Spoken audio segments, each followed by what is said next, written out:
sorry for the additional minute delay there. If I'd come in at 10:30, you'd have coincided with our fire alarm, so we thought we'd let that pass.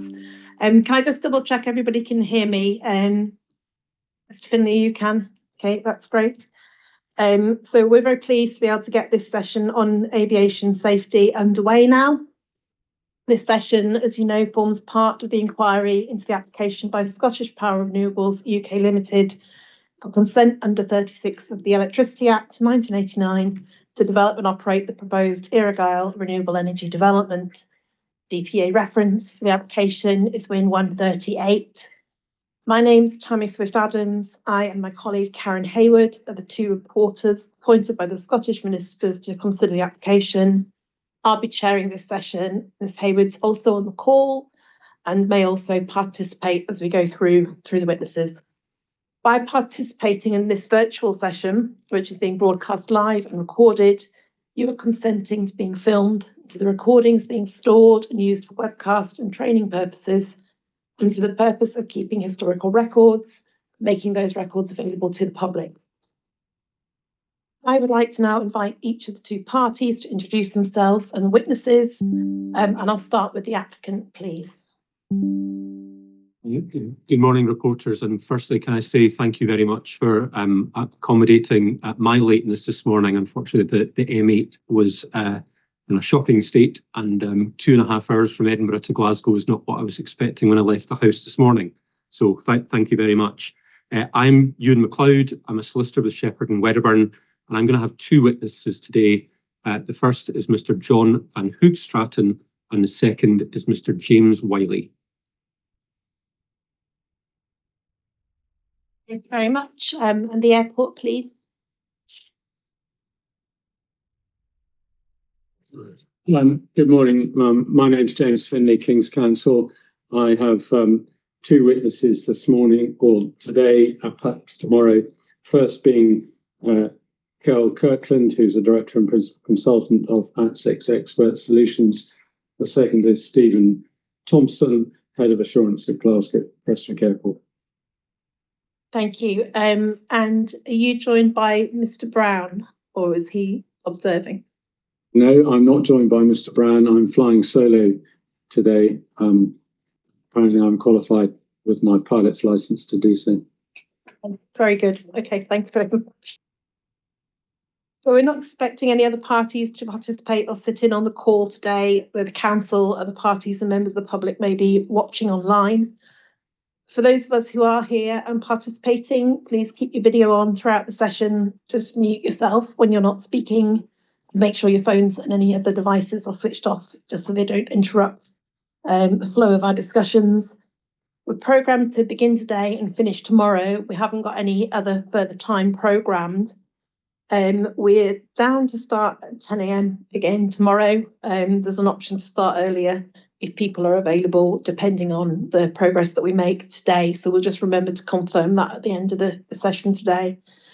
On the topic of timings, it'd be helpful if the two leads could please give a bit of an indication of their intended timings for taking the evidence today. Could I start with you, Mr. MacLeod? Have you got an estimate?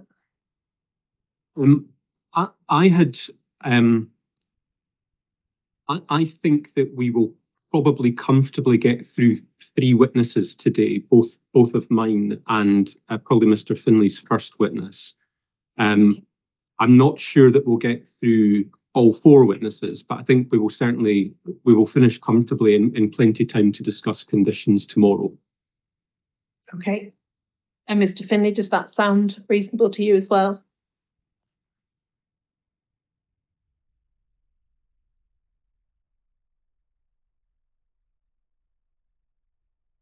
You're still on mute. Sorry, I said yes, I unmuted myself, but I think I probably muted myself too quickly. Yes, that does sound reasonable to me. On the draw. Okay, thank you. Following the submission of the Statement of Agreed Matters on the 6th of June, we confirmed that this session would focus on the principal matter of dispute that's articulated in that statement, which is whether Terma needs to be optimised or not in the area above the proposed development, set out paragraph 4.8.1 of that statement. The main purpose of this inquiry session, therefore, is to make sure that Ms Hayward and I understand your positions on that outstanding matter so that we can set out the reasons for the remaining dispute clearly when we report to the ministers. We're not expecting to go into detail on matters that are confirmed as being agreed in the statement of agreed matters. We do, though, as Mr McLeod's noted already, need to make sure that we cover off anything that needs to be raised in relation to conditions that are relevant to aviation safety. That would be particularly the proposed condition 5 on aviation radar, which is included in the final set of proposed conditions. We might ask witnesses questions on conditions, therefore, if that's not covered as we go through, or we may have a wrap-up session on that at the end. In addition to the statement of agreed matters, we've got the inquiry report and 5 precognitions, which include 2 supplementary precognitions that were submitted by the applicant in February and then again in April. Mr McLeod, could you just confirm whether they still stand in full or part, or whether they've been superseded at all by the statement of agreed matters? I think they largely stand. There's one amendment to Mr. Wiley's precognition, which I was going to take him to during examination in chief. But in essence, I can explain what that is just now, if that would be helpful. I'm happy for you to do that in examination chief. If you've got Yeah, that fine. to come up to. Okay. And I think the only other thing that I would say is that Mr. Van Hoogstraten's precognition deals with the issue of the airspace modernisation strategy. And Mr. Finlay and I had a discussion about whether we could leave that issue out of the scope of this inquiry, and we both felt that we could. And I think there has been an email to that effect to the DPA. Now I have one further procedural point on AMS, which I'd mentioned to Mr. Finlay, but you won't know about yet, and I can address that now, or if you want to finish your points, I'm happy to come back later on that. Do you want to address it now? Yeah, fine. So on Thursday of last week, the Civil Aviation Authority published what's called its deployment plan for the airspace modernisation strategy, and we on the applicant side think that that's a relevant document that Scottish ministers should be aware of. I mean, they'll be aware of it generally, but they should be aware of it in the context of this inquiry. And our proposal is that rather than addressing that today, we produce it as a document, and parties are given an opportunity to comment on its relevance, significance, etc. in writing. And if that's agreeable in principle, it occurred to me that we could tie in the timescales for that to closing submissions, but I'm open to suggestions. I'm relatively relaxed about how we deal with it. But as I said, I do think it's going to have some relevance to the issues that you're considering and that ministers will have to, and we would like to submit it as a document in due course. Okay, Mr. Findlay, is that something you would agree is sensible? Well, it relates to an issue that is raised by the applicant, and it's a published document, so clearly it would be inappropriate to try and keep it out. I understand Mr. McLeod's suggestion of tying it into closing submissions, but frankly, as he's introducing it, and airspace modernisation is his case, we rather need to know what they're saying about it first to respond to. Don't mind Mr. McLeod having the last word. But if that can be factored into the timetable, then I see no difficulty about dealing with it as part of closing submissions, providing we have the applicant's submissions on it first. From what I gather from Mr. McLeod's language, it's not a game changer, and it's still only a relative part of his case. And we've agreed that airspace modernisation strategies not are a matter on which further oral evidence is required. So my understanding and agreement is on the basis that it's that level of importance. But subject to us having advance warning of the points the applicant wishes to make on it, we can deal with that by way of, or part and parcel of closing submissions. Okay, so when we confirm the dates for the closing submissions at the end, which at the moment are as were agreed in the business meeting, we will just need to check whether that incorporates enough time for the document and the applicant's comments to come in enough time ahead of what's currently down as the deadline for the airport's closing submissions, which is 15th of August. So if we just confirm that at the end, you can think in the meantime, Mr. McLeod, how quickly you'll be able to submit that with some initial thoughts. I'm very grateful to both you and Mr. Finlay. My kind of initial thought, I've got no issue with Mr. Finlay's point about understanding where we're coming from it before he comments. My initial thought is we could probably give you a submission by Thursday of next week, which would then give Mr. Finlay a week to consider. And I don't expect it to be a particularly lengthy submission. It is simply an update of the position. And I think that a week would be enough time for us to set out our position, and hopefully a week would be enough for him to respond.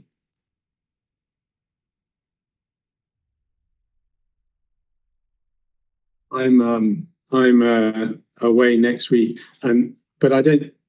My only request would be to extend our time for response to the Monday, the 19th of August, just in case we needed to get input from other people at the airport, and given my absence on leave next week. Mr. McLeod, so that would shorten your time for your final comments.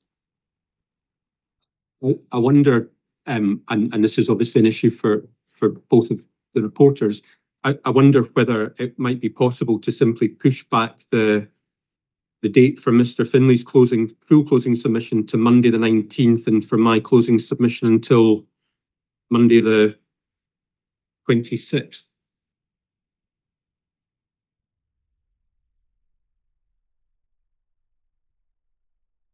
Okay, I'll note those dates, but they do sound like they would be fine to us.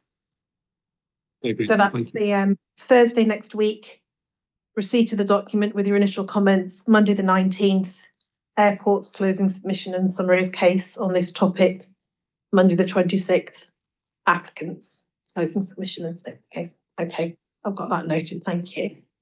Thank you very much. So aside from the statement of agreed matters, we didn't have any additional substantial documents in for this session within the originally agreed deadline of the 14th of June. That's other than yesterday's short note, which is in addition to the statement of agreed matters. Just for the benefit of anybody that might be watching online, there was a short addition to the statement of agreed matters submitted yesterday. We've given that the core document reference CD 020.007, and that's up on the DPEA website now for anybody else that needs to or is interested to look at that. So unless parties have any procedural or preliminary matters to raise, we'll be able to get underway now. Can I just have a show of hands if anybody does have anything they want to raise before we start? No? In which case, Mr. McLeod, I'll pass over to you and invite you to introduce your first witness. Thank you, ma'am. So my first witness is Mr. John Van Hoogstraten, who has two recognitions, a main recognition and then a supplementary. Good morning, Mr. Van Hoogstraten. Good morning. I'm going to ask you to read from sections of your main recognition, and I think we can take the introductory section as read. But I'd like to begin at section 2, which is headed ANSP Regulatory Environment. And if you could begin reading at paragraph 8, and I'll have a couple of brief supplementary questions just as we go through, and I'll indicate where those are in due course. Thank you, and good morning to everybody. Taking it from section 2 then, ANSP Regulatory Environment. Starting paragraph 8, several UK CAA publications, known as CAPs, or CAPs, will be referenced throughout this inquiry to support the evidence-based approach by the applicant. These caps provide regulatory requirements and guidance framework by which aviation operates in the UK. The guidance and regulations are established through the UK's obligation to ICAO being the International Civil Aviation Organization, as a state member and signatory to the Chicago Convention of 1944. The UK's obligations are set out in the Air Navigation Order, or the ANO, and that is Core Document Reference 010.005. Cap 493 is MATS Part 1, and Core Document Reference 010.004 states in paragraph 1.5 that the publication of the MATS Part 1 Cap 493 additionally satisfies the requirements set out by ICAO, the Chicago Convention, directions to ensure it acts consistently with the obligations placed on the UK under the Chicago Convention. Where the CAA considers it inappropriate to transpose an ICAO provision into domestic legislation, then the CAA has the discretionary power to make changes through provisions of a certificate, license, or other means of approval. This is normal practice in adopting international SARPs, and SARPs is standards and recommended practices, and ICAO acknowledges this with an accepted process whereby a difference is noted and published. The cap to evidence that is to the proposed development is beyond GPA's area of responsibility, and GPA is notified as Glasgow Prestwick Airport. Area of responsibility in cap 738, covering the safeguarding of aerodromes, and that reference is CD 010.001. The extent of the various safeguarding requirements and guidance is set out and includes the following areas relevant to this inquiry. The first area is physical safeguarding, which is up to 15 kilometers from the aerodrome reference point. The second is instrument flight procedures, which extends out to 56 kilometers from the airport. And radar, which the CAA guidance is up to 30 kilometers and is recommended but acknowledges that further can be considered where warranted. I wondered, at that stage, if I could ask you to please have a look at the applicant's aviation impact assessment, which is document CD 1.173.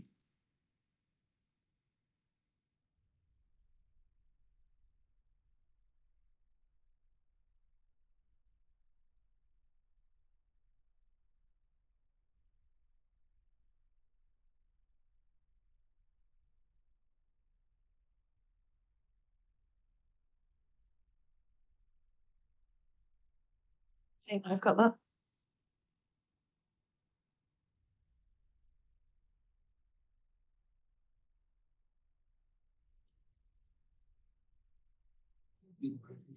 It's at 1.173, the aviation impact assessment.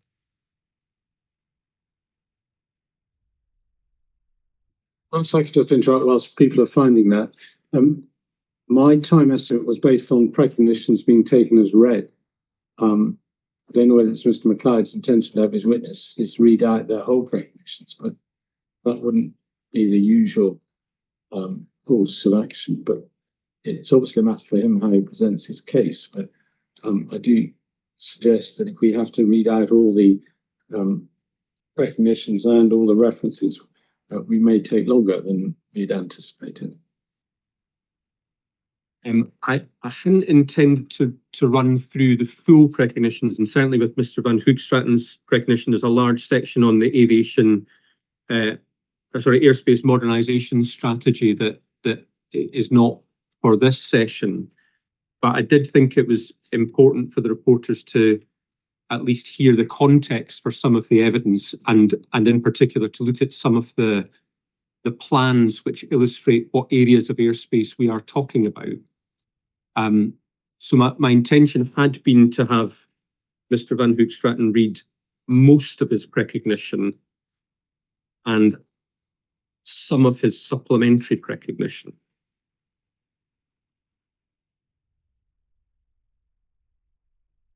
Okay, I assume that you've taken that into account in your estimate that we'd get through 3 witnesses today. So as long as we make progress, I'll let you carry on. I have. And I should say to both the reporters, if you feel that we are moving too slowly and that you're familiar with everything that's being said, by all means, let us know and we'll move things along more quickly. So, Mr. Van Hoogstraten, do you have the document available now? Yes, I can. Thank you. I wanted to ask you to look, please, at page 22 of 34 on the PDF. It's numbered page 21, but PDF page 22.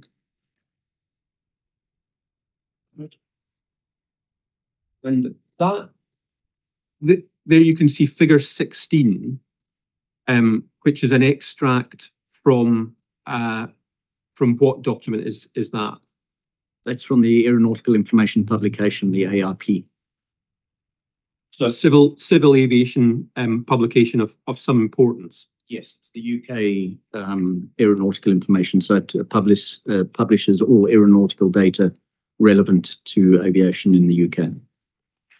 And can you just explain for the reporters' benefits what we see on that figure? What are the, if we take it simply, what are the green shaded areas, first of all? So that chart extract is obviously of an airspace chart.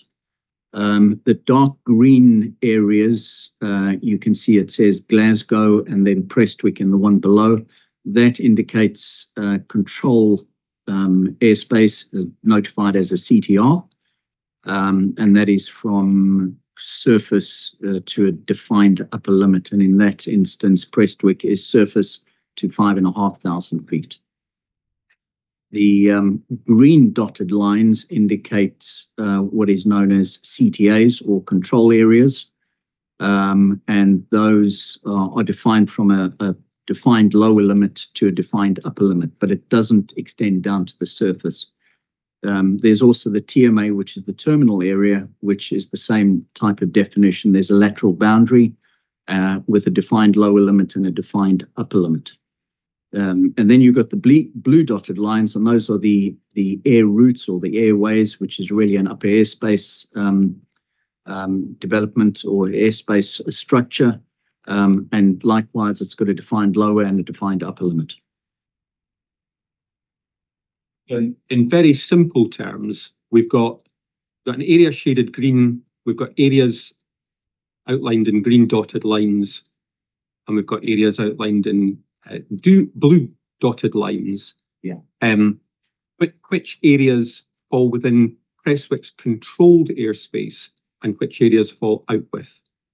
So Prestwick's published airspace is the green area where it's notified as Prestwick CTR, and then it's got a D, which just determines the classification of airspace from surface to 5,500 feet. Then it's got some outlying control areas notified as CTA1 to the west.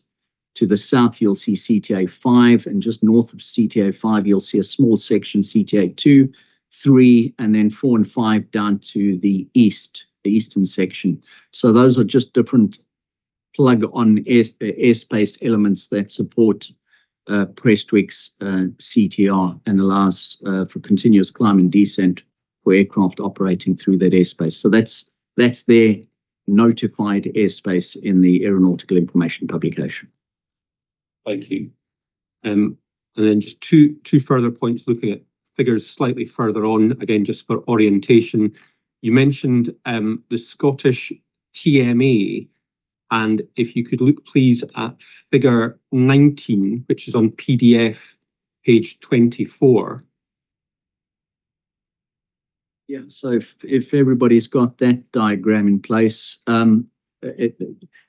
this diagram is actually for temporary reserved areas, which you can see in the top left is TRA 008 C or Charlie. However, I think the relevance of this document is it clearly indicates the lateral boundary of the Scottish TMA and the adjoining airways, and you can see the portions or the segments to the north and sticking out to the sides. But the Scottish TMA is the one that's in the centre where it says Scottish TMA, and then you've got your air routes extended beyond that. You can see in red is where Earraghail or the proposed development is, and that's not in any classified controlled airspace or notified controlled airspace. And then lastly, if you please look at figure 21, which is on page 26. So that diagram is an extract from the lower air traffic services routes. So ATS, which is indicated in the notification below. ATS stands for air traffic service. You'll see the actual routes and the flyby waypoints that are notified as the little triangles, and the 5 designated code next to it. So those are designated routes that fly out around that region. There's a route that goes to the west MAC, that's Campbelltown, and then extends that. The ATS routes are given designators much like motorways are. So you get November 562, you get the Lima 602, etc. And that's how those are designated. Those are the published flight routes or en route network for pilots to flight plan via. Thank you. Okay, if you could return to your recognition, please, and I think you'd got to paragraph 11. Okay, so paragraph 11, the proposed development falls outside the distance requirements for these safeguarded areas, and I'm referring to what is in paragraph 8, and is located, in paragraph 10, and is located in an area referred to as the en route environment, and therefore the responsibility of the ANSP, which is the air navigation service provider, responsible for the air route activity.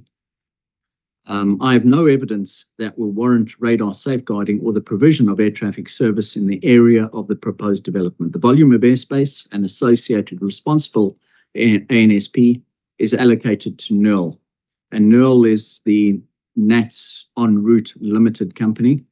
The applicant has agreed to the mitigation with NERL on the basis of acceptance of a potential impact to its ATS operations. And then it gets into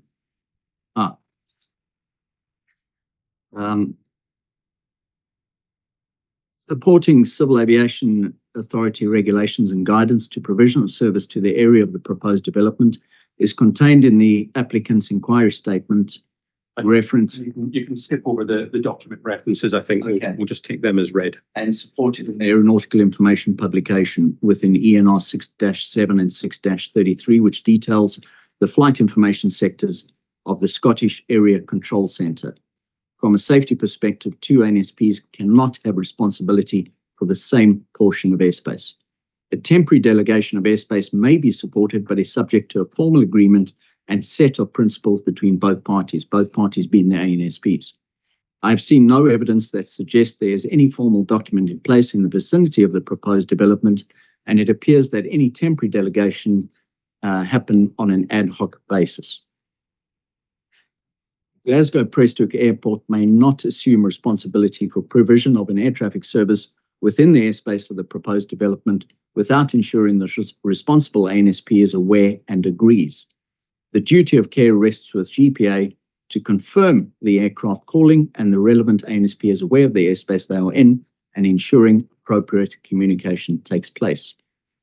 Further guidance is contained within CAP 764 relating to guidance on wind turbines, whereupon the ANSP is responsible for demonstrating through a thorough assessment on how a development will impact delivery of an air traffic service. Jim Wiley will expand on the operational significance of this regulatory guidance and where GPA has not presented any operational impact. GPA state in their statement of case, paragraph 20, that the responsibility rests with the airport to ensure that the adverse effects of each new wind farm is mitigated and that the safety case is subject to approval by the CAA. The CAA does not the CIA does not hold safety accountability for the airport or ANSP, and therefore safety cases are subject to acceptance and not approval. In addition, the safety case assessment is subject to the licensing requirements of the ANSP for their obligated responsibilities. Since the proposed development is contained in airspace that GPA is not responsible for and is beyond the safeguarding requirements, then the CIA would not accept a safety case where the license holder holds no responsibility and is not within the limits of their license. Now, the remaining section of your recognition, other than the conclusions, deals with the AMS. I think we will just take your conclusions as read, and we'll take the AMS section as read. And if I could ask you then to skip on to your supplementary recognition, please. Thank you. So I'll continue from section 2, notified airspace. Yeah. So paragraph 4. Well, within the executive summary of its original submission, the CIA states that air traffic services are provided in both controlled and uncontrolled airspace.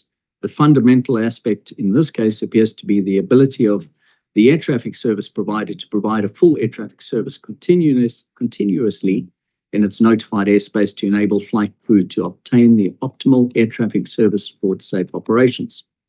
This is a correct statement, although the CIA submission did not explain what is meant by notified. The Air Navigation Order of 2016 defines notified on page 160 as set out with the authority of the CIA in a document published by or under an arrangement entered into with the CIA and entitled United Kingdom NOTAM or United Kingdom Aeronautical Information Publication, and for the time being in force. This is repeated in the ARP itself at paragraph 3.2.2.1, where it says the term notified is defined as set forth in a document published by the Civil Aviation Authority and entitled United Kingdom AIP. The third paragraph in the introduction section of the CIA submission states that the planned Earraghail wind farm development lies within the notified airspace of Glasgow Prestwick Airport. Unfortunately, this does not appear to be correct. The airspace above Earraghail is Class G airspace. Section ENR 1.4 of the ARP explains at paragraph 1.2 that all Class A, C, D, and E airspace is hereby notified for the purpose of the UK Air Navigation Order. It makes no mention of the notification of Class G airspace. Paragraph 1.7 of the same section states pilots operating in Class G airspace are encouraged to obtain an appropriate air traffic service, see ENR 1 section 2.3 and 2.4, or CAP 774, UK Flight Information Service, from the designated air traffic service. This section of Class G airspace is described on page ENR 2.1-3 of the ARP. It lists the lateral and vertical dimensions of the Scottish FIR, and FIR is a flight information region. The lateral boundaries are shown on ENR 6-33, and the proposed development sits on the boundary of the sectors shown as E and AE. And note this is a difference in Class A and E airspace, and this is beyond the lateral limits of GPA's notified airspace. ENR 2.1 has a column headed Unit Providing Service. The unit is Scottish ACC, and ACC is Area Control Centre. And the Scottish ACC is managed by NATS, not Glasgow Prestwick Airport. The CIA response to the query on notified airspace suggests that the notified airspace is a descriptive term to indicate that the planned wind farm lies within the airport's designated operational coverage, DOC. Although this may be the way that the description was intended to be used in the CIA's 11 March submission, it is not the way in which the ARP appears to use the term. The aerodrome section of the ARP provides details of every aerodrome in the United Kingdom. The relevant extract for Prestwick has been lodged as document 021, and for each aerodrome there are subsections that explain, for example, its location, operating hours, and the facilities it provides. There are two sections of importance in this case. The first is 2.17, and the second is 2.18. Section 2.17, page 9 of 52, is titled Air Traffic Services Airspace, with my emphasis on airspace. Within this section, the ARP provides the lateral and vertical dimensions of the notified airspace for Glasgow Prestwick Airport. The remarks section provides no indication that a service is provided beyond these limits to a limit of 40 nautical miles. Of note, the ARP section for Prestwick Airport does not include a section for surveillance, and radar is a form of surveillance, nor is there any statement regarding the DOC for radar coverage. The CIA referred to section 2.18. This is titled Air Traffic Service Communication Facilities. Again, my emphasis. This section details the frequency ranges that a pilot wishing to contact the airport under a particular call sign should use. For the Prestwick radar call sign, this is 129.45 at 19,500 feet with a declared operational coverage of 14 nautical miles. Different frequencies are provided for other call signs used by the airport, e.g. 118.150 at 6,000 feet within 25 nautical miles. This section deals specifically with communication facilities.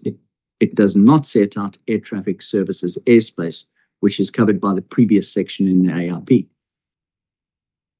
Section AD 2.22 of the ARP, which is page 13 of the core document, is relevant as well. It provides flight procedures with section 1 detailing procedures for inbound aircraft.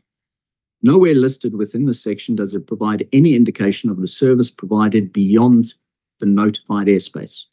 Of note, section 1.f provides approach procedures for aircraft inbound where there is no radar service. In other words, the ARP considers that Glasgow Prestwick Airport has limited radar service and allows for non-radar procedures. This indicates that the provision of services without using radar is safe.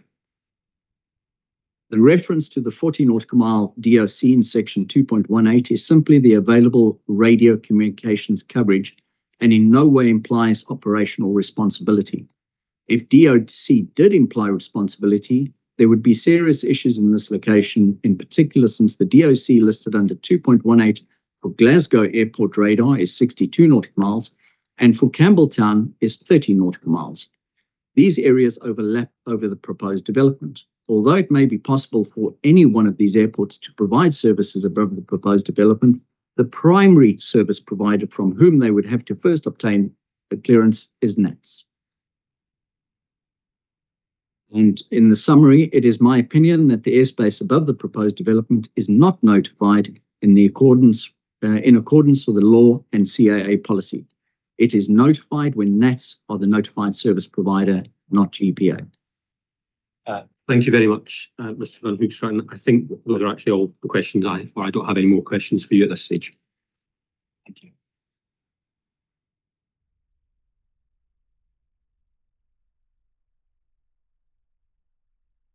Okay, thank you very much. I'll pass over to you, Mr. Findlay. Thank you. Good morning, Mr. Van Hoogstraten. It would appear that you're sharing a room and a screen with Mr. McLeod. Is that correct? Correct. Well, I'll just note that at the moment, but I have registered concerns at previous inquiries about witnesses sharing a room with their advocate in such circumstances. But I'm not objecting to your evidence in this inquiry on that basis. As well as your precognitions, you are also a co-author of the inquiry report, which is CD 12.3. And I wonder if you could have that in front of you.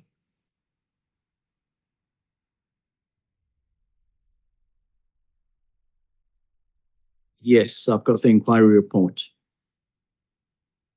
And it lists your qualifications and background at paragraphs 3 to 4. Yes. You have no operational expertise in the UK, do you? No. You have no control experience anywhere, as you're not an operator, an airport controller. an ATCO?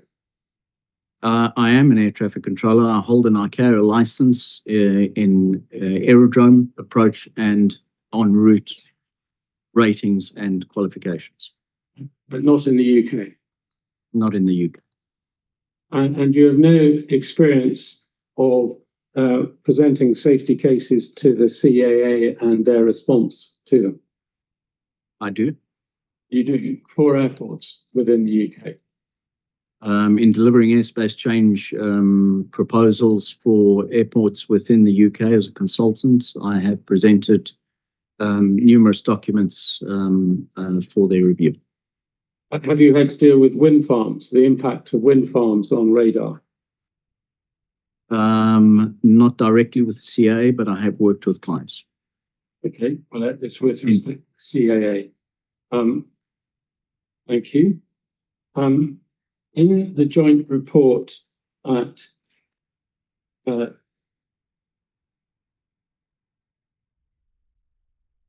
paragraph 37, let's just start at paragraph 35. Is this Mr. part Finlay. of Sorry to interrupt, Mr. Finlay. What joint report are you talking about now? the same joint report? The 12.3. the inquiry report. Yeah, the inquiry report. Yeah, I called it a joint report because it's, as the next question will become clear, I want to know whether this is part which Mr. Van Hoogstraten is the author of, because there could be 3 potential authors of any section of the report, because the authors of any section are not identified. Okay. Is this a section of which you are the author of? I contributed, correct. Did anyone else contribute to this section? As the report is a combined, yes, Jim Wiley would have contributed, and on the technical elements, Mr. Richard Inglis. Well, I understand that overall. That's why I was asking you about this particular section. But I want to go to paragraph 37, and in the third line, there's the word responsibility is used. Now, responsibility is a word that will take its meaning and importance from its context. I presume you would agree. You have to know what you're responsible for. Yes. You've given evidence before at the Clockery inquiry, I understand. That is correct. But you didn't give evidence at the more recent conjoined inquiry at which SBR was represented, although Mr. Wiley did. Correct. At that inquiry, Mr. Wiley accepted, let me just take one step back. Class G airspace, because I don't think we've formally dealt with that yet, is airspace that's not within any party's specific control. Would you agree with that? Sorry, can you just repeat that? Class G airspace is uncontrolled airspace. Correct. Which means that you don't need permission to fly through it, but various bodies provide services for flights through Class G airspace if the airplane or pilot wishes to avail themselves of it. Class G airspace is correct, is not controlled, but it is assigned responsibility to a single entity. No, well, we'll come to that. If you're aware that Glasgow Prestwick Airport provide flight services in Class G airspace. That's not formally notified as a responsibility within the ARP. So I've asked you a factual question, Mr. Van Hoogstraten. Are you aware that Glasgow Prestwick Airport, and I'm going to add to this, regularly provides flight services within Class G airspace within its designated operational coverage? Well, I think we have to understand the context of the question. If you say regularly provides a service, do they provide a service in a portion of Class G airspace that they determine as their area of responsibility, or do they provide the service as part of a coordinated effort between the responsible ATS unit and themselves, which is a normal procedure that's contained within MATS Part 1? Because if it's... I've asked you what your understanding is. Do you understand or not? Because you don't have experience within, operational experience within the UK. I'm asking what your understanding is, which is whether Glasgow Prestwick Airport regularly provide flight services to airplanes within Class G airspace within their designated operational coverage. I would say they regularly provide the service on the basis of what is contained within the regulations and MATS Part 1. So, look, to get back to your first Mr. statement. I've asked you if that's your answer, then I can explore your answer. It's wrong, but I can explore it. But if that's your answer, that there's no need to smile at Mr. McLeod. Then it's wrong. Sorry. See, at the last inquiry, Mr. Van Hoogstraat, Mr. Wiley accepted, in answer to a question from me, that Glasgow Prestwick Airport can be said to have a responsibility to maintain safe air navigation services in Class G airspace in its DOC. Would you agree with him? I think that I wasn't present at that inquiry, so I can't. Would you agree with him? I agree with him. There's a but to any answer to that, because I think the way you're phrasing it is not fully contextualized. So I don't think it's entirely fair the way that you are structuring the question, because it is far more complex than what you are presenting. Well, do you accept they have a responsibility? They can be said to have a responsibility to maintain safe air navigation services in Class G airspace within its DOC? Yes or no? I'm not saying they own a responsibility. I'm not saying they're the one that's identified in the AIP. But do you accept that they have a responsibility or not? This is not a yes or no answer, I'm afraid, Mr. Finley. This is the question, that the way you're phrasing the question, if there are no aircraft present in the airspace, they do not have any responsibility in that airspace. If they are speaking to an aircraft, they are responsible for providing the service to that aircraft, subject to the correct procedures for them obtaining communication with that aircraft. So, in answer to your question, the answer is yes if there's no aircraft present in the airspace, and the answer to the question is yes if there is an aircraft present, subject to that aircraft being transferred from Scottish ACC, for example. Let's take an aircraft getting airborne from Campbelltown going to Glasgow Prestwick Airport. If the aircraft contacts Glasgow Prestwick Airport without contacting NIL, then the answer is no, they should not be taking responsibility for that aircraft, because they have a duty of care to transfer that aircraft or make contact with Scottish ACC to ensure that Scottish ACC are aware of that. That is their responsibility. So the point I'm getting to is, I'm trying to answer your question. And the point of the responsibility is it's not that clear cut. If you look at the ARP and the way that it is published, there are clear lines in the airspace, as we went through a little bit earlier with the green dotted lines and blue dotted lines. There are clear lines, lateral lines, and vertical limits to responsibility.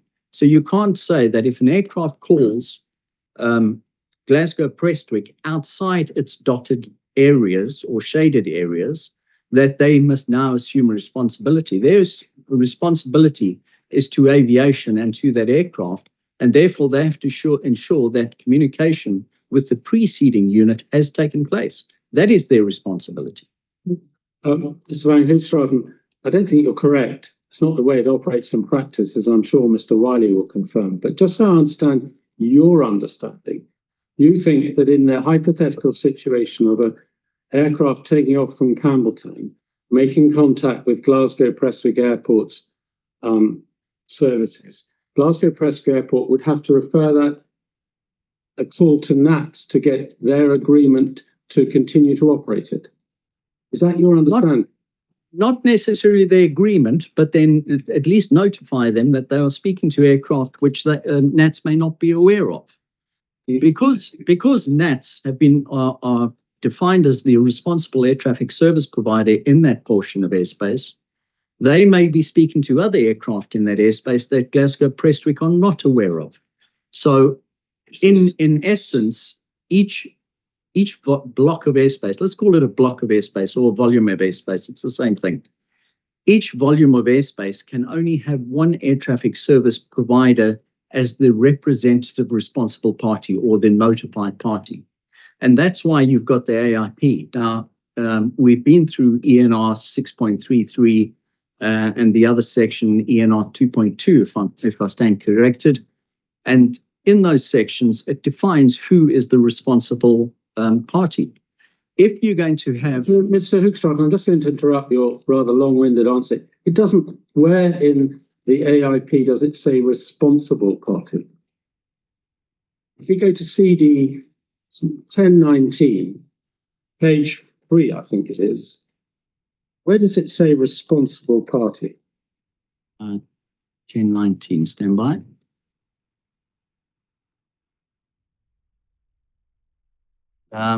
So if you look at the top of the heading, it says unit providing the service. Where does it say responsible party? That is the responsible service unit that is providing it. So where does it may not say no, hold on. You're providing a legal response to something that's in black and white. So the unit providing the service is clearly indicated as Scottish ACC. It provides the language and conditions of use, the hours of service, and the frequencies with remarks. So I suppose in the same argument, I could ask you, where does it state Glasgow Prestwick is responsible for providing service in Class G airspace? First of all, not for you to ask questions, but I'm not suggesting it does say that Glasgow Prestwick Airport is responsible for providing services under this document. But it doesn't say Glasgow, what this document doesn't say, and we'll come back to it, is that the only body that can provide services within the Scottish FIR is the Scottish ACC, does it? Sorry, so the question again? It doesn't prevent any other ANSP providing air traffic services within the Scottish FIR, does it? Well, I suppose you have to go back to the whole construct of the provision of air traffic services, and that is going to be a long-winded answer. If you go to MATS Part 1, if we go to ENR 1.4, where it talks about pilots contacting the appropriate air traffic service provider, and where does one determine an appropriate air traffic service provider? If we go back to the air navigation order, it talks about only one provider, one air traffic service provider will provide a service in a block of airspace. So, you know, in the statement of agreed matters, we talk about safety being paramount in Class G and controlled airspace, which we all agree upon. I suppose I'd like to pose the question. It's not my position to pose questions, but in this case, I must. And that is, if you've got 3 aircraft operating in the same volume of airspace under the provision of service that is provided by Scottish ACC, but one aircraft's talking to Glasgow, the other to Glasgow Prestwick, and one to Newell, and the air traffic service units are not talking to each other, i.e. coordinating, then those 3 aircraft are not being provided an appropriate and safe service. Because those 3 aircraft are not... Can I just interject? Sorry. And it's because I feel like we're talking about relevant things that I've seen in the documents. But going back to Mr. Finley's opening question, which I don't think has been answered, but which I think we're capable of answering. Mr. Finley, I think your opening question was, does the airport provide services in the area? Does he accept, Mr. Wiley accepted that Glasgow Prestwick Airport can be said to have a responsibility to maintain safe air navigation services in its Class G airspace in its DOC. And Mr. Wiley accepted that without caveat and didn't have difficulties with the question. I want to put that again to you, Mr. Van Hoogstraat, and then we can move on. I suppose the answer lies within the ARP under ENR 1.4. Now, I don't have a core reference document to it, but I did mention it in my supplementary precognition.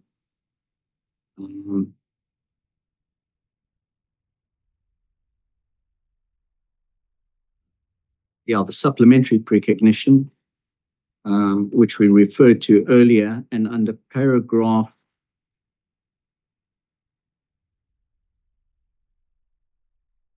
paragraph 9,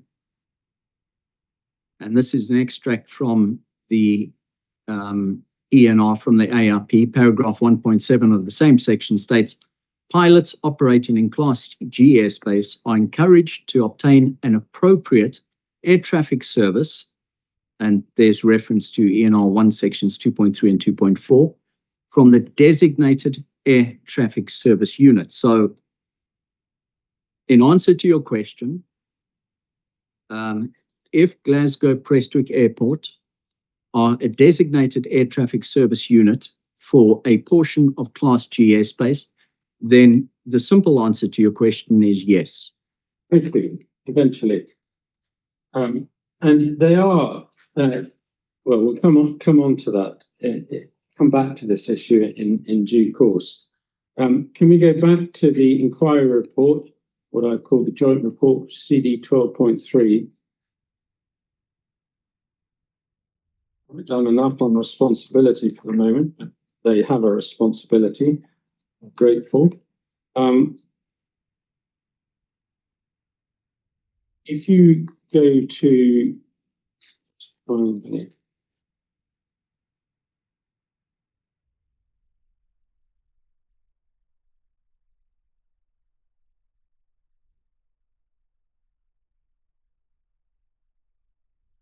my apologies, just in this.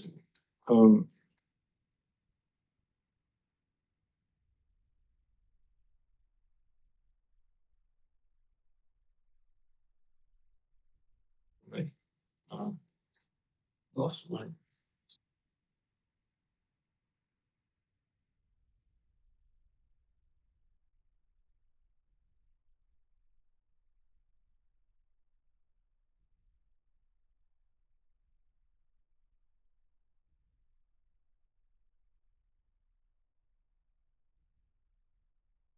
Pick up the reference in your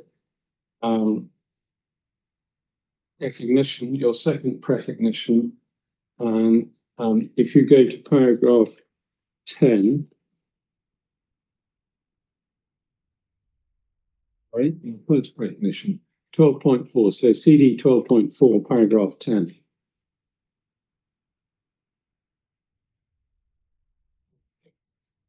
You deal with, we're on safeguarding areas. Yeah.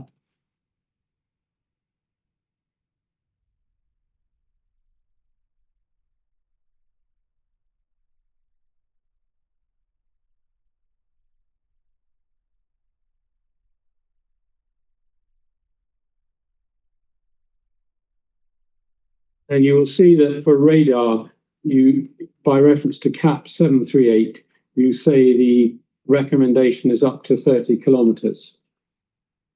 That's correct. And may help the reporters if we just go to that. I think CAP 738 is CD 10.1.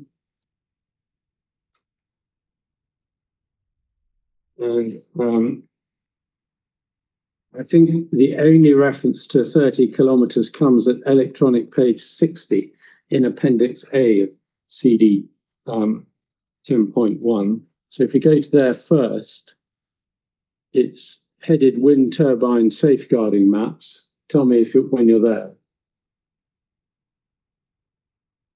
And then, great, thank you. And if you go to the first paragraph, it says, in addition to the normal safeguarding map, officially safeguarded aerodromes also promulgate wind turbine safeguarding maps, which are based on aerodrome reference points and cover a 30-kilometre radius. Is that the reference you're relying on for your statement in your paragraph 10? Yes. And my apologies, I found it in the inquiry report as well. It's section 2.3, where the same reference is used. It doesn't. It would appear to be a statement of practice rather than a statement of guidance or requirement, would it not? Yes, I'd agree with that. And actually, I'm surprised you didn't refer to CAP 764, which is CD 10.8. Perhaps you turn to that electronic page 51. Well, This is the sorry, CAP which page? electronic page 51 of 69 in CD 10.8, CAP 764. This is the actual policy on wind turbines. So one might have thought it was the most relevant reason. Well, This looks under, put the question in first, 4.2.1.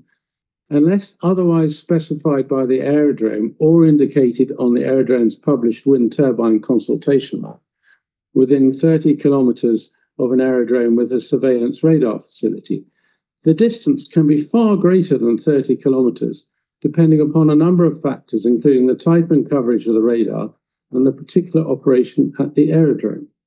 That puts a wholly different context on your paragraph 2.3 of your inquiry report and paragraph 10 of your first recognition, doesn't it?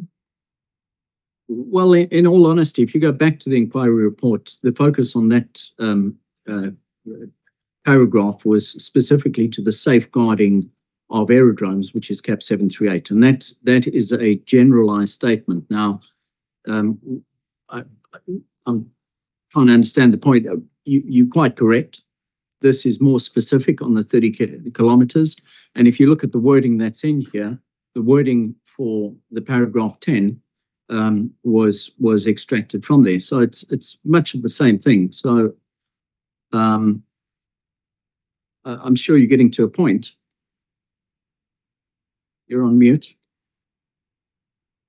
I'm just taking instructions on something, but I am listening to you. Okay.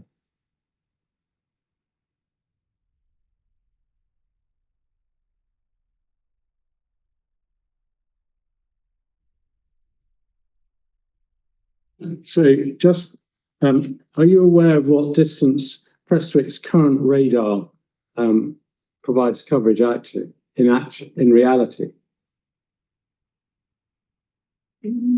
Well, it depends on the altitude. So, typically at higher altitudes, it has a better range. What is its range? The range, as far as I understand, is 42 nautical miles. No, the current range of Prestwick's radar is 60 plus nautical miles. The current safeguarding map for Prestwick is 40 nautical miles. Were you aware of that? But that's immaterial, whether I was aware of or not. No, I wasn't. But you're purporting to give evidence here on what the recommended requirement should be on safeguarding. But you don't actually know what Prestwick's safeguarding map showed. I think you're taking it all out of context, to be honest. If you look at paragraph 10 and what I've stated, I've just stated what the documents are saying. I did not indicate in there that their radar range is 30 kilometers, nor did I indicate it was 40 nautical miles. Ultimately, the point of the context of that is under where it says radar, it says up to 30 kilometers recommended, but acknowledges further could be considered where warranted. So if you look at it at both CAP 738 and CAP 764, it's clear I took the wording from both documents and summarized as a single statement. So whether a radar extends any further, a radar is limitations is based on its power output and the terrain environment that exists. Mr. Van Hoogstraten, have you given evidence before, apart from Clockery? Once before, yes. If you're quoting from documents, you're meant to refer to them. You've quoted from CAP 738 here. You haven't referred to CAP 764. Would it not have been clearer to and the same in the report? Would it not, if you had taken into account CAP 764, why didn't you refer to it? If recollection, CAP 764 is referred to in the inquiry report. So it's a collation of safeguarding. The equivalent paragraph in the inquiry report is 7.3, and it comes under the title of CAP 738. Well, then I apologise to the reporters for being misleading on that statement, if that's what you want to hear, Mr. Finlay. Well, it's a matter for you, Mr. Van Hoogstraten. We can move on to paragraph 45 of the report. Sorry, the inquiry report now. Yes, inquiry report. Paragraph? Are you responsible for paragraph 45, or do you accept responsibility for it, even though others might also do so?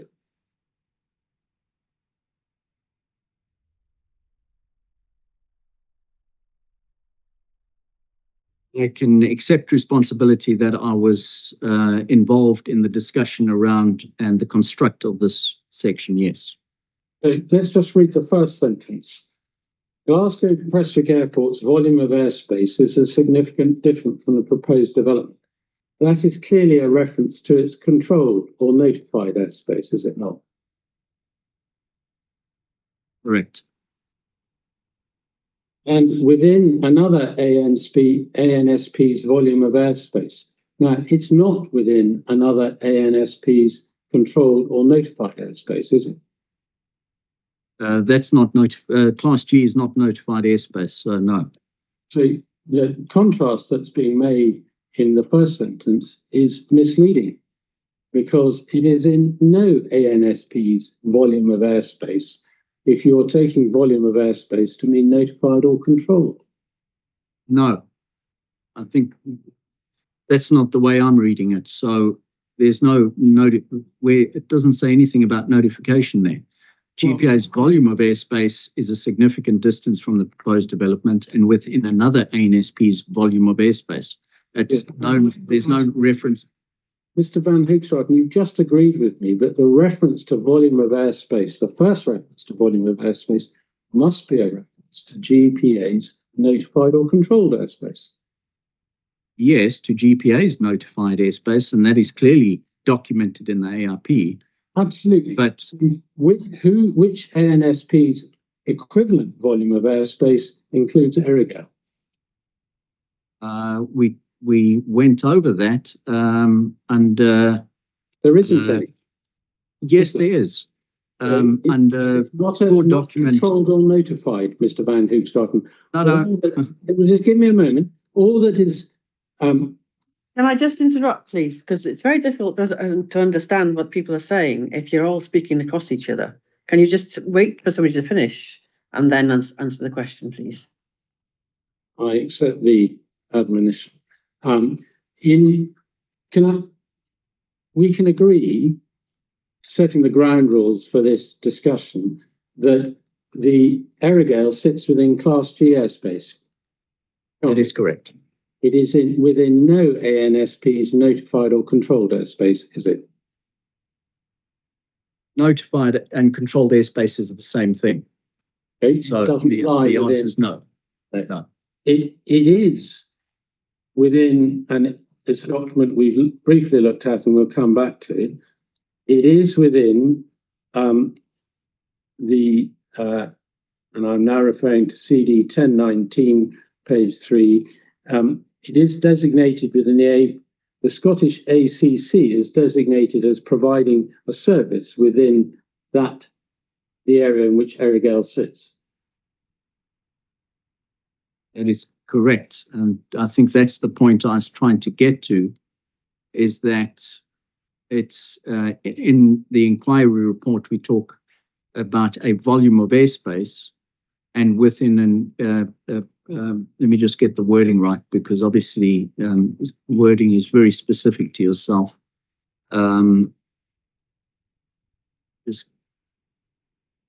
Sorry, I'm switching between documents here.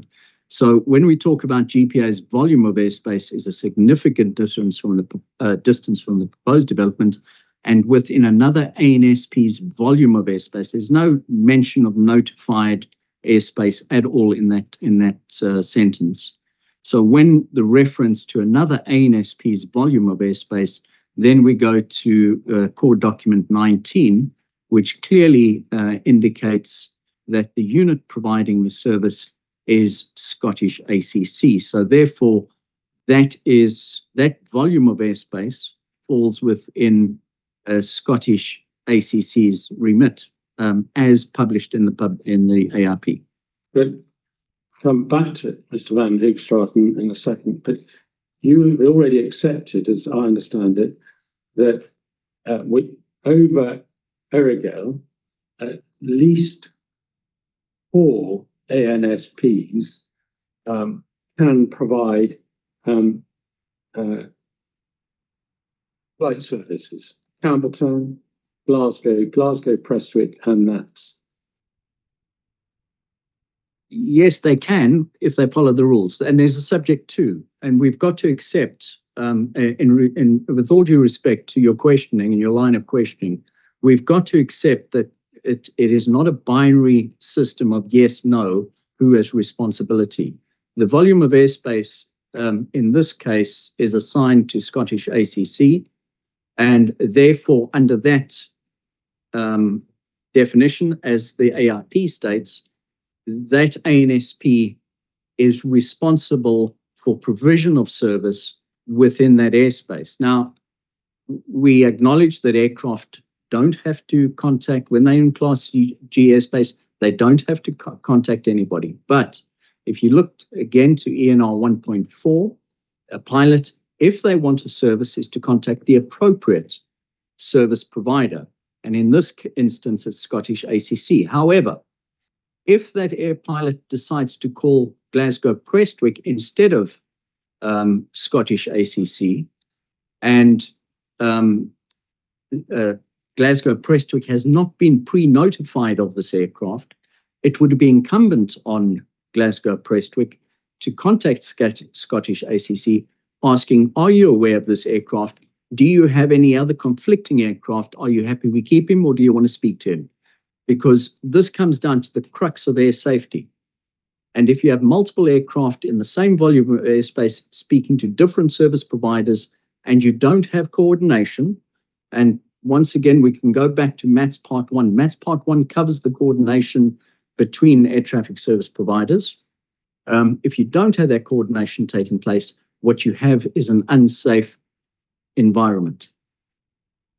And that is why at the very core and principle of airspace volumes and airspace definitions is you have one party who's responsible for a volume of airspace. Whether it's a notified airspace or Class G is immaterial at this point.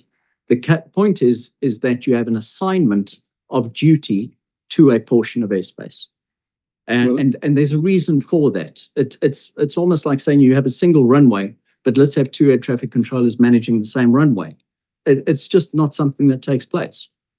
Mr. Van Hoogstraten, I don't accept that, and I'm going to your answer in poll. I accept there has to be coordination and appropriate circumstances, but I don't accept that the Class G airspace is assigned to NATS the way you put it. I'm going to move on to the second sentence of paragraph 45. As noted in section 1.6.2 above, the applicant is in the process of resolving the issue with this ANSP NATS, and therefore cannot understand the objection of an ANSP who has no delegated responsibility in this area. Now, Do you maintain that comment, Mr. Van Dykstra? Yes. So you cannot understand, notwithstanding the CAA's response, that a wind farm within Glasgow Prestwick's DOC might, given the appearance of a wind farm within Glasgow Airport's DOC, they might object to it. You seriously saying you can't understand that, Mr. Van Dykstra? Yes. So Because I think there's a misinterpretation of what DOC is. DOC is a capability, not a requirement.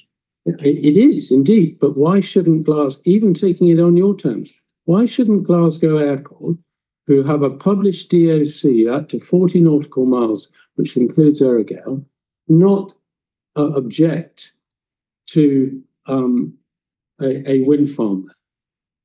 Because if you take all the published procedures, what's documented in the Aeronautical Information publication and their MATS Part 2, now I have not seen their MATS Part 2, but the MATS Part 2, the procedures from MATS Part 2 are extracted from the ARP, and nowhere within the ARP can I see any reference to Glasgow Prestwick Airport having any provision of service or responsibility in the airspace where Earraghail sits.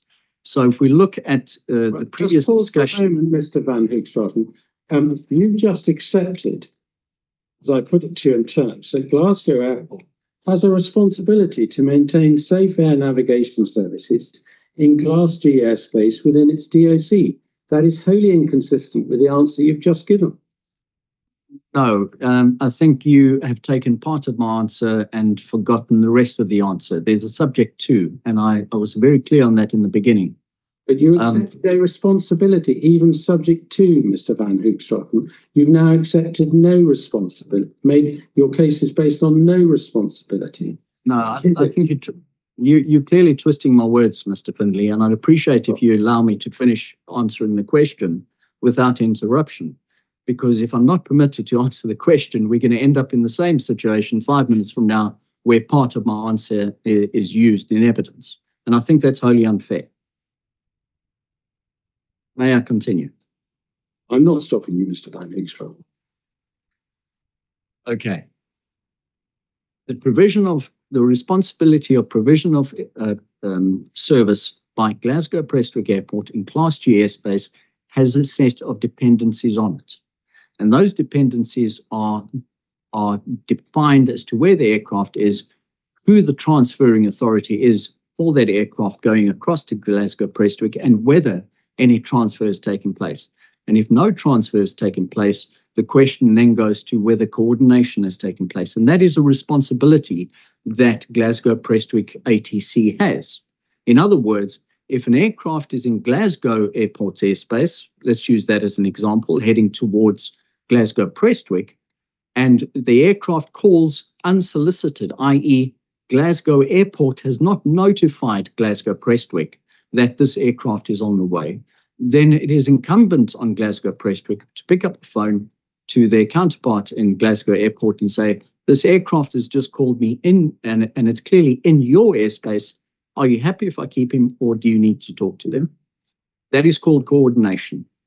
And that is the responsibility of an air traffic service, air traffic controller. And the same applies in Class G airspace. It is a responsibility of the controller to ensure that the service that they are providing in somebody else's assigned airspace can be provided, and they may not be aware of other aircraft in the area. And that's their point. So there are dependencies on the statement of responsibility in Class G airspace. So in answer to your question, if an aircraft has been correctly coordinated and Glasgow Prestwick is speaking to the aircraft, then they have a responsibility to deliver the service. But the dependency is on coordination. We'll come back to that dependence in a moment, but as I understand it, you maintain your statement in paragraph 45 of the report. That's correct. So now, you were at Can I Coventry. hang on, just wait. Clockery. Yeah. Glasgow Prestwick Air volume of airspace didn't include Clockery, did it? In the same way that No, it's out in paragraph 45 here. I don't think you can compare Clockery to. Answer the question. It did not include, Clockery did not fall within Glasgow Prestwick Airport's volume of airspace as that term is used in paragraph 45. No, it didn't. Not in the exact lower airspace, but above that, you have the CTA and you have the transition airspace between Scottish ACC and Glasgow Prestwick, and there's the transfer of aircraft in that vicinity. So to make a comparison, I'm not asking you about a comparison yet. I'm going to come to that. I'm just asking you about Clockery did not fall below any element of Glasgow Prestwick Airport's volume of airspace. No. Okay. And it did fall within NAT's volume of airspace as you treat that. Yes. So applying the same in principle logic, you wouldn't be able to understand an objection of Glasgow Prestwick Airport to Clockery Wind Farm. Yet we know at Clockery Wind Farm, if the application had been allowed, the reporter would have required mitigation for it. Well, if I do recollect from the Clockery inquiry, I don't recall. My position was very clear on that, in that I did not feel that GPA had a case. So the same applies. No, it's a different point. It wasn't that you couldn't understand there was an objection, and your position, it was that they didn't have a case for it. But you were found to be wrong as to that, Mr. Van Hoekstrom. Because I don't know if the reporter would have, if the reporters, if they had otherwise allowed the appeal, would have recommended mitigation in that for Clockery, in terms of air safety, wouldn't they? I mean, you deal with that in your report at paragraph 81 in the joint report, and so where whoever wrote this section purports to note key differences.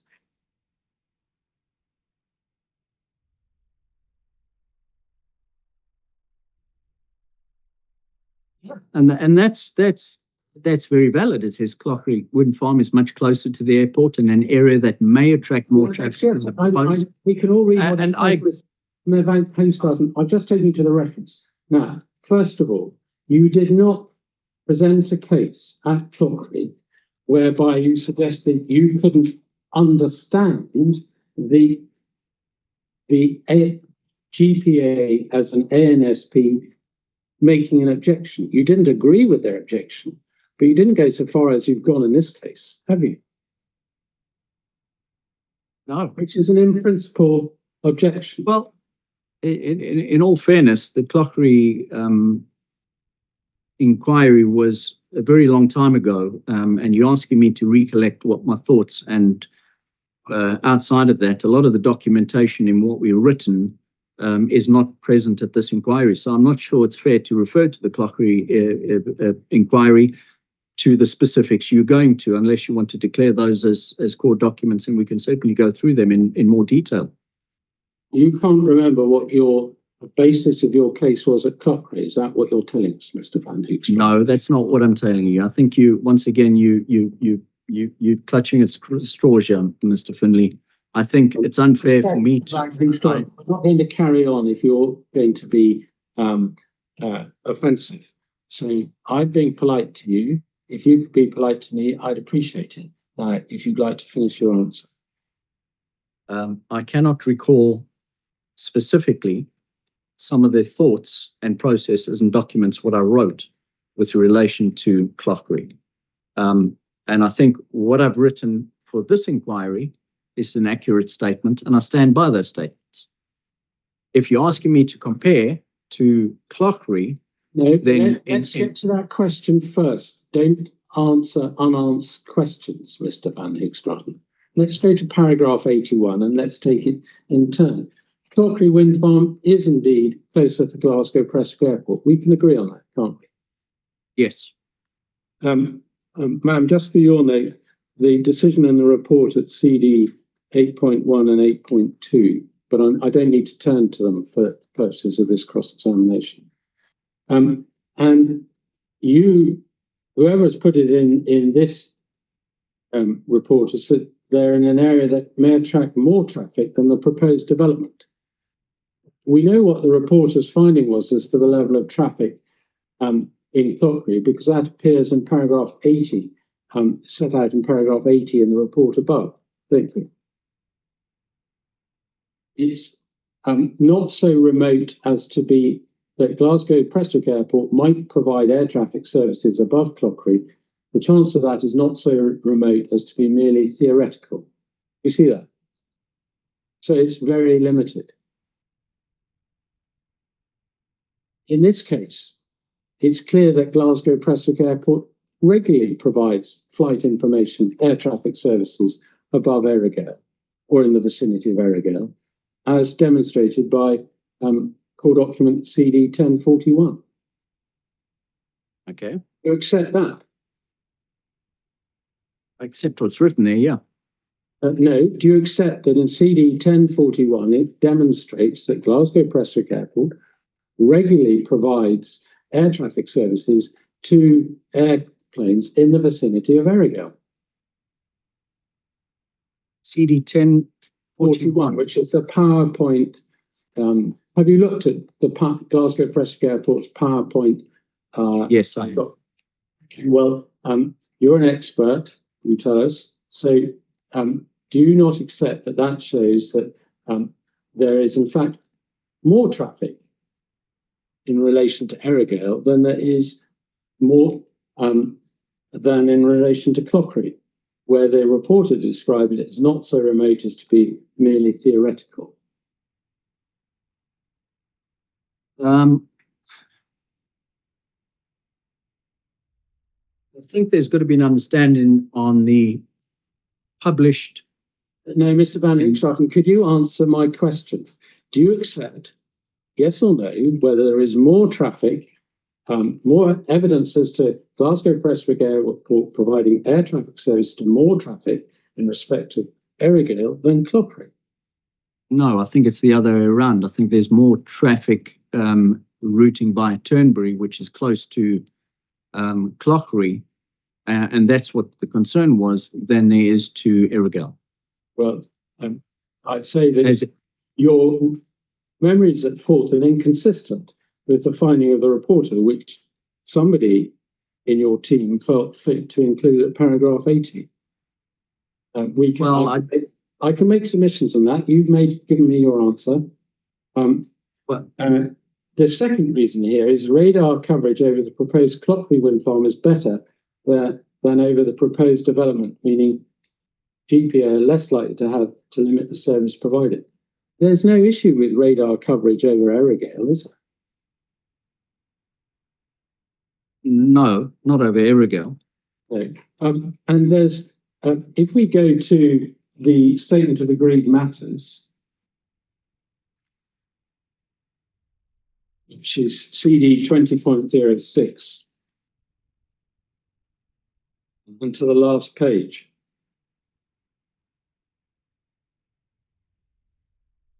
Fine. Just figure 1, just above paragraph 4.9. Sorry, have you got the reference for that again? Yes, I think it is. I may be wrong, but I think it's CD 20.06. So it'd be 0020.06.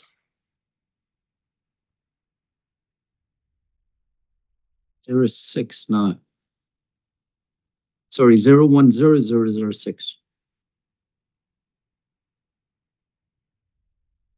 It was given a new CD reference yesterday, I think. Yeah, it's CD 020.006. So I've left out the initial 0. Okay, is that the joint position on paragraph 4.8 of Statement of Agreed Matters? Is that the one you're referring to? I think that's the next document. That's 020.007.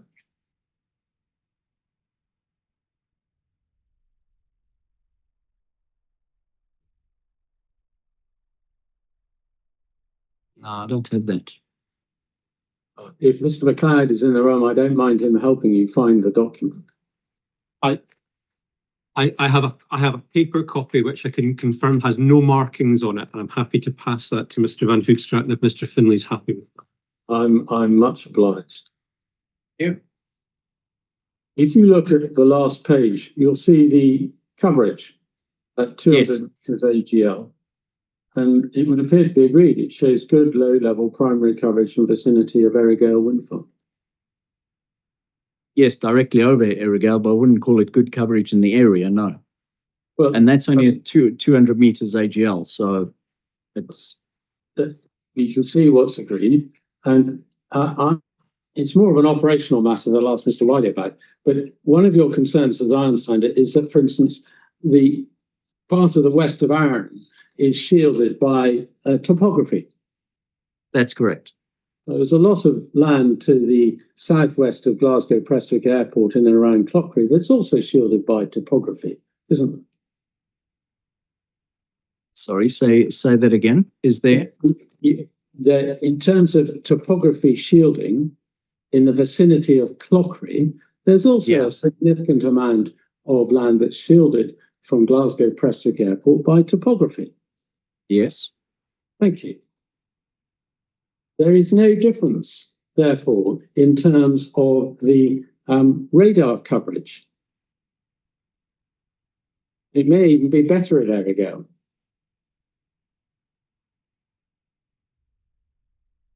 So I'm asking you why you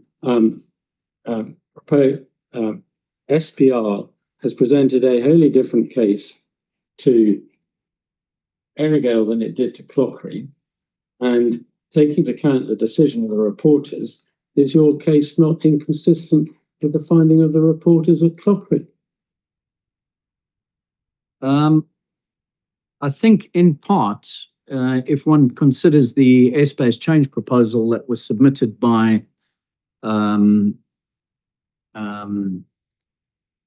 Glasgow Prestwick Airport, and I'm happy to go through that in a little bit more detail. But within the airspace change proposal, and I think it's a CD 010.013, just trying to find the, this is the CIA response. Oh, where is it? What document are you looking for? It's the airspace change proposal submitted by Glasgow Prestwick Airport. In respect of what? The lighting? No, the airspace change proposal that was submitted in 2017. And I think if you look at the consultation, the air traffic service routes under a consultation, in fact, CD 010.013, and if you go to electronic pages 22 onwards, and that will probably explain it a little bit more clearly. Because what I'd like to present, Mr. Finley, is evidence. If you want to compare Cloughree to Earraghail, then the diagrams presented by Glasgow Prestwick Airport, this is not by any third party, this was by Glasgow Prestwick, in determining their route structure, then you can see the implication of Cloughree and Earraghail quite clearly, and why the viewpoint presented at Cloughree and at Earraghail may differ in your opinion. There are better diagrams in the actual documentation, and if I can just find it, there were heat maps that were presented by Glasgow Prestwick, and I think it's number 027, core document 010027.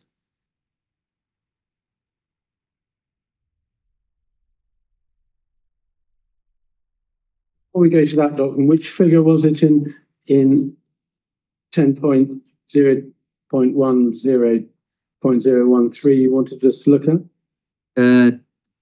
Electronic page 22, 23. But the actual documents, that's just a representation of the nominal tracks. But I think the important one to refer to is CD 010.027. And that is Glasgow Prestwick Airport submission document. You'll see the front page is Glasgow Prestwick Airport RNAV1 routes.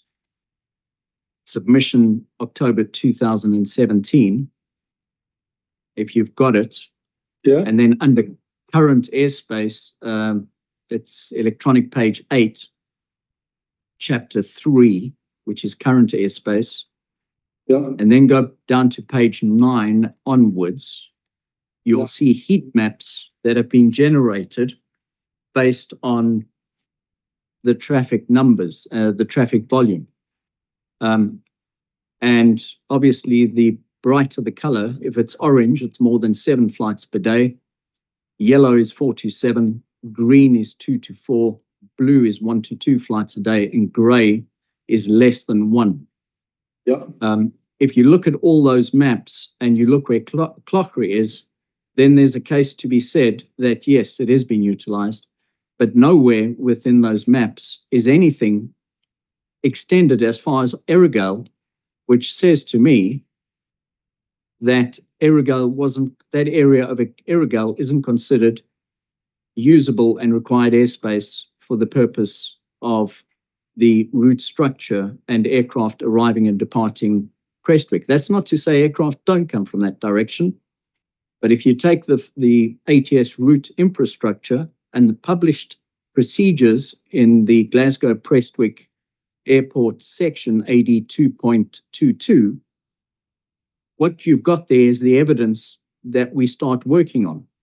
Now, if the procedures that are published are not impacted, then one can argue as to why there's an objection.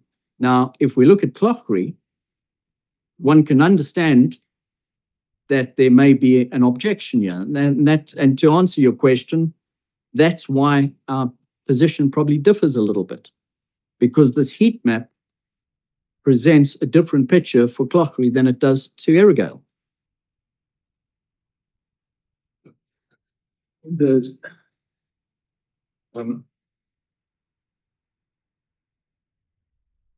as I recollect, Mr. Van Hoogstraten, the heat maps were before the reporter at Cloughree, weren't they? Sorry, the heat maps were before the reporter at Cloughree.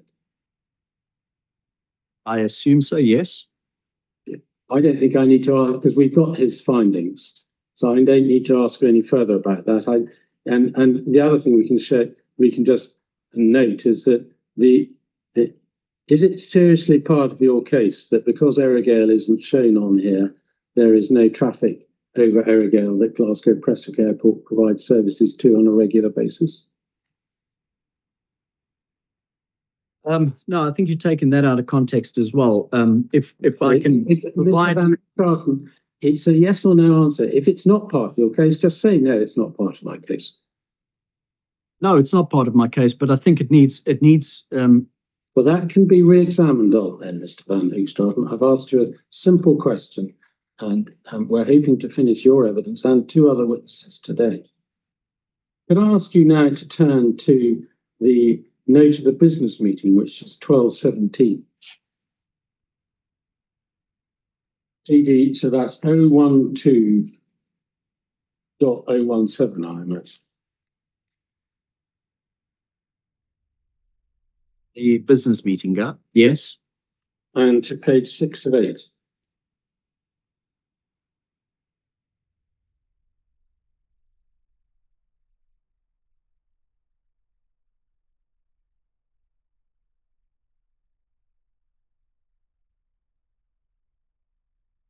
Yeah.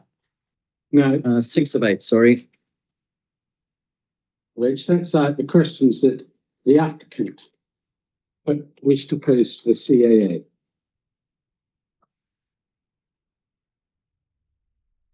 Okay.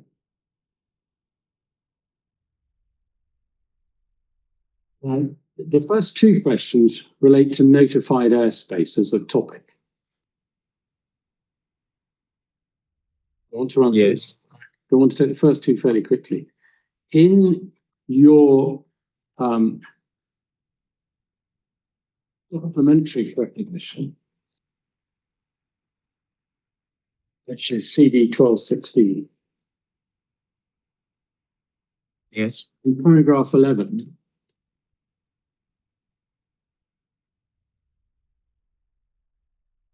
Yes. you say that the CA's response to the query on notified airspace suggests that notified airspace is a descriptive term to indicate that the planned wind farm lies within the airport's DOC. And then you say this, although that may be the way that descriptions intended to be used in the CAA's 11th of March submission, it is not the way in which the AIP appears to use the term.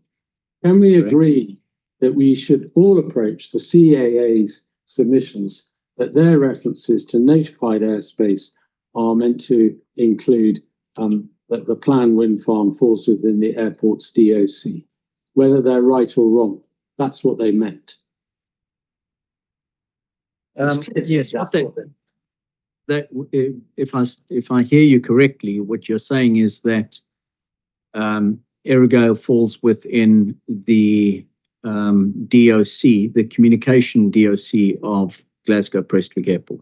Well, we'll come on to your emphasis on communication in a moment.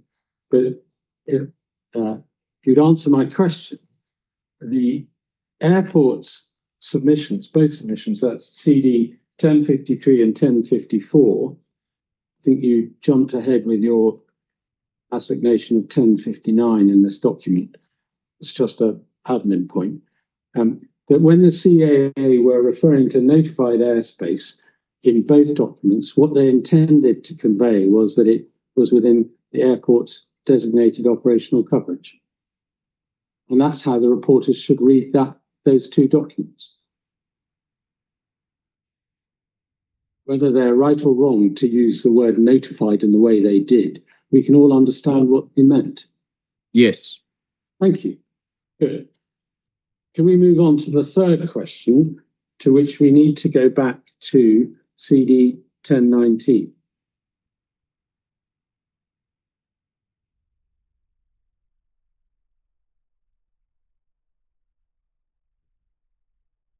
Yes.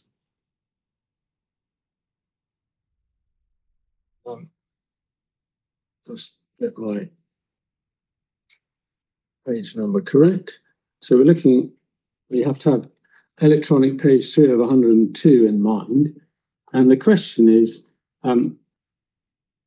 section ENR 2.1 of the AIP, so that's CD 1019 at page 3, electronic page 3, indicates that in the airspace above the proposed development, the unit providing service is Scottish ATC. What does this mean?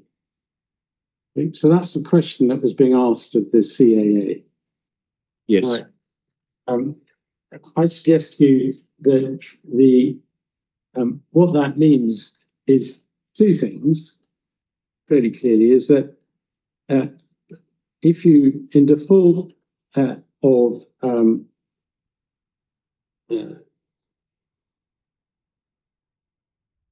any other, contacting any other or knowledge of any other ANSP, a party is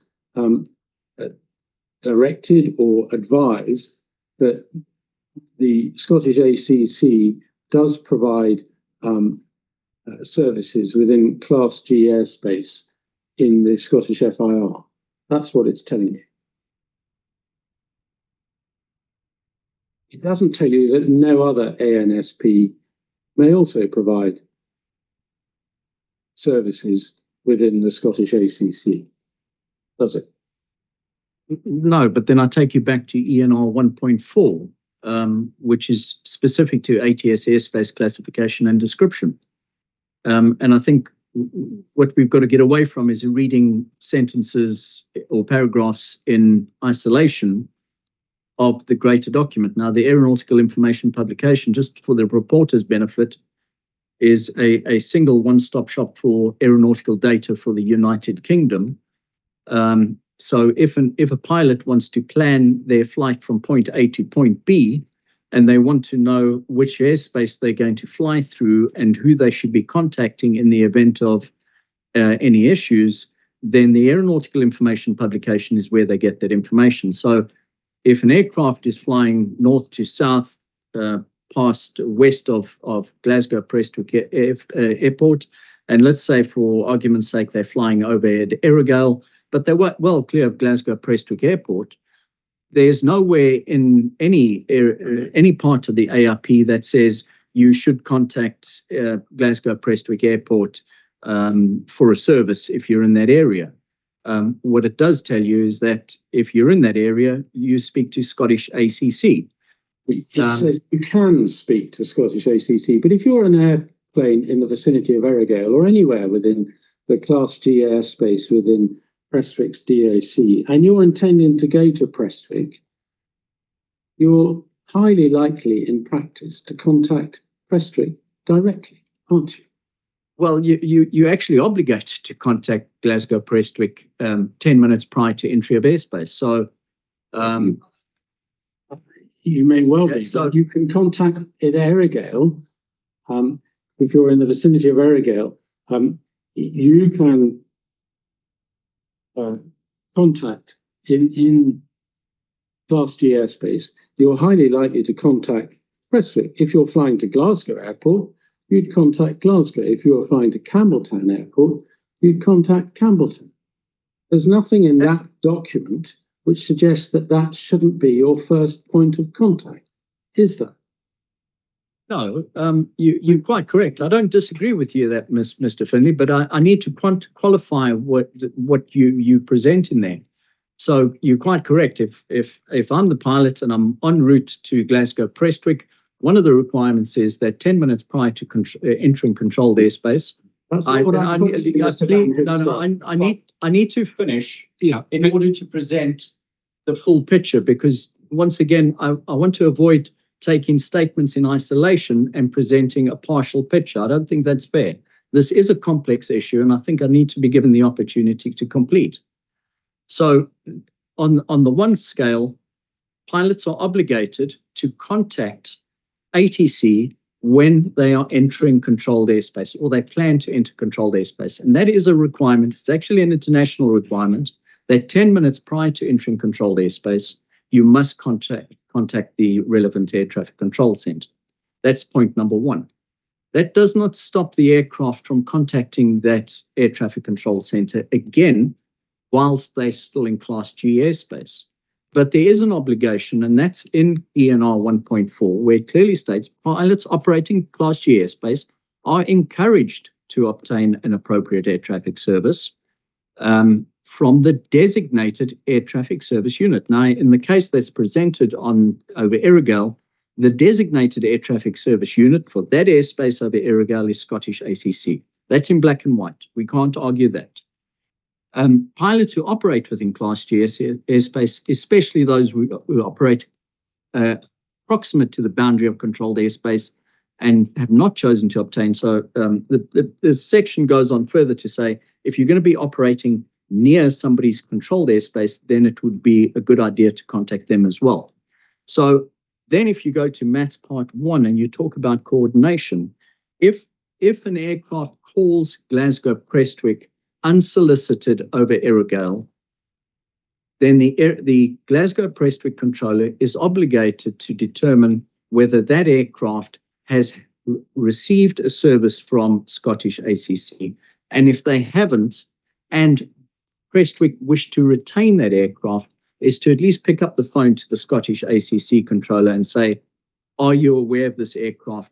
Have you got any conflicting aircraft in between Earraghail and entering controlled airspace? Are you happy if I keep him on my frequency? And that is just, it's a courtesy call, and it's in the interests of aviation safety. And that is actually normal procedure in any ICAO member state. And that is the relationship between uncontrolled and controlled airspace and the provision of a flight information service. So I think we need to be very clear. And myself as a professional air traffic controller, I've worked a flight information service sector. I've worked in en route, and I've worked in approach, and I've worked in Earraghail. And I've worked in 2 member states. I've worked in the Middle East and in Africa, and we are ICAO licensed controllers first and foremost. All UK controllers are ICAO licensed air traffic controllers. It's just each state has slight variances to their rules, which again is published in the AIP. So any differences to ICAO must be published, and that's why each state has perhaps some different rules. The rules pertaining to Class G airspace and use of airspace, there is no notified difference to the classification of airspace, and the provision of air traffic control is not notified in the AIP, with the exception of Class G airspace, where there's and the UK is one notable state where they provide a slightly different nuance to provision of a deconfliction service, for example, in Class G airspace. That's not something that happens at other member states. So the point that I'm trying to make is that if an aircraft is in a volume of airspace and is not speaking to the service provider of that volume of airspace, if they're speaking to another air traffic service provider, it is incumbent on them to then make contact and coordinate and ensure that while that aircraft is transiting that volume of airspace, that the safety of that flight is assured and all relevant parties are aware of the flight and it is coordinated. And that's in the interests of air safety. You cannot have a single volume of airspace with 3 air traffic service providers all providing their own service on a need-to-know basis. That simply is not permitted.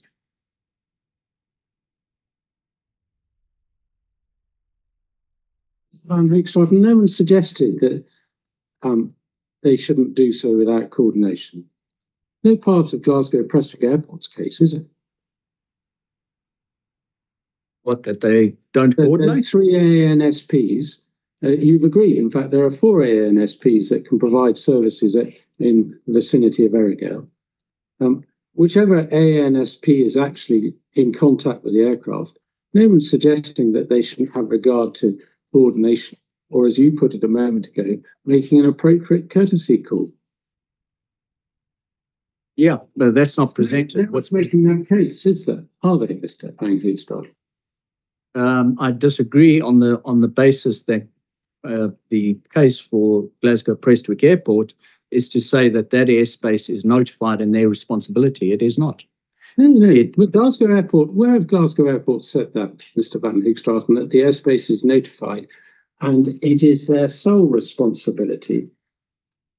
No, nowhere does it say it's their sole responsibility. No, and you've accepted that they do have, albeit subject to caveats, a responsibility within their DOC when they're providing air services. But that's the whole case that you're presenting, Mr. Finlay, is that because the DOC is there, that they have a responsibility to provide a service, and that's not the case. They have a responsibility to provide a service subject to the correct coordination taking place. Yes. Well, I don't think there's any difference in principle between us, Mr. Van Hoogstraten. There's a huge difference. Let me finish, Mr. Van Hoogstraten. With respect, no, they are providing a service subject to rules such as any ANSP would do. And that's the position of the CAA, is it not, in their response at 1053. They expect and they're concerned that that Glasgow Prestwick Airport should be able to provide a service in the area of the proposed Earraghail wind farm. It's not possible to read the CAA's response in any other way.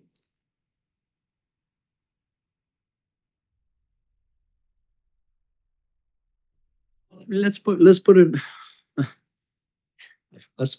Look, in the initial CAA response. Van Hoogstraten, you've given us very lengthy answers which have gone well off the point of the question. Let me put it to you again, are you suggesting the CAA is not expecting Glasgow Prestwick Airport to be concerned about as to its provision of service in the vicinity of Earraghail? The CAA, in terms of the service provision in the airspace over Earraghail, that is captured, and the applicant has made the relevant approach to NATS or NERL to Mr. provide Van mitigation in when that you answer airspace. the question, nothing to do with NATS or NERL. It's a question, and I'm afraid you're avoiding the question with respect.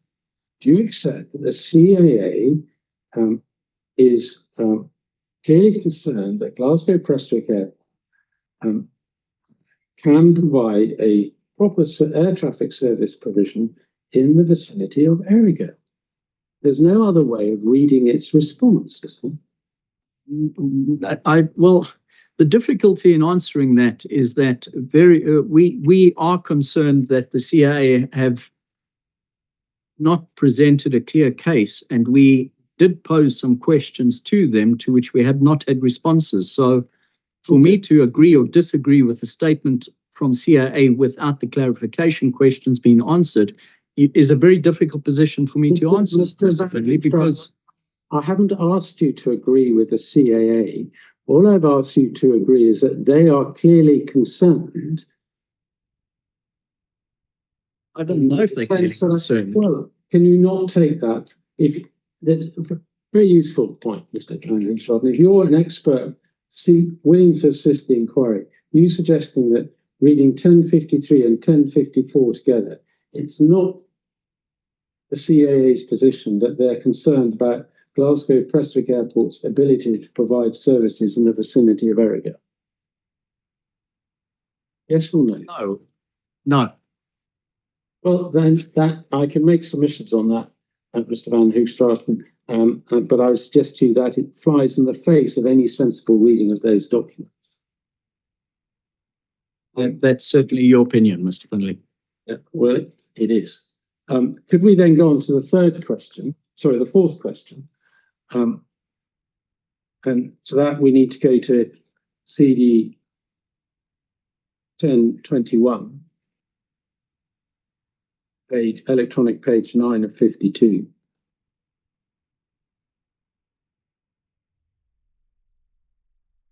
The question is, what is the distinction between section 2.17 and 2.18?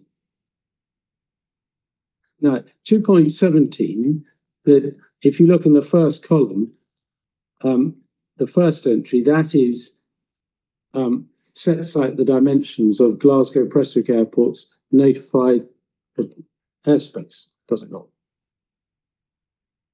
Yes. And the second entry, the Prestwick ATZ, all falls within that, does it not? Yes. So is what 217 is telling anyone who's reading this document, where Glasgow Prestwick Airport has responsibility for notified airspace? Yes. 218 deals with services, communications, facilities. Yes. Under radar, there are 3 entries. There's an emergency frequency, which I understand is the same frequency, but throughout the UK. That's correct. It's an international emergency frequency. So in to one stage back, do you know who provides the information that fills in 2.18 and the equivalent in for every other airport? The airport. The airport is responsible for this information. But it's then no doubt the CAA have an interest in what information they're providing, and it's then published. The second entry under Prestwick radar is a frequency for as being directed by an air traffic controller. Yes, that's 124.630 megahertz. Yes, and the third entry is a general one for their designated for their DAC, and the dimensions of the DAC are given. That's correct. I think for clarification, you'll see there's 3 service designations: approach, tower, and radar. Yeah. I'm just looking at radar at the moment, and I'm just asking you about radar. So could you confine your answers to them? Okay. What is the point for under a radar designation of giving you the ability to contact the Prestwick Airport on radio if their radar couldn't pick you up? Provision of air traffic service is not dependent on radar or non-radar. Under radar, the service designation is radar. What is the point of giving someone a radio frequency to contact Prestwick Airport to discuss radar if radar doesn't cover that area? It's a nonsense, Mr. Van Hoogstraten, to suggest that that is simply about radio communication. It's a combination. Okay. No, it's not nonsense, and I think you're totally incorrect there. There's two things that and I'd like to answer this in its fullness, and I think you've got to read the entire table in context. For example, if you look at tower, the tower frequency also has a DOC, but the tower does not provide a radar service. So therefore, how can DOC make reference to a radar service? And the same can be said if you look at Campbelltown frequency chart, which is the same layout. Campbelltown also provides a DOC, but Campbelltown doesn't provide a radar service. So how can DOC be any relative to surveillance? This table... Mr. Van Hoogstraten, let me answer that question for you. If you want to contact Prestwick Tower for tower services, it has a different DOC, doesn't it? 25 nautical miles to 6,000 feet. It's not suggesting that the service you're contacting them for is for radar. Whereas if you're contacting under the third item in column 1, radar, you are contacting them for radar. No, where does it say that? DOC, it says service designation, approach 1, tower 2, radar 3. If you're contacting them for radar, Mr. Van Hoogstraten, you are contacting them in that context, and that is why the DOC is relevant there. And just before, and that is exactly the same way that the CAA have approached it in 1053 and 1054. And I suggest to you that your reading of it is simply wrong and impracticable. May I speak now? May I respond? Of course you can, Mr. Van Hoogstraten. Thank you. So if we look at the first designation, which is the APP, so that is a sector that's called approach. Now, approach shares the same frequency, 129450, as indicated in the radar section. Let me continue. So the approach... Mr. Van Hoogstraten, just for a moment, that's the emergency frequency, which we know is UK-wide. No, it's not. Sorry, the second one, yes. So 129.450. My apologies, Mr. Van Hoogstraten. Yes, you can contact the approach on that frequency within that DOC if you're seeking approach services. Yeah. Okay. So the approach frequency, so the frequency assigned to Glasgow Prestwick approach sector is 129.450 megahertz. The designation to the tower, the Prestwick tower, there's two frequencies, and the reasoning for that is you've probably got a tower frequency and a ground frequency. It's not defined there, but they've got two frequencies that are assigned. When you get to radar, there's the emergency frequency. Let's forget that for a minute because it's on all of them. But then 124.630 megahertz is a designated frequency for the radar sector, and 129.450 is a designated frequency for the approach sector. However, what happens at Prestwick, and it happens at many airports, is you combine sectors when it's quiet and you split sectors when it's busy. So when Prestwick gets busy, they separate the approach and tower function. The radar function takes frequency 124.630. The approach function retains its frequency 129.450, which is, as you can see in service designation up at the APP, and that's how it operates. So what happens is they call what is bandboxing. There's different names for it, frequency combining or bandboxing. But effectively what happens is when the frequency is combined, the 124630 and 129450 operate on a single operator's system. And when he communicates, or he or she communicates on that frequency, it broadcasts on both frequency, and aircraft on both frequencies can hear each other. And that's what happens in the background on a technical level. So just for clarification for the reporters, it is notified that 124.630, my understanding and reading this documentation, that is the dedicated radar frequency that has no DOC associated with it. But the approach frequency of 129450, which is duplicated in both the APP designation and the radar designation, indicates to me that the approach radar function is combined or separated depending on the busyness of the airport. Well, Mr. Van Hoogstraten, we've heard your answer.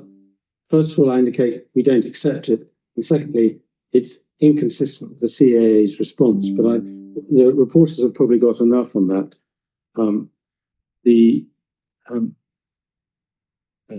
I ask one more question on the point? Is there any other document which tells the pilot the extent to which Prestwick operates radar coverage and is going to provide flight information services on the basis that it has you on radar?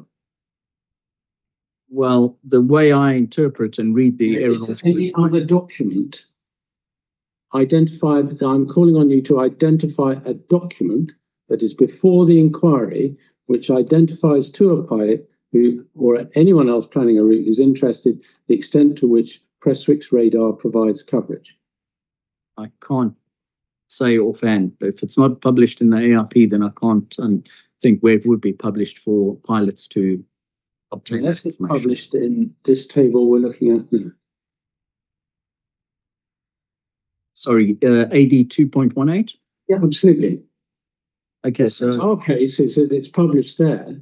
Your case is you can't think where it's published, which would be a significant... It's simply not published. Reading 2.18 air traffic service communication facilities and interpreting that as surveillance facilities is incorrect. I know your case, Mr. Van Hoogstraten. I'm putting a more broader point to you, which is our case is that that's what tells a reasonable person reading this document what the coverage is. I'm asking you, if it doesn't here, where does it do it elsewhere? And where does it do it for every other airport which is dealt with in exactly the same way in the AIP? Then I can ask you to go further down into AD 2.22 under flight procedures.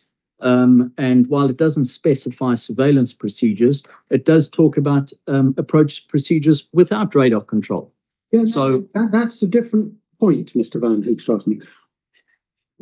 Let's just go back to basics. Don't you accept that it would be highly relevant for a pilot to know, planning a route, the extent to which Glasgow Prestwick Airport has radar coverage? And it professes to have radar coverage. That would be a factor that would be highly relevant to that pilot, would it not? Not necessarily, no. Could it be highly relevant? If an aircraft was flying to Glasgow Prestwick, I think the surveillance, whether they had surveillance or not, is immaterial. There's airports around the UK that don't have surveillance. So I'm not sure the relevance of surveillance. Mr. Van Hoogstraten, are you seriously suggesting that a pilot going to Glasgow Prestwick Airport, which it knows is a significant size of airport with radar, is not going to have some wish to know the extent to which it can provide radar coverage? No. It will know in respect to Campton, there's no radar, so it won't be expecting that. Correct. And if the pilot... But at Glasgow Prestwick Airport, it will know it does have it.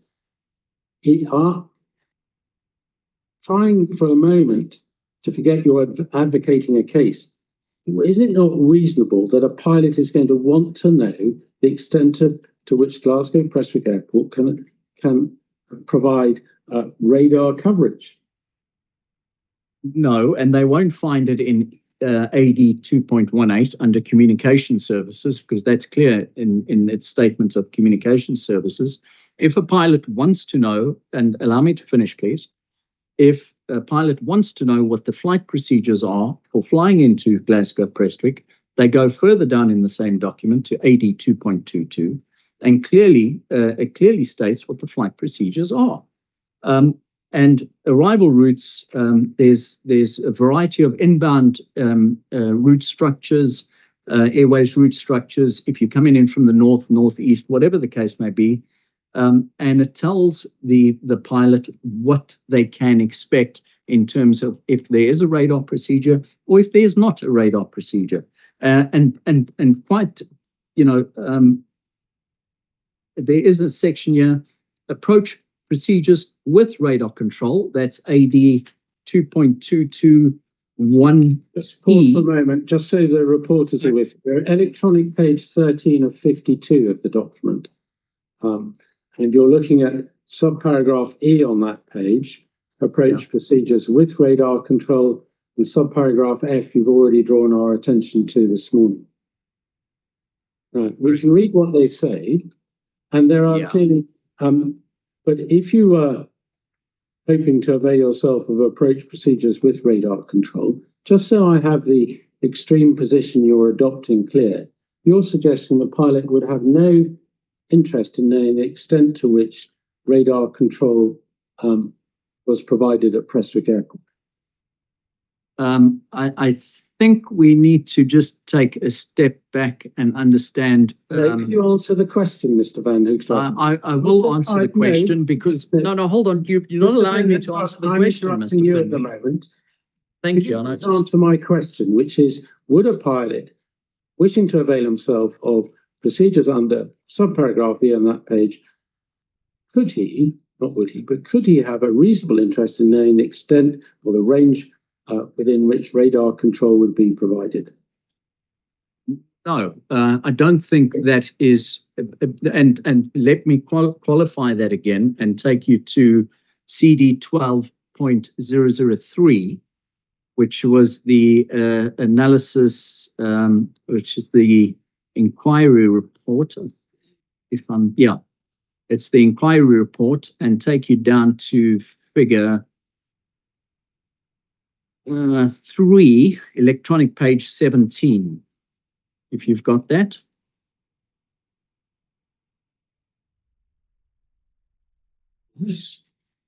Now, what that diagram indicates is radar coverage at 500 feet is the red boundary, and you can see it's very limited. If you look at the green at 2,500 feet, so if an aircraft's flying at 2,500 feet, the line indicated in the bright green, one can see the limitation. And then if you look at the blue shaded area, which extends a little bit further out, you can see the extent of what is covered and what is not covered. So to make a statement to say the DOC at 19,500 feet is 40 miles, that may be all well and good at 19,500 feet, but Glasgow Prestwick Airport has no airspace responsibility at 19,500 feet. Their airspace is much lower and smaller than that in terms of the lateral boundaries, whilst they may talk to an aircraft because they're VHF communication. Sorry, I do need to finish. No, with respect. No, I do need to finish. No, Mr. Van Hoogstraten. Can I just interrupt? I'm going to your answer. I've asked you about what a pilot would know. I haven't asked you about responsibilities or such like. I've asked you a simple question. We're going to be here all day with you if you carry on giving answers that go well off the ambit of the question. Well, can I come back on that? I've been very careful not to intervene in the exchanges that have been taking place between Mr. Finlay and Mr. Van Hoogstraten. But in fairness to Mr. Van Hoogstraten, he is trying to explain his position here, as I understand it, in connection with the issue of DOC radar coverage and so on. And he must be given the opportunity. He's been asked questions about what the table shows, what it means. He's trying to explain to the inquiry his understanding by reference to radar coverage. And if Mr. Finlay wants to come back and ask further questions in relation to that, that is legitimate. But Mr. Van Hoogstraten should be allowed to complete his answer on this point before Mr. Finlay comes back. I think that's only fair. The question wasn't, as Mr. McLeod put it, wasn't about the extent of radar coverage, whether a pilot would be interested in knowing. Now, if Mr. Van Hoogstraten would restrict himself to that issue, which is the issue of the question, I won't interject. If he goes much broader, which he has been, I will.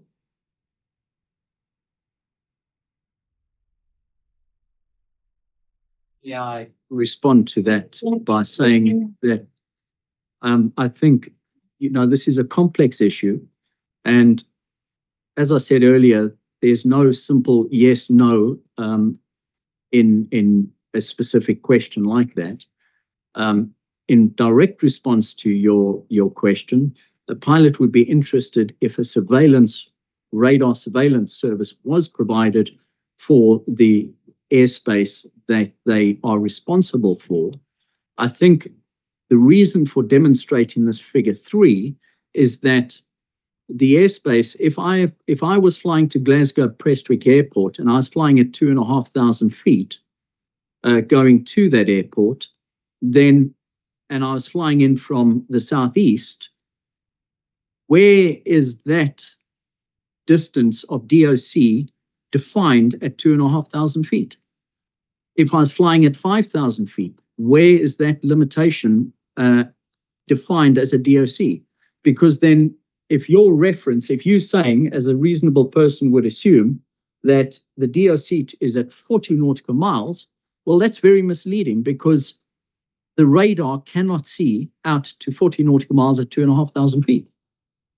And once again, it can't see out to 40 nautical miles to the southeast and to other sections as that map displays, because there's limitations either because of terrain or whatever the case may be. It's mostly terrain. I would argue that coverage map is and the areas that are not covered is because of terrain. You've got high ground to the east of Prestwick, the Isle of Arran. There is obviously high ground there as well. It goes fairly high. You can see at 500 feet. You can't see beyond it. So there are limitations to the radar coverage. And to make the assumption that the radar can see to 40 nautical miles from ground all the way to 19,500 feet is very misleading. No one's made that assumption, Mr. Van Hoogstraten, except for yourself. That might be the case I'm putting you. I haven't suggested that. But there are two things in that long answer, Mr. Van Hoogstraten. One is you accepted a pilot would be interested in the extent of DOC, so we can record that. Eventually, you've accepted it. And secondly, I want to return, just so I have it absolutely clear, if that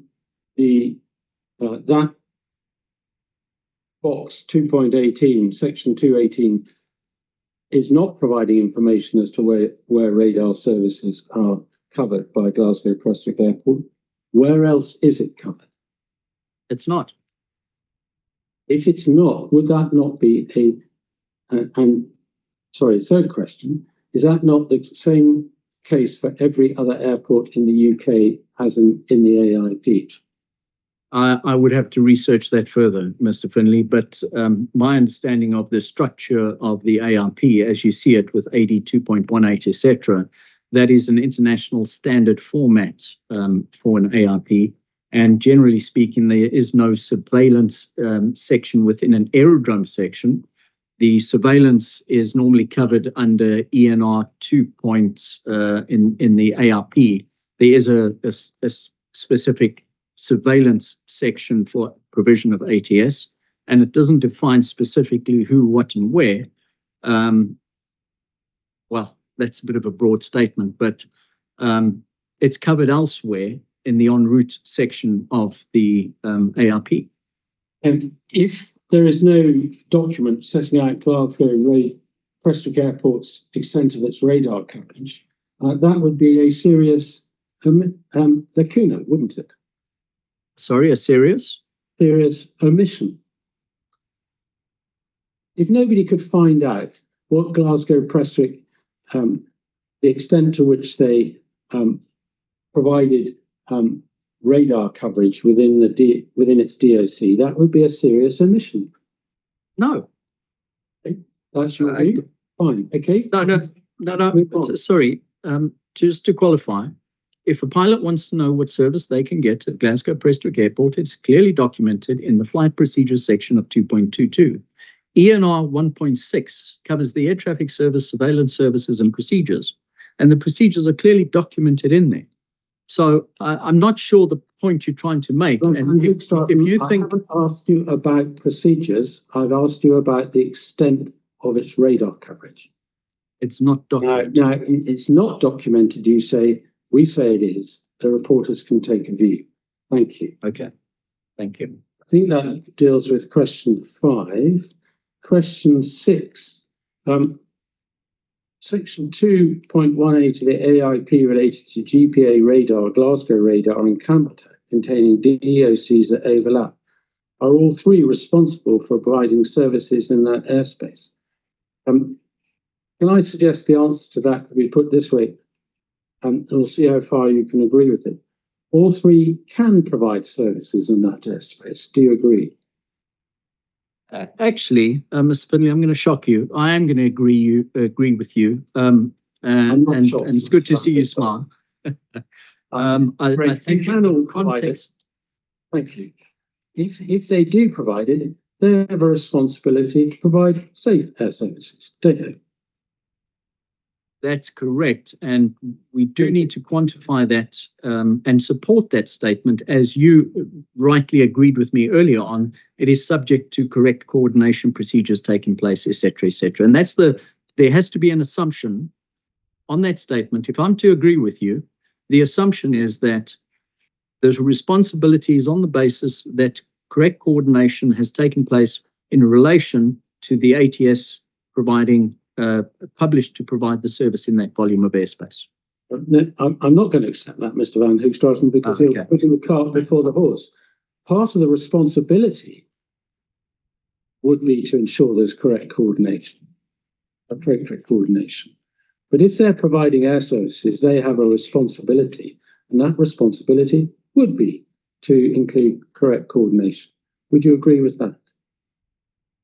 Yes. Thank you. Questions 7 and 8 deal with operational matters, which I'm going to deal with Mr. Wiley. It covered quite a lot of other matters in passing. The CAA, just before we finish that document, the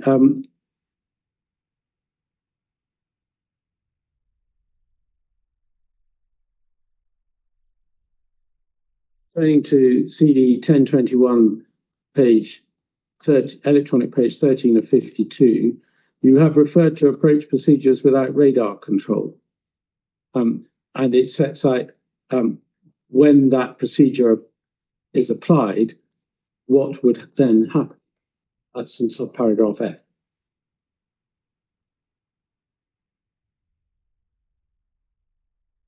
Do you have that, Mr. Van Hoogstraten? Sorry, I'm getting that. 1021.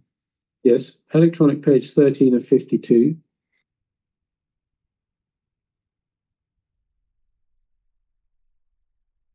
Yeah. Paragraph F. You've already referred to it this morning, yes, Chief. It doesn't set out when it's appropriate to use approach procedures without radar control, does it? It won't surprise you to hear that is provided for within Matt's document part 2. Sorry, I don't understand the question. First question, it doesn't tell you when it is appropriate to use approach procedures without radar control, does it? No, that'll be documented in Matt's part 2, yeah. Thank you. Wouldn't surprise you to know in Matt's part 2 there are only to be in exceptional circumstances, such as if radar is unavailable or because it's crashed, so to speak, or because it's being overhauled, but there will be limited circumstances when that is the CA would accept that as being appropriate. That would be your experience, would it not? And in areas where there's limited coverage due to terrain, and that's an acceptable norm. There's nowhere in terms of approaching Prestwick Airport. There is you're never going to carry out your later approaches to Prestwick Airport without radar control, are you? You can provide approach services with or without radar. The approach services without radar control, there's no. Are you suggesting it's likely there's provision in MATS Part 2 for them to be provided without radar control as a general matter of course? That's what this point F said, is that there's approach procedures without radar control. So in the event that surveillance is not available, i.e. the radar stops working, then there's procedures to be followed. And then in those circumstances, it's highly likely, as you will be knowing in your experience, that the amount of aircraft that can be directed to land or approach without radar control will be significantly limited. Not necessarily. There's published procedures for that. And in fact, it says when inbound aircraft is not being sequenced by radar, aircraft will normally be cleared to those points in order to carry out an instrument approach procedure appropriate to the landing direction. So I don't agree with what you're saying. An aircraft can approach and land at Prestwick Airport with or without radar being used. I haven't suggested otherwise to you, Mr. Van Hoogstraat. I've simply suggested the circumstances in which it might do it without radar are limited. Yeah, there's a limitation. The capacity of an airport is limited when radar is not in use. It's a tool. Thank you. Two more questions, I think, only on CD 1053. If we can just try and finish my cross-examination before lunch.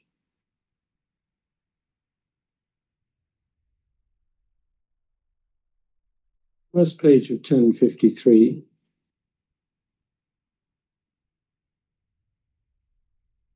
Third paragraph. Sorry, just for my benefit, sorry, Mr. Finlay, 1053, I don't have the CD reference, but is it the 010.053? Is that the note of business meeting? No, it's the CAA response to evidence shared by Earraghail. Ah, yes.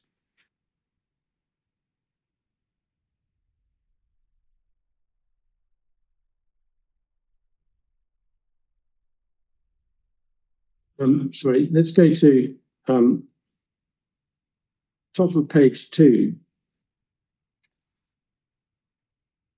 Second sentence. The air traffic service provider has a safeguarding obligation to consider the potential impacts of any proposed developments as it affects their operations and provide input into the relevant planning process. That is entirely inconsistent with paragraph 45 of the inquiry report, is it not? Where it said that you couldn't understand the objection of an ANSP who has no delegated responsibility in this area.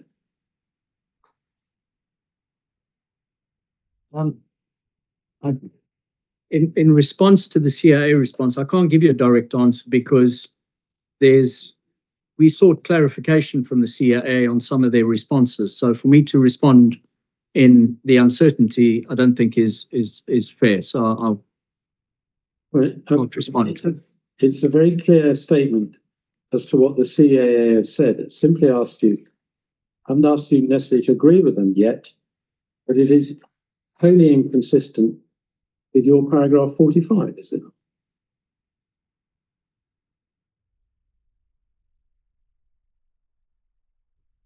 It would appear so, yes, based on the way it's structured. Thank you. And then if you turn to the last page,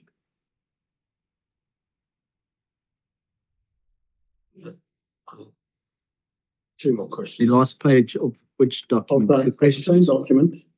No, the same document we've just been looking at. Yeah. I'm looking at it in hard copy, so I'm afraid I don't. But it's headed Air Traffic Services and Class G airspace around Prestwick Airport. The fundamental issue is not whether the airspace about the wind farm is controlled or uncontrolled, but the ability of the air traffic service provider to provide a full air traffic service continuously in its notified airspace. And by notified airspace, we've already agreed that means within Prestwick's DOC. That's what the CAA were using that phrase to mean. Do you agree with that or not? No, I don't agree with that at all.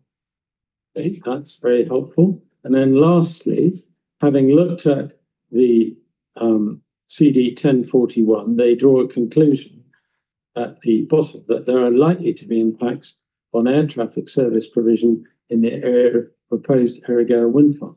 Do you agree with that or not?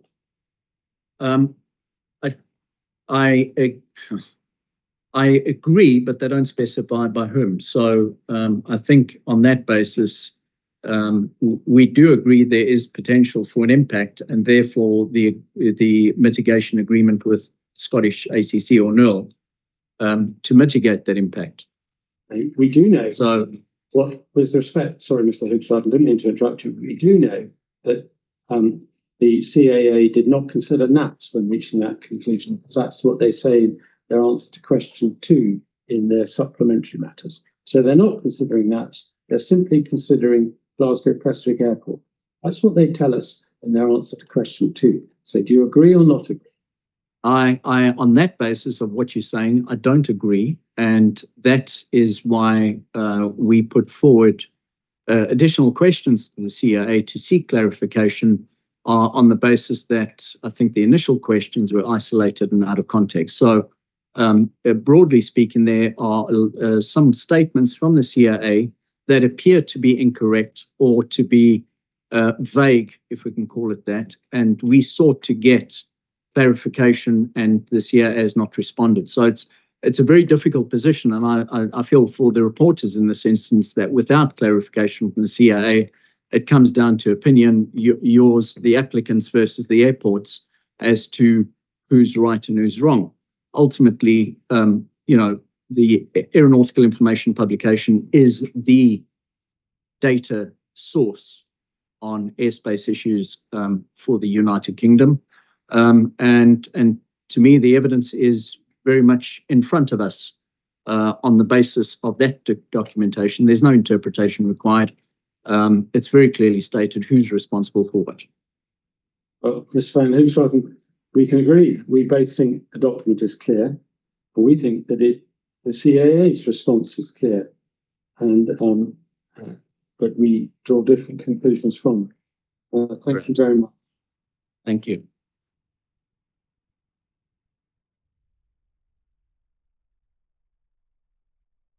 Okay, I will go to lunch break then, and when we come back, I do have some questions, and then we'll go back to re-examination.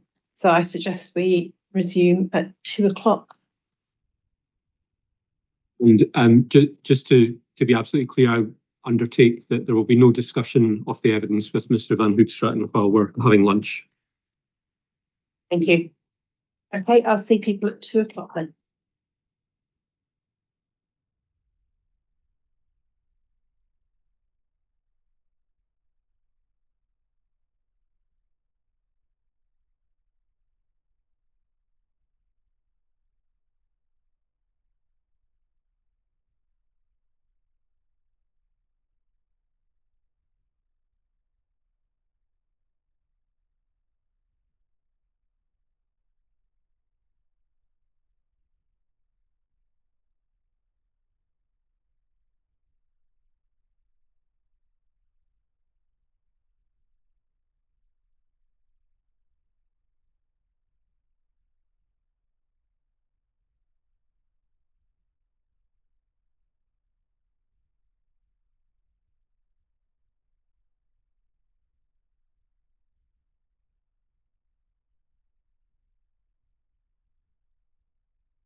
Welcome back.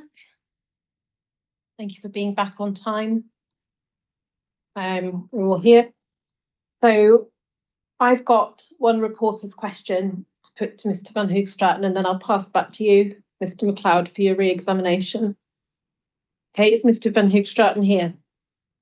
It's not on screen. There you are. Yes. Okay. Hi. Hello, welcome back. So it's just one question of clarification, I think, on one of the points you discussed with Mr. Finlay. So see from the statement of agreed matters, and I think it was discussed that it's agreed that the airport will provide some services in the vicinity of the proposal. I understand from your evidence, written and oral evidence, Mr. Van Hoogstraten, that those are services that it's got capability of providing, not ones it's obliged to provide, and that in providing them, it needs to do that within relevant rules and courtesies. I think you also gave evidence, and it's in your written evidence, that that's done, for, as far as you can see, that's done not under a formal written agreement, but on an ad hoc basis. That's the context of the question. So going back to the inquiry statement, CD 12003, paragraph 45, where Mr. Finlay asked you about the final clause in that paragraph, which is the applicant cannot understand the objection of an ANSP who has no delegated responsibility in this area. The question is basically that statement's made on the basis that if the airport's objecting to an impact on its services, that's an impact on services it's capable of providing. It's not an impact on services that it's obliged to provide. Is that the context for that statement? Yeah, I think you've summarised that well, to be honest. And I think that comes down to part and parcel of our response to the objection, is that there's a publication of what the operation is and the associated procedures with it. If there's an impact to those procedures that are published, then it's an impact to operations. If there's ad hoc or tactical arrangements that are made, then those tactical arrangements, the controller at that point in time, I'll call it a risk assessment, but the controller will make a decision based on the information that's available at the time. Now, if there's clutter at that particular point in time that the controller deems to be a concern to that routing, i.e. taking an aircraft direct to the airport rather than on the published route, then they've got to make a decision whether to accept the direct routing or not. Now, bearing in mind that clutter can be caused by a variety of inputs, one of them being weather. So this region's not blessed with great weather. We're all aware of that. So weather-related clutter is something that happens very ad hoc. It happens anywhere in the airspace. So it's not just wind farm clutter. I think the benefit of wind farm clutter, if I can call it a benefit, is that it's static, it's known, it's there. And MATS Part 1 actually provides guidance on known versus unknown clutter and how controllers can deal with it. And I think the point is that a clutter can be dealt with on a procedural basis, i.e. you can have a set of procedures that the controller will use to manage and make a decision. But your point that you've made is that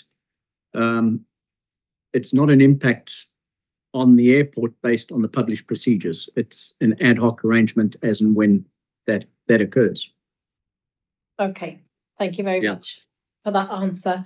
And that's the only question that I've got. So, Mr. McLeod, I'll pass back to you now. Thank you. Thank you.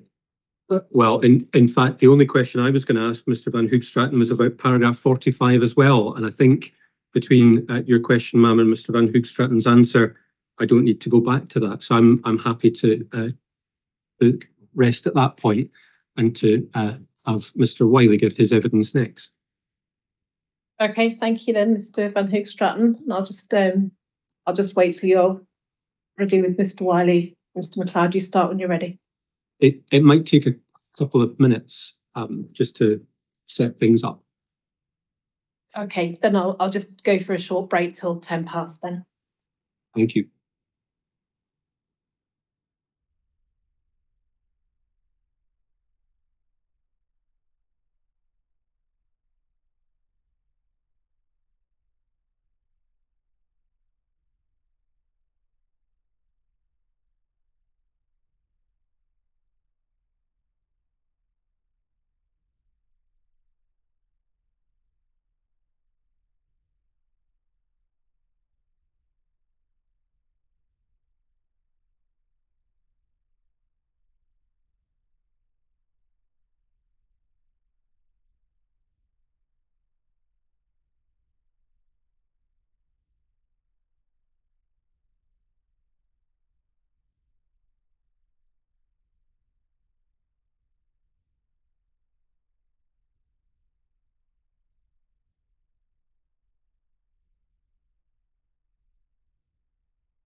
Okay, welcome back. If we're all back and ready, you ready, Mr. McLeod? I am, ma'am. Thank you. So the applicant's second witness is Mr. James Wiley, who's Senior Planning and Environmental Policy Analyst in Aviation at Scottish Power Renewables. Good afternoon, Mr. Wiley. Afternoon, everyone. So you have two precognitions, a main and a supplementary, and much like with Mr. Van Hoogstraat, I'm going to take you to certain parts of your precognition. I wanted to start, first of all, in anticipation of some questions you might be asked by Mr. Finlay about your experience. And I would like you just to read paragraph 1 of your precognition.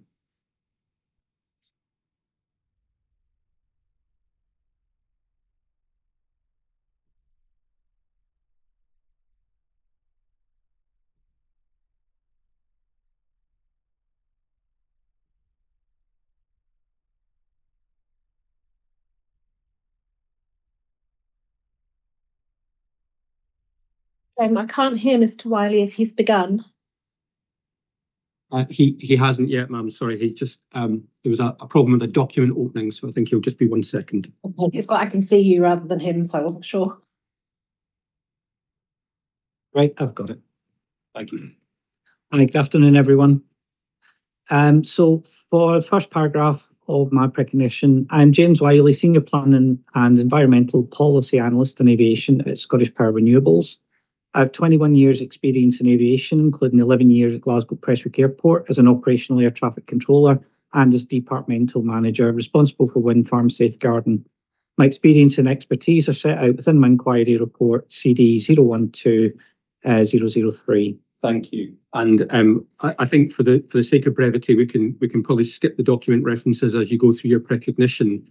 But just in terms of the inquiry report for the reporter's reference, it's paragraphs 4 and 5 that set out the full details of your experience and expertise. Is that correct?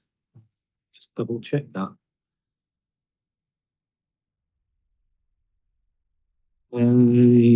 That's correct. Are you giving evidence to this inquiry as an expert witness? Yes, Do you understand the duties of an expert witness? I do. Now, you're employed by the applicant in this case. Do you consider yourself able to provide independent expert evidence to the inquiry despite your employment status? Yes, and it might help a little bit about the structure of Scottish Power. So I sit as part of the policy and regulation team within Scottish Power Renewables. We sit separate to any of the project teams. We provide independent advice to all areas of the Scottish Power business, including the onshore development teams, the offshore development teams, and indeed the management team as well. I've never hesitated in giving advice that the business needs, not necessarily what the business wants to hear. And I would provide the same advice, whoever it is. I'll give you an example as well. While I was at GPA, there was a wind farm development, and the name escapes me, not far from Earraghail. And at the time I was manager air traffic, I said there was no objection. So my position on developments in this area has been absolutely consistent. Thank you.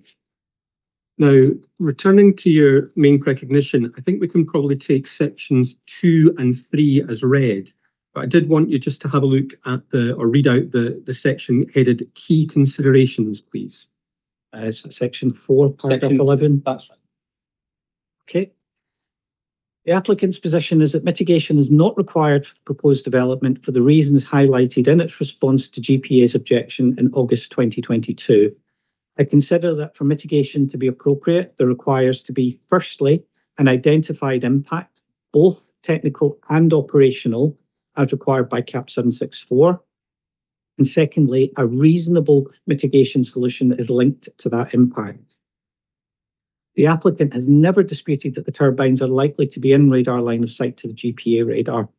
The GPA's objection is based solely on this technical impact. Now, in paragraphs 12, 13 and 14, you go on to talk about the PowerPoint presentation. And Mr. Finlay and I had an exchange of emails where I think it was agreed that if possible, the airport would put the PowerPoint presentation up and run the graphics if required, which we've done to good effect at previous inquiries. And I just wanted to check with Mr. Finlay, is that still okay with you?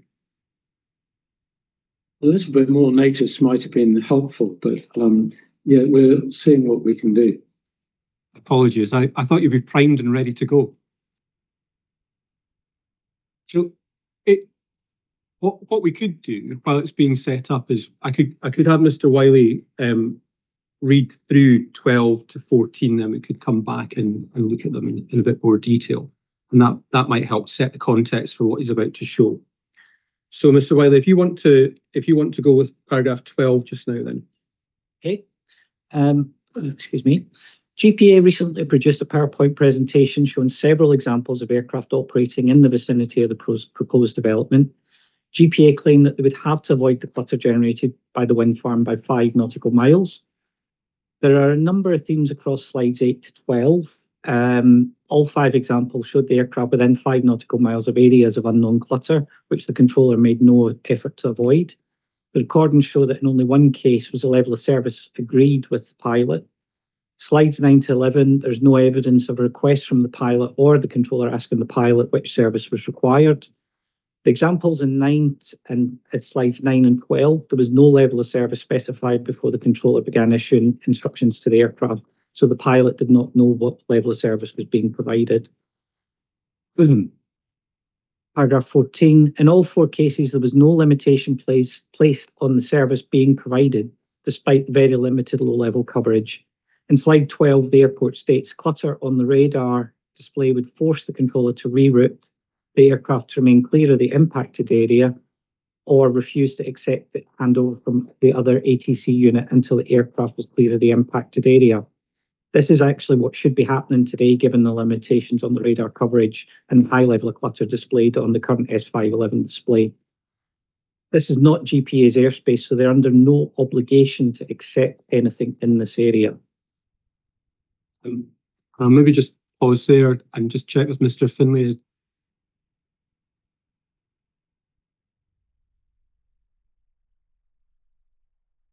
We're trying to join the call because we need to be let in to, our operator needs to be let onto the call in order to then share the screen.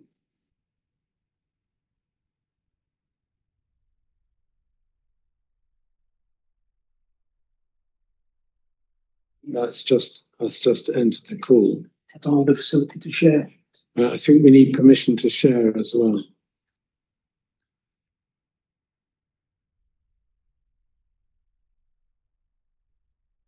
I'm just going to ask our IT whether they do that. Yeah. My apologies. I really should have given you more notice. So if I could then maybe hand back to Mr. Wiley, and he can tell us which slide is best to look at first. Yeah, I'll try not to labour this too much in the interest of time. I'll try and focus on the matters related to the inquiry. So I think just a couple of points to make, just general scene setting. As Mr. Van Hoedstraten's already kind of described, the aircraft will see it arriving off any of the published routes. So these aircraft are all off any published routes. That's via the handover process, are effectively delegating responsibility for the aircraft that will see to GPA within their airspace. So I think if we just run through the slides very briefly, slide 7 first of all. Do we have the video capability?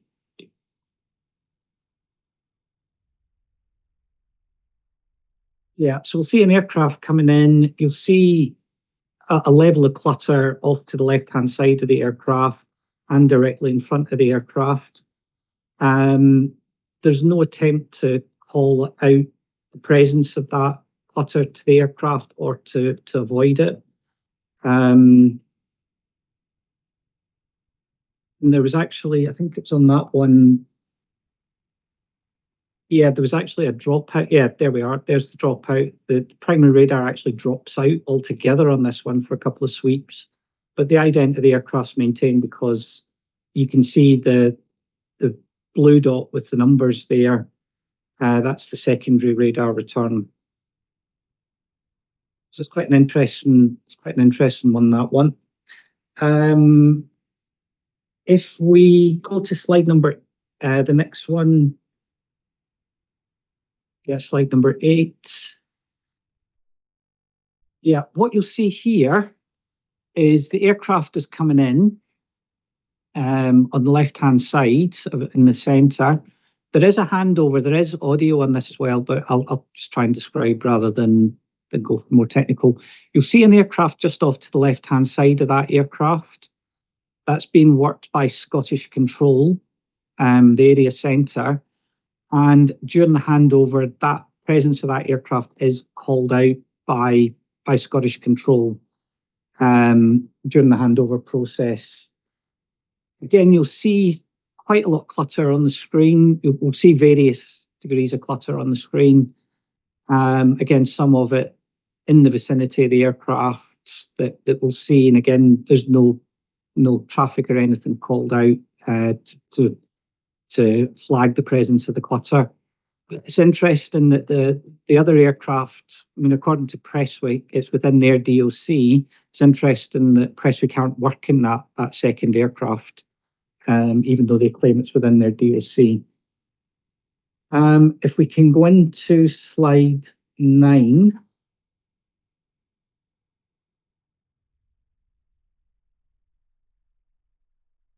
Again, aircraft coming in. It's a much cleaner picture than we've seen on the previous slides in terms of clutter, but there is still some sporadic clutter. You'll see it directly ahead of the aircraft, and the aircraft is pointing straight at it. Again, the controller doesn't attempt to flag the presence of clutter to the aircraft or make any attempt to avoid it. Slide number 10.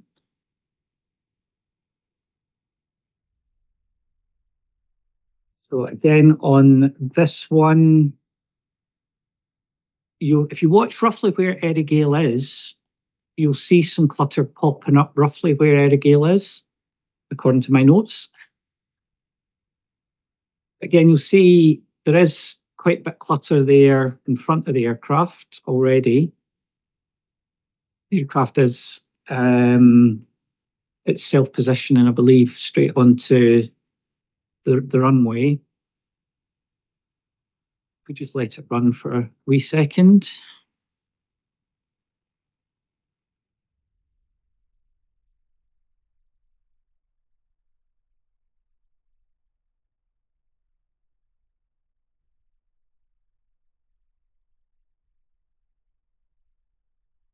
I think at home I was running these at a slightly faster speed as well. Yeah, there we are. See the pop-up just in front of the aircraft? There's some clutter appeared there. And again, the controller, there was no apparent reaction from the controller. Is the clutter just a little yellow dot that appears? Yeah, essentially, yeah. That's it. That's exactly it. So there's a sporadic bit of clutter right in front of the aircraft there. That's roughly where Earraghail would be. And then again, you can see some other clutter popping up just in front of the aircraft on the left-hand side. And again, the aircraft will get within 5 miles of that. There's no mention of it by the controller. Okay. Slide number 11, please. So this one's interesting. So the aircraft is just coming on screen, but there's already a patch of clutter in front of it. Now, what you can't hear from the audio is that the controller from Prestwick Centre and the controller from Prestwick Airport are on the phone doing the handover at the moment. And what you won't hear is that the controller at Prestwick doesn't mention the clutter, doesn't flag the clutter to the NATS controller. And indeed, the transfer of communication happens maybe just in a mile or so from memory. It's once the aircraft's clear. Now, this one's quite important because essentially, if you moved that whole scenario 5 miles to the southeast, that clutter, and put that clutter where Earraghail would be, that's what would happen if Earraghail was there. So what this kind of illustrates is that the aircraft coming in, even if it was coming over directly over Earraghail, what could happen is, or what should happen is, the Prestwick controller could quite easily say, I'll take transfer communication, say at the north end of Arran, for example. The Prestwick controller has got, during the handover process, can specify where they take communication, transfer communication with the aircraft. They don't have to just accept it as is. So what they could have done is said, look, I've got something on my radar. Do you see it? And Nats would say no, so it's actually safe for Nats to keep it. And Prestwick would say, I'll take it, say 5 miles clear of that. In essence, that's what's happening today. So the mitigation is already there. All they have to do is shift it a few miles further southeast, because that is the laid down procedure. So this one's quite interesting, because that's almost illustrating what would happen with Earraghail. And if we can go to slide 12 just very briefly, like I say, I'm not dwelling too much on these, and it's just to illustrate points more than anything. And if we can go to slide 12. Thank you.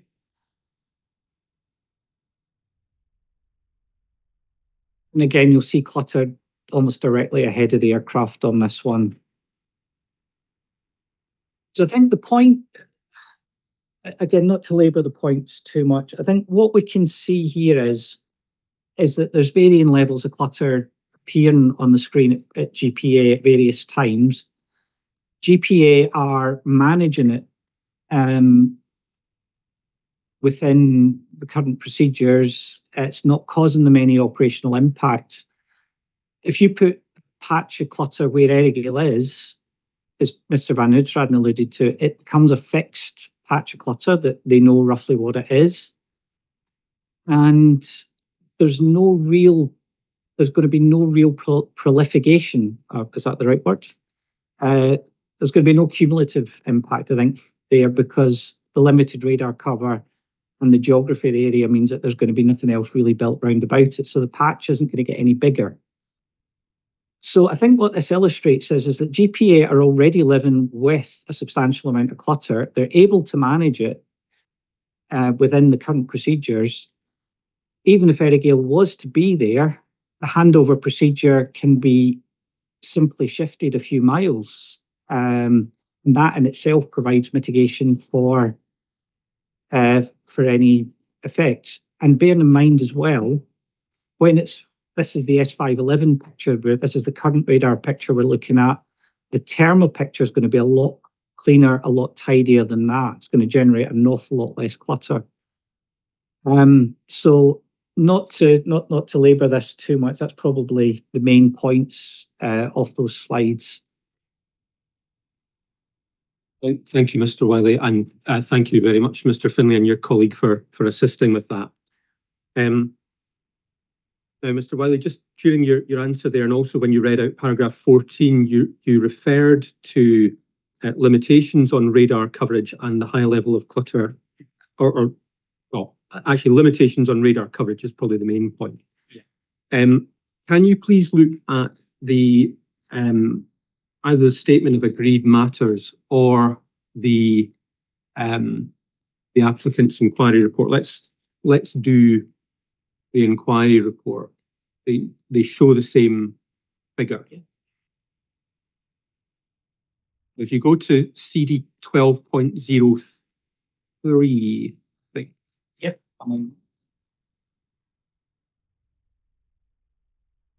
Figure 2, page 13. Yes. Yeah. So PDF page 13 of 19 in CD 12.003. Okay, so what we're seeing here, and I know in the statement of grade matters, it says that there is fairly solid radar coverage in the vicinity of Earraghail, and to a certain extent that's true. Immediately above and immediately around Earraghail, yes, there is fairly solid low-level radar cover. But if you look at that diagram, the purple indicates, I mean, this is only 200 metres, but I think Mr. Van Hoedstraden already showed us the one with the graduated levels of cover. So what we're seeing here is, if you go just a couple of miles to the south of Earraghail, you hit the edge of radar cover. There's nothing to the south of that. If you go to the west of Earraghail by a couple of miles, again, you hit a big blank patch. You'll see that kind of circle of missing in the purple. And even going to the north by maybe 4 miles or so, the coverage is pretty patchy to the north as well. So the significance of that is, if GPA are saying that they need to avoid any clutter or anything, any unknown traffic by 5 miles, anything operating low level, they're not going to achieve that, because they're not going to see they're not going to see anything within roughly 5 miles of Earraghail. So what should be happening there is, anything coming on frequency in that vicinity, GPA should be limiting the service. And what they should be saying is, limited deconfliction traffic service or whatever, and it should be late or no warning of traffic from the south, west and north due to limited low, and it should be specified this is pertaining to low level traffic due to limited low level radar coverage. And it should be noted as well, I think, that the Therma radar is actually going to make this slightly more challenging as well. The Therma radar is what's known as a tracking radar.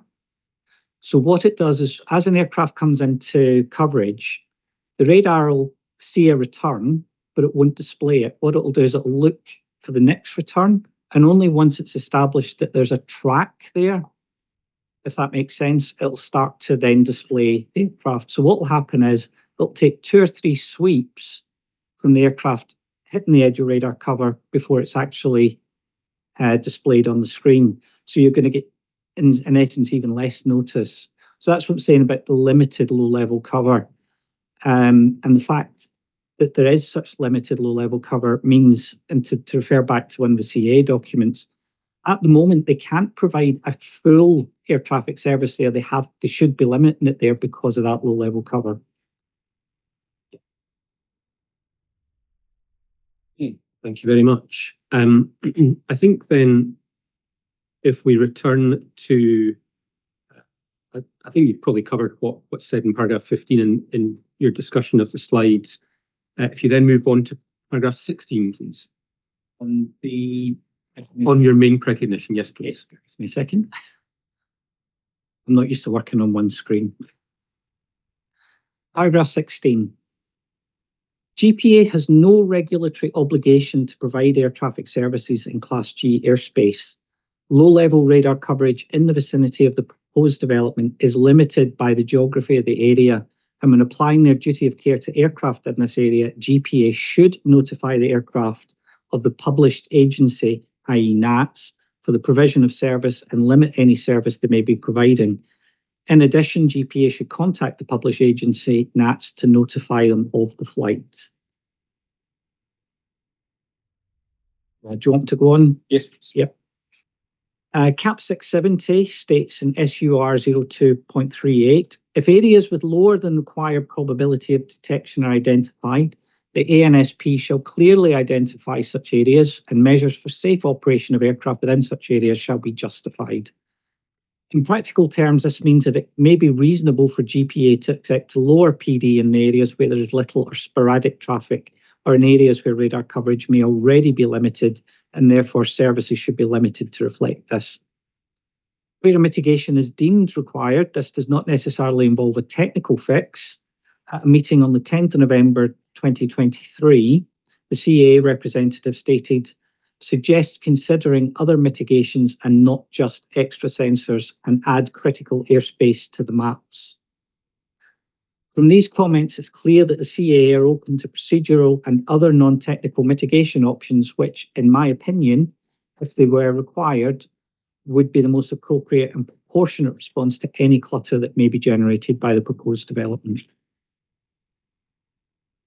In terms of the mitigation agreement, we can probably skip paragraph 21, but I think if you go on to 22 and perhaps finish off that section. So from paragraph 22, excuse me. Just sore throat for last week or so. Paragraph 22, notwithstanding the applicant's position that mitigation is not necessary, GPA have, in the Denton's letter of 9th of February 2024, offered to implement an optimisation of the thermal radar and have provided an estimate for this. The salient issue is whether the technical solution proposed by GPA is proportionate and reasonable, and whether the steps, costs and risks evidenced can be demonstrably linked to the specific actions required for implementation of a mitigation solution, which in turn upgrades the current system to accommodate the proposed development. NATS is the published agency for the provision of service in the vicinity of the proposed development. The applicant has agreed mitigation with NATS for its radar to allow it to provide services in the vicinity of the proposed development. It is difficult to understand why the applicant should be required to provide further mitigation for GPA's radar to address the same issue. That approach does not seem proportionate or reasonable to me. Given the very limited low-level radar coverage in the area, the simplest alternative mitigation would be a procedural solution based on the limitations that GPA should already be applying to any services in that area. More detail is given in the inquiry report. A mitigation consisting of a procedure could be something as simple as formalising in the MATS Part 2 the area where controllers can accept transfers. It is my opinion that even if the Scottish Ministers decide that mitigation is necessary, a position that the applicant disputes, the technical solution is not necessary or proportionate. Therefore, procedural mitigation should be considered in the first instance. Just one final, I'm going to ask you just to skip your conclusions and we'll come on to your supplementary, but just one final point in relation to proportionality of mitigation. You'll have seen in the airport's slide deck that it talks about between 75 and 150 aircraft per year receiving air traffic services in the vicinity of Earraghail. What comments do you have on that in the context of proportionality of what's now being? So if you take that in context and kind of average it out over the year, I mean that equates to what, one aircraft every 2 to 4 days. The other thing to note as well, and I think we've already touched on this, these aircraft are voluntarily off route. So they've been taken off their flight planned route as a shortcut. So they have voluntarily left controlled airspace. In the MATS Part 1, essentially it has to be agreed for the aircraft to leave controlled airspace. So from that point of view, I think you could describe the traffic here as little or sporadic, I think is the words I've actually used. So for GPA to say that, so GPA, yes, as we've touched on already, GPA can provide services to the aircraft. They're not obligated to, and they can actually specify to NATS where they want to take transfer of communication on those aircraft.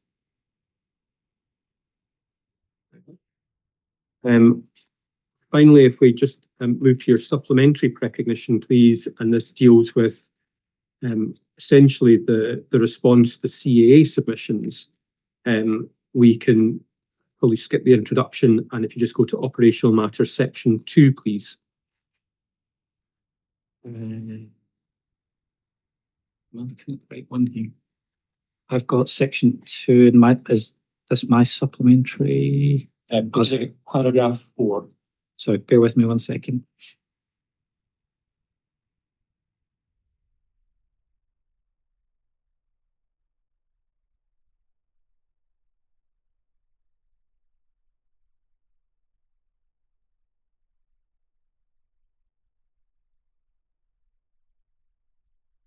PC has been a bit slow today. Supplementary.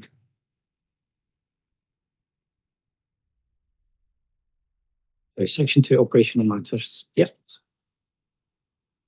So paragraph 4, do you want just to start reading? Yes, please. Yeah. The CEA state that Earraghail, the proposed development, is within the notified airspace of GPA. The CEA have also clarified that in this context, they're using notified airspace as a descriptive term to mean DOC, and that this is notified in 2.18 in the aerodrome section of the AIP for GPA as extending out to 40 nautical miles at 19,500 feet. Mr. Van Hoogstraten's recognition addressed the AIP. The CAA explain in their view, the fundamental aspect in this case appears to be the ability of the air traffic service provider to provide a full air traffic service continuously in its notified airspace to enable flight crew to obtain the optimal air traffic service for safe operations. Neither of the CAA's submissions goes on to consider any physical limitations on coverage, for example, to the west of Arden, where there is no low-level coverage at all. Neither does it detail any operational limitations, such as the DOC encompassing the airspace controlled by Glasgow Airport.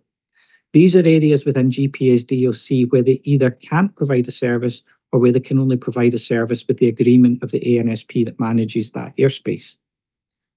The CAA also mentioned notified service providers in their initial submission. The airspace in question is en route airspace, so a pilot would not generally refer to the aerodrome section of the AIP unless inbound to GPA, and even then the DOC would only tell them, without noting any limitations, at what range they could expect to contact GPA.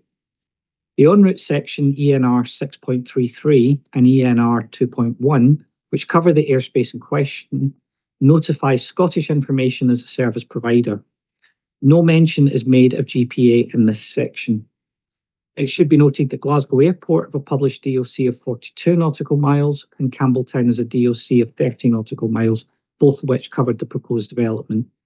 GPA, Glasgow and Campbelltown airports all have a DOC that covers the area of the proposed development.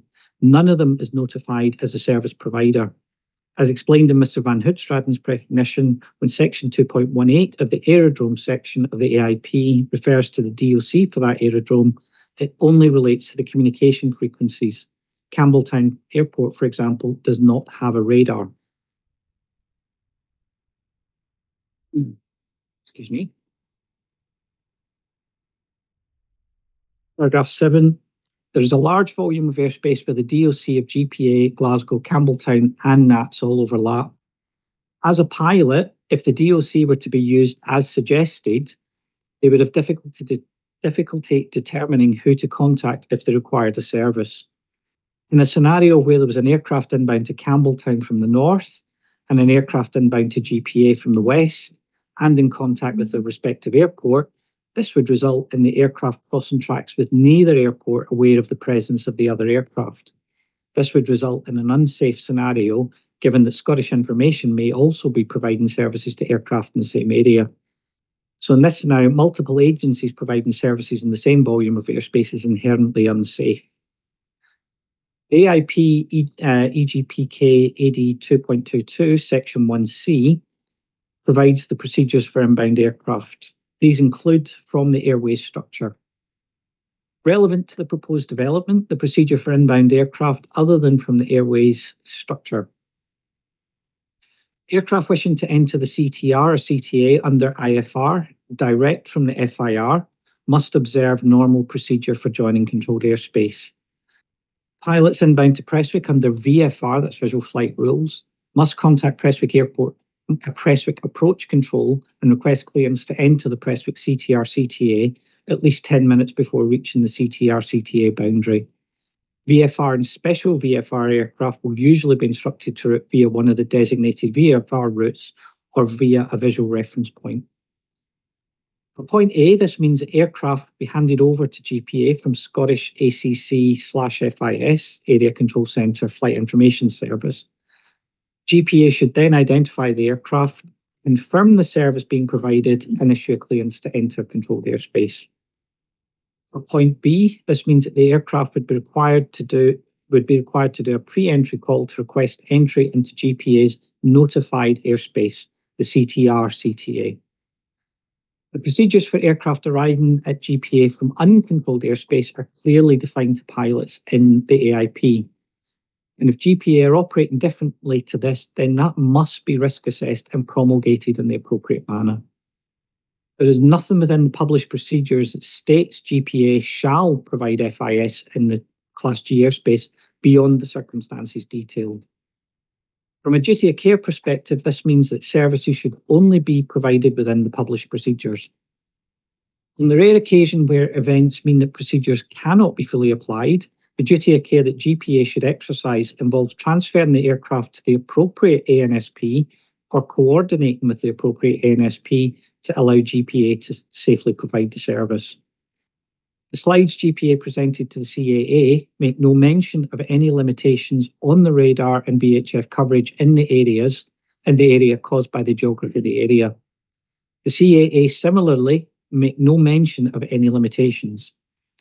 These limitations would already restrict GPA's ability to provide full air traffic service in the area around the proposed development. It is not clear whether this information was presented to the CAA and whether this was taken into account by CAA when drawing their conclusions in CD 010.058 to 59. The CAA, in their deliberation, did not appear to consider the DOC of the other nearby airports or that of NERL as the published provider. Paragraph 15. The CAA referred to vectoring to avoid impacted airspace. It should be noted that the applicant has never suggested vectoring as part of any operational mitigation, only those procedures noted in the CAP 493 or the MATS Part 1. It is unclear why vectoring was presented to the CAA as a solution when no mention has been made of it.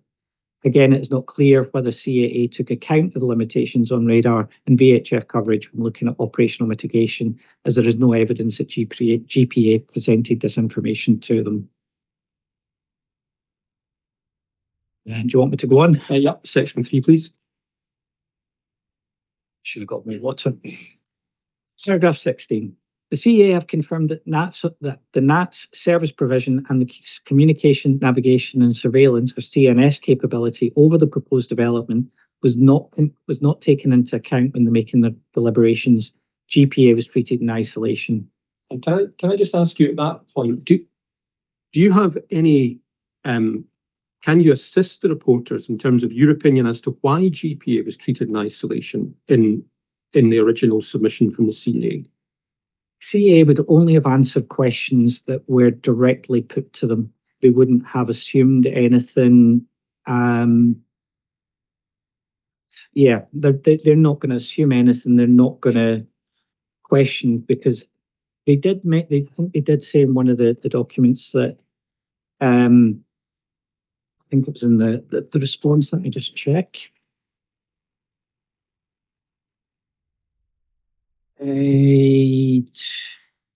Says, so this is the CAA response to request for additional clarification from the reporter on the planned Earraghail wind farm development. So this is CD, I think this is the 10.54. Yeah.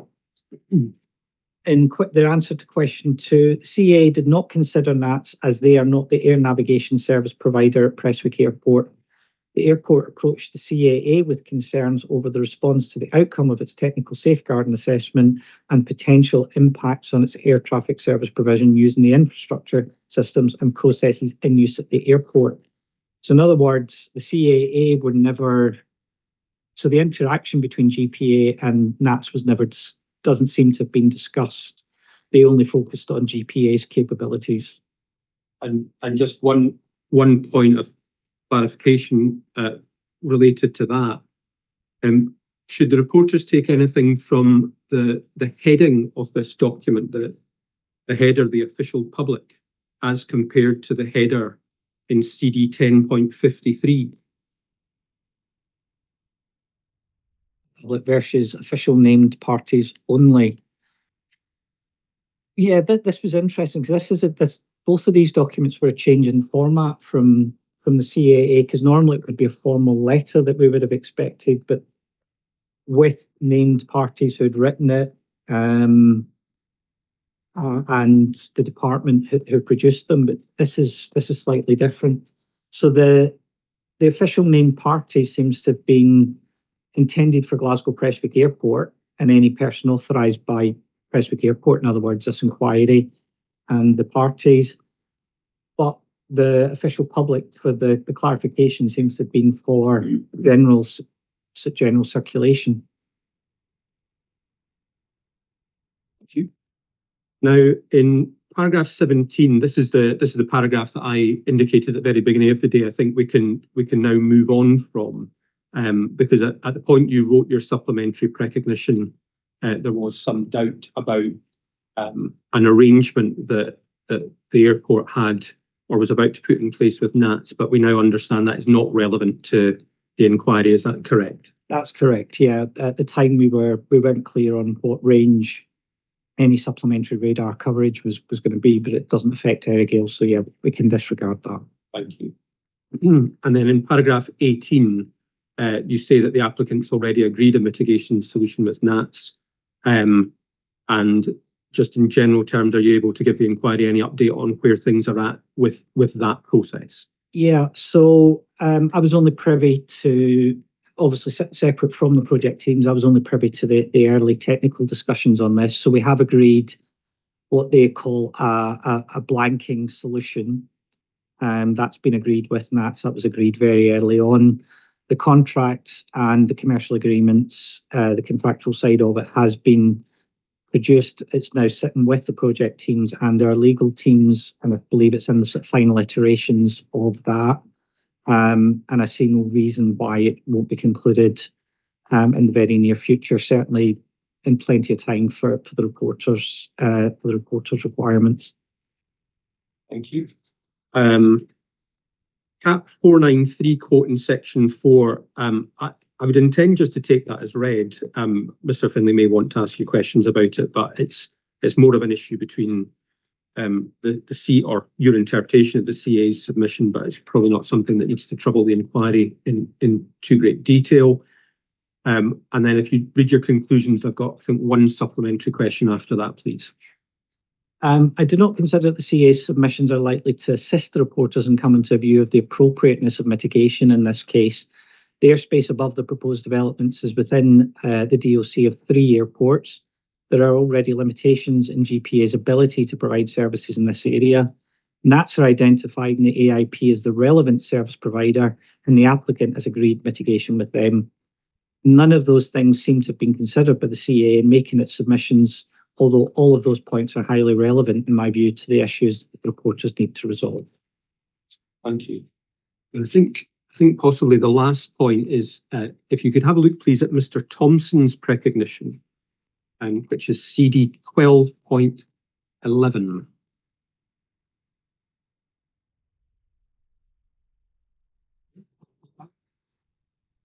Just wait for the reporters to pick that.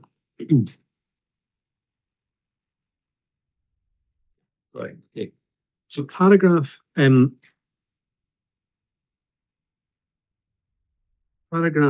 17 says recent discussions with the CAA have confirmed that there is a requirement that the airport's primary surveillance approach radar provision will extend fully 40 nautical miles, and the configuration of the overall wind farm radar mitigation service must meet this minimum requirement for the CAA would be content to allow the wind farm radar mitigation service, including TERMA, to enter operational service. Now, it may simply be a question of terminology, but do you understand the CAA to impose requirements on airports to have particular level of radar coverage in uncontrolled airspace? Yeah, this is an interesting point, and I've been trying to do some digging on how the CAA actually operate and what the requirements are. So my understanding is that the CAA, and I think we've touched on this already, John. I think Mr. Van Houtstraden actually outlined the way the regulations are created down from ICAO through the CAA. So the CAA set the regulation and the requirements for operations, and they set the standards for equipment.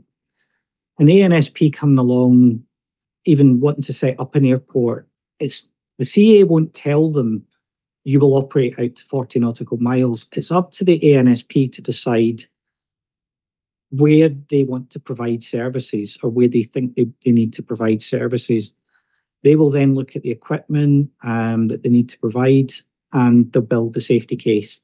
Now, the CAA as such won't approve the safety case. I think accept the safety case is maybe a better word. Because what they'll do is make sure that everything's been produced in accordance with the airport's procedures. So what they will do is they'll approve the airport's safety management system, which outlines the procedures and how they create all these things. And as long as it's been produced in line with that, then the CAA will think, well, that's fine. It's been produced in accordance with the procedures. We'll accept that. I think it's maybe easier, and it's not the most accurate description, but I think it's the easiest to understand description. If you think of the CAA as auditors in this respect. So when a change comes along to any system, say the addition of wind farm cluster is actually a good example. It's up to the ANSP to assess that through their SMS, and it's up to them to work through the risk assessments, etc., etc. And to a certain extent, it's not up to the CAA to tell them what they're going to do. And again, we see that through the CAA responses. So they say it's likely to create an impact. I'm just trying to find the right wording. So on their initial response, the conclusion that we draw is that there are likely to be impacts to air traffic service provision in the area of proposed Earraghail wind farm. Now, that's based on the evidence presented to them by Prestwick, nothing else. What they don't do in the document, they don't dictate what the solution is going to be. They might make some suggestions, they might make some points, but they don't dictate what that solution is going to be. So that then boils down to what the airport, it's down to the airport to then come up with what they want and justify that through their own safety management system. Now, again, if you then look at things like planning regulations, there's restrictions on that, has to be proportionate, be able to be related directly to all that. So it's not a case of the airport should just go for whatever they think it is they need. They have to justify it. There is a process they have to go through, and it has to be proportionate. It has to be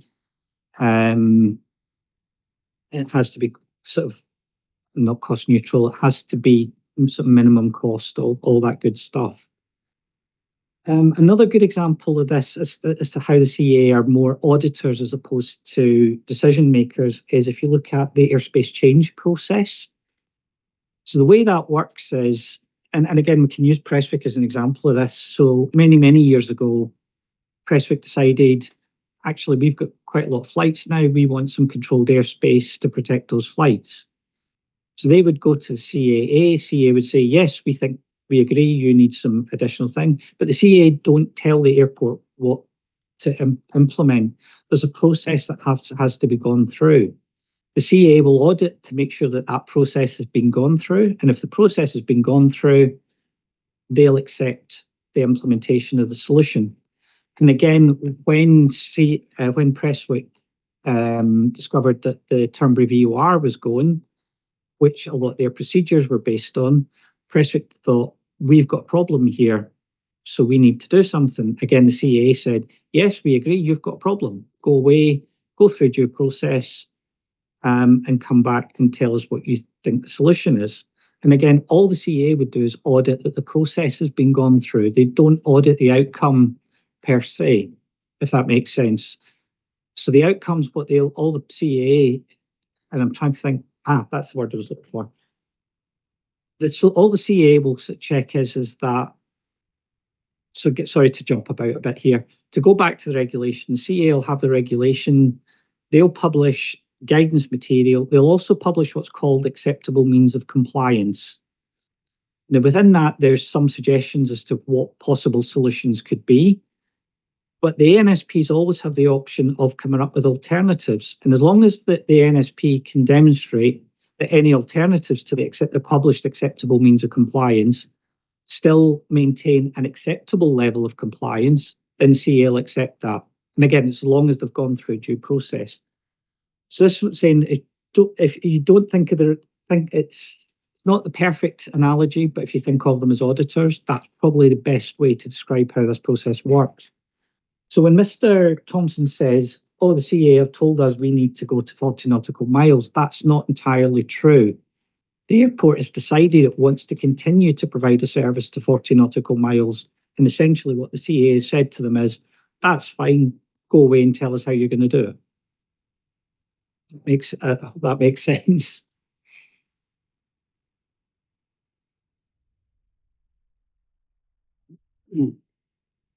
Final question. Same process that would apply in relation to the Earraghail wind farm, presumably. Yes, exactly that. And sorry, this is the final question. Have you seen any evidence of that risk assessment being undertaken? No, we haven't. Those are all the questions for now. Thank you.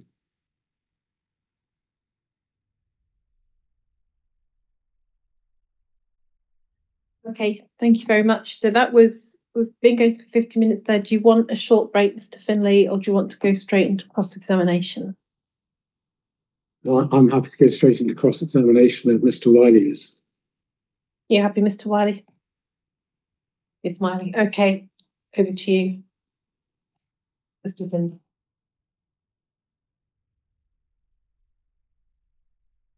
Just waiting whilst Mr. Wiley pours himself some water. Sorry, I've had a bit of a sore throat the last couple of weeks. Mr.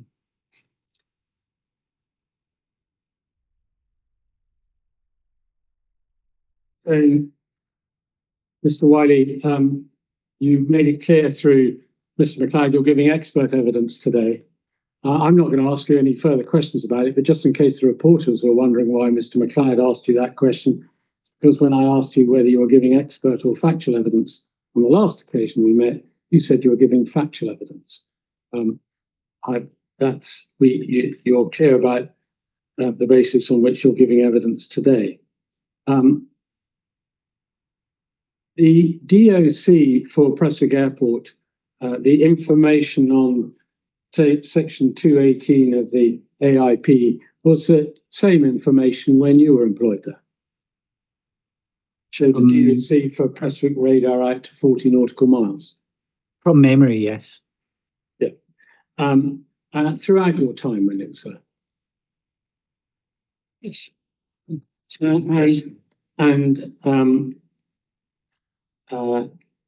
When flights came in from the direction of Earraghail, do you recall whether or not, it may be too long ago, services were provided to those flights by Prestwick Airport if they were coming to Prestwick Airport?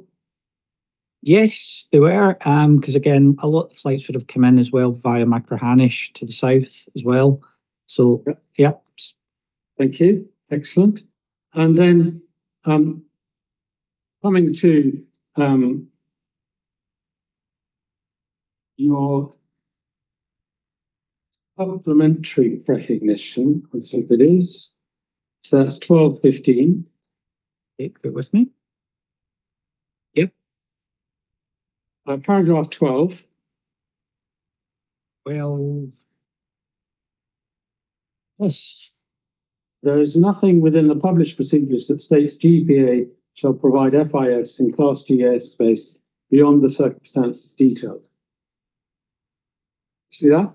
So in circumstances detailed, I take it from that you accept GPA shall provide FIS.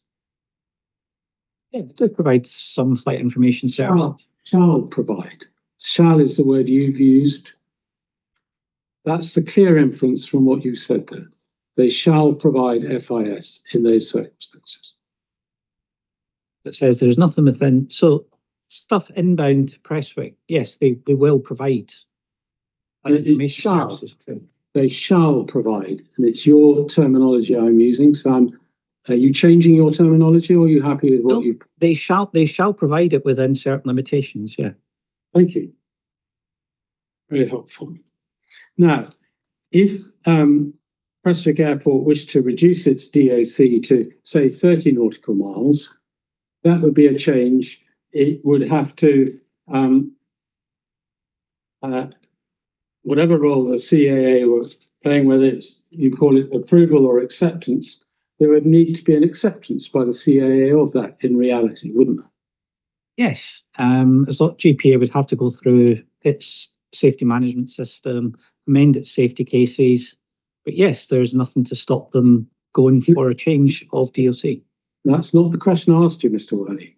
If they went through those systems, they would still have to get acceptance by the CAA that their DOC would now be limited to 30 nautical miles. Yes. And whether that's the CAA acting as auditor, as you were suggesting before, or however they were acting, that there would need to be that acceptance. And if the CAA didn't accept it, Glasgow Prestwick Airport would have to go back and think again, wouldn't it? Yes, they would have to go back and revise, go back through the process again. And if the CAA said, no, you need to provide services to 40 nautical miles, that's what Glasgow Airport would in reality have to do. If the CAA dictated that, yes, but I don't see why the CAA would dictate that. Well, see, you were asked about paragraph 17 of Mr. Thompson's evidence. And this is about discussions when Terma was about Terma. And you will have seen in our statement of case that there was at the stage it was produced, but no longer. So that just for the reporter's notice, CD 12.1, paragraph 16, little 1, there was concern that the new Terma would have an operational range of only 32 nautical miles. I see you nodding. I vaguely remember that. Yeah. Mm-hmm. Yes. What Mr. Thompson is referring to here is he calls it a requirement. That's his understanding. We'll see whether that's true or not, to use your terminology, if he's questioned about it, that the radar provision would extend to fully 40 nautical miles. Now, leaving that one side at the moment, when you have new equipment, my understanding is you need an air navigation order to put it in place.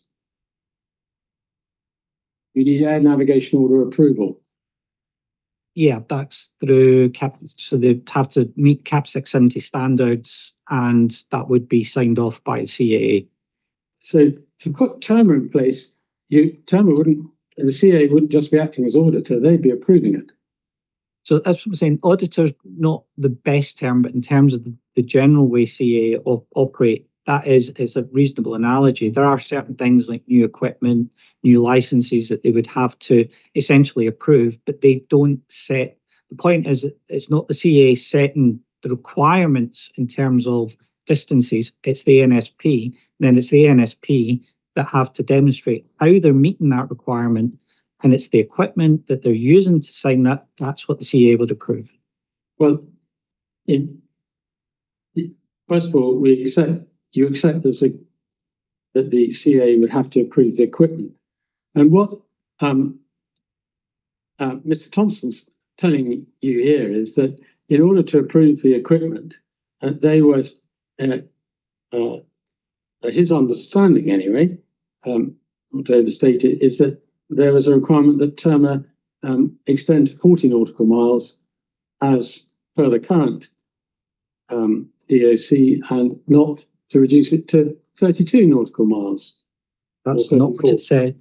That's not what it says. It says the configuration of the overall wind farm radar mitigation system must meet this minimum requirement before the CAA will be content to allow the whole system, including the Terma, to enter operational service. So it's not just the Terma that it's not. So it's not just the Terma. It's not saying that the Terma needs to meet 40 nautical miles. It's the wind farm radar mitigation system. Reading the same document, it says that airport's primary surveillance approach radar provision will extend to fully 40 nautical miles. What would the primary surveillance approach radar be if Terma's in place? Would it be Then Turner? have to make, if it was just the Terma, there's nothing to stop the airport then redoing the safety case down to 30 nautical miles. No. Just, you were picking me out on language. I'm going to pick you up, Mr. Wiley. If once Terma is in place, will the airport's primary surveillance approach radar be Terma? Not according to what Prestwick are saying. They're saying that they are going to have Terma plus a feed from NATS to supplement the range on the Terma. Where does it say that in this paragraph? Well, that's what we were discussing earlier in terms of the NATS agreement. That's what we've been told by GPA, is that they're going to use a feed from NATS to supplement the range on the Terma. I think you or someone else has misunderstood that conversation. So let's put that to one side. You accept that the CAA, well, if you accept Mr. Thompson's evidence, before they are going to approve the air navigation order for the new radar, they wish it to extend to 40 nautical miles. Well, from my understanding of... Why would they want to do that if it was as unimportant as you suggest? I'm not suggesting it's unimportant. What I'm saying is that what I suspect has happened, and again, you can clarify this with Mr. Thompson, GPA have said, we want 40 nautical miles. The CA says, that's fine. You tell us how you're going to do it. That's not what Mr. Thompson has said, Mr. Wiley. And that would be putting words into his mouth. Do you have any evidence that that's what GPA said? I'm told that's not the way the conversation went. Well, we weren't privy to that conversation. We were never invited to those conversations. Well, and not surprisingly, but you're giving expert evidence. You said you can't, if you can't seek to summarize conversations that you weren't privy to. I'm giving expert evidence based on my experience of the way the CAA operates. Okay, well, we can see if your experience is borne out in reality. I'm not going to ask you any further about that. It's a regular occurrence for Glasgow Prestwick Airport to provide flight information services in Class G airspace, is it not? They do provide services in Class G airspace, yes. It's a regular occurrence, is it not? Across their whole area, yes. And it's also a regular occurrence for Glasgow Airport to do in the same Class G airspace. I don't know much about Glasgow Airport's operations. Well, you were a controller at Prestwick Airport for some time, you tell us. Okay. Well, within Glasgow's DOC, and it's a point made more than once on your side that Glasgow's DOC and Prestwick's DOC overlap. You will have been very familiar with Glasgow Airport providing flight information services within the Class G airspace that falls within their DOC. Yes or no? Rarely. In my experience, rarely. You would occasionally get an aircraft coming in from maybe Isla or Campbelltown inbound to Glasgow. 9 times out of 10, you would get NATS phoning to say, I've got this aircraft inbound to Glasgow. Do you want to work it as it approaches your airspace? Most of the times we didn't. On occasion, you would get Glasgow saying, I've got this aircraft handed over from NATS. Do you have anything to affect? I think you've misunderstood my question, Mr. Wiley. It's not whether Prestwick have had involvement with those aircraft, but whether Glasgow were independent of Prestwick, providing FIS services to aircraft within their within Class G airspace within their DOC, just in the same way Prestwick did. They probably were in coordination with NATS. Absolutely, coordination is a good thing, and Campbelltown would no doubt do it from time to time as well. Oh, they would, yes. Is there anything inherently unsafe about 3 such providers providing services within Class G airspace within their DOC, provided they've coordinated properly? Provided they've coordinated, yes, that's fine. There's no problem with that. Thank you. So when we see in your supplementary recognition at paragraph 7, so that's 12.15 at paragraph 7, multiple agencies providing, this is the last sentence, providing services in the same volume of airspace is inherently unsafe. We have to read that in the context of your last answer, that it may happen regularly, but provided they coordinate it properly, it's all right. You have to read that in the context of the rest of that paragraph. In a scenario where there was an aircraft inbound, and what I'm talking about there is if ANSP is operating independently. What you've described, which what Mr. Van Hoogstraten described this morning, is there is a process about coordination. And as long as that coordination process is in place, that's what mitigates the inherent unsafeness of multiple agencies operating in that airspace. Well, no, I'm not concerned with what Mr. Van Hoogstraten said. There's nothing in paragraph 7 which suggests your conclusion is dependent upon coordination or lack of coordination. If you read it in context, in a scenario where there was aircraft inbound to Campbelltown, blah, blah, blah, the whole thing is talking about airports operating independently. Well, who has ever suggested airports would operate independently? We didn't. It's just we were illustrating a point there, and we've made the point that that's what happens if they operate independently. We've now established that if they're all coordinated, then that's the mitigation for it. Well, this appears in your evidence, and on the face of it, it would appear to suggest that multiple agencies shouldn't be providing services in the same volume of airspace. But if that was the reasonable interpretation, we now have to read it in the context you provided. Is that correct?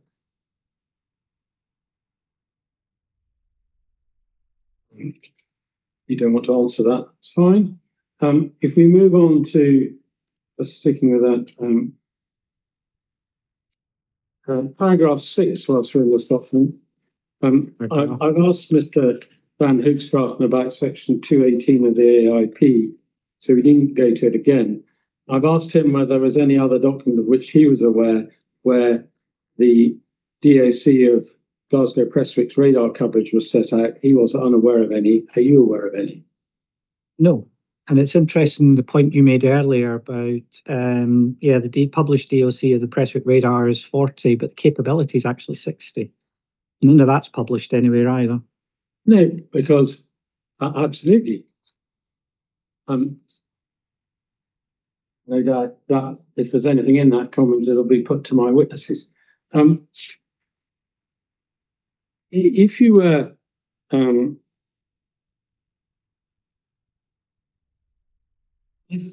within Glasgow Prestwick Airport's DOC at 40 miles an hour, there was a request from NATS for a handover of an aircraft, and Glasgow Prestwick refused. Do you not think NATS would consider that was contrary to their reasonable expectations as a result of the publication of the DOC at 40 nautical miles? They could provide radar. Not if there was a good reason for refusing the handover. I can ask my witnesses to comment on that too. And if they did it regularly, do you think the CAA would be concerned? No, as long as it's being done safely. Well, refusing to provide a service which would otherwise appear they were offering to provide, you don't think the CAA would be concerned? It's not refusing to provide the service, it's providing the service where it's safe to provide it.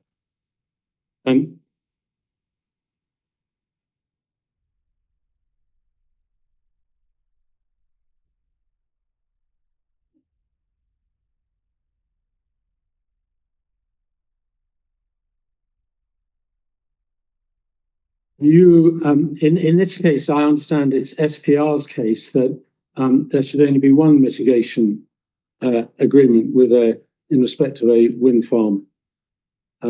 If you reach agreement with NATS, then Glasgow Prestwick Airport should accept that that's an appropriate outcome. Each individual wind farm is different. In the case of Earraghail, yes, that's the case. But you're aware that SPR has entered into multiple mitigation agreements in respect of other wind farms? Yes, because that was appropriate for those wind farms. But it's not a matter of principle. It's a matter of the particular circumstances of the wind Yes, farms. it's a matter of tailoring to the requirements of each individual wind farm. And it's not a matter of principle that the wind farms have to be in Class G airspace or to affect Class G airspace. It's a matter of the specific characteristics.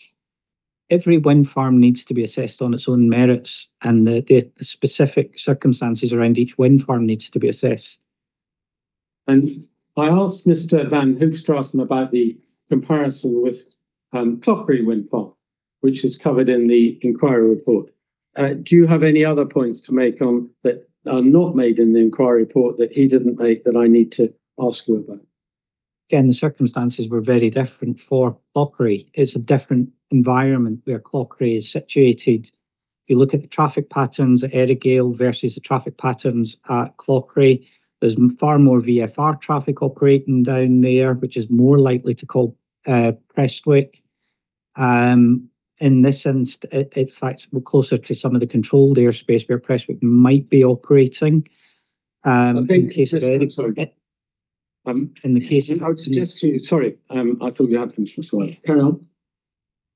In the case of Earraghail, Prestwick have got there's probably far less traffic operating. As we've seen, it's pretty sporadic out there.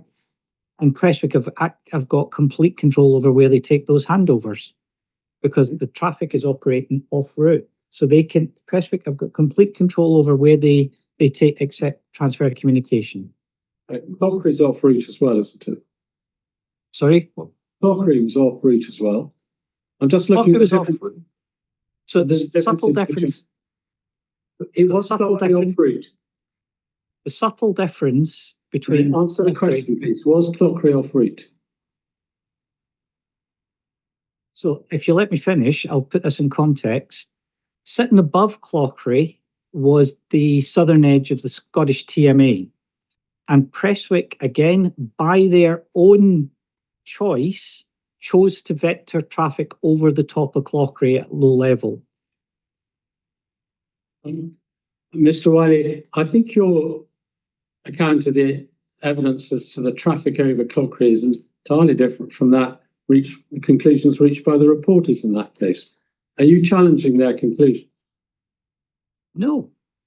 No, I'm not challenging their conclusions at all. You're not challenging their conclusions. I can rely on what they've said about it then. I don't need to ask you further on that subject. In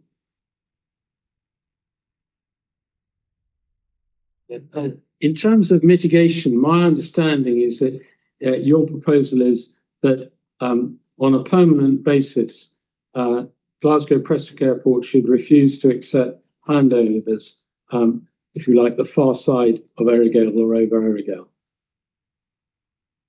Yes, well, yes, if there's clutter present, then yes, they should be accepting the handover once it's clear.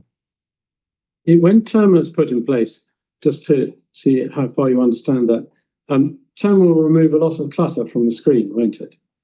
Yes, it'll very much clean up the screen, but it won't eliminate all clutter. It won't eliminate all clutter, but Earraghail won't appear on the screen, will it? You'll be So there. no, Earraghail will not appear as clutter on the screen. Is that before or after optimization? Either.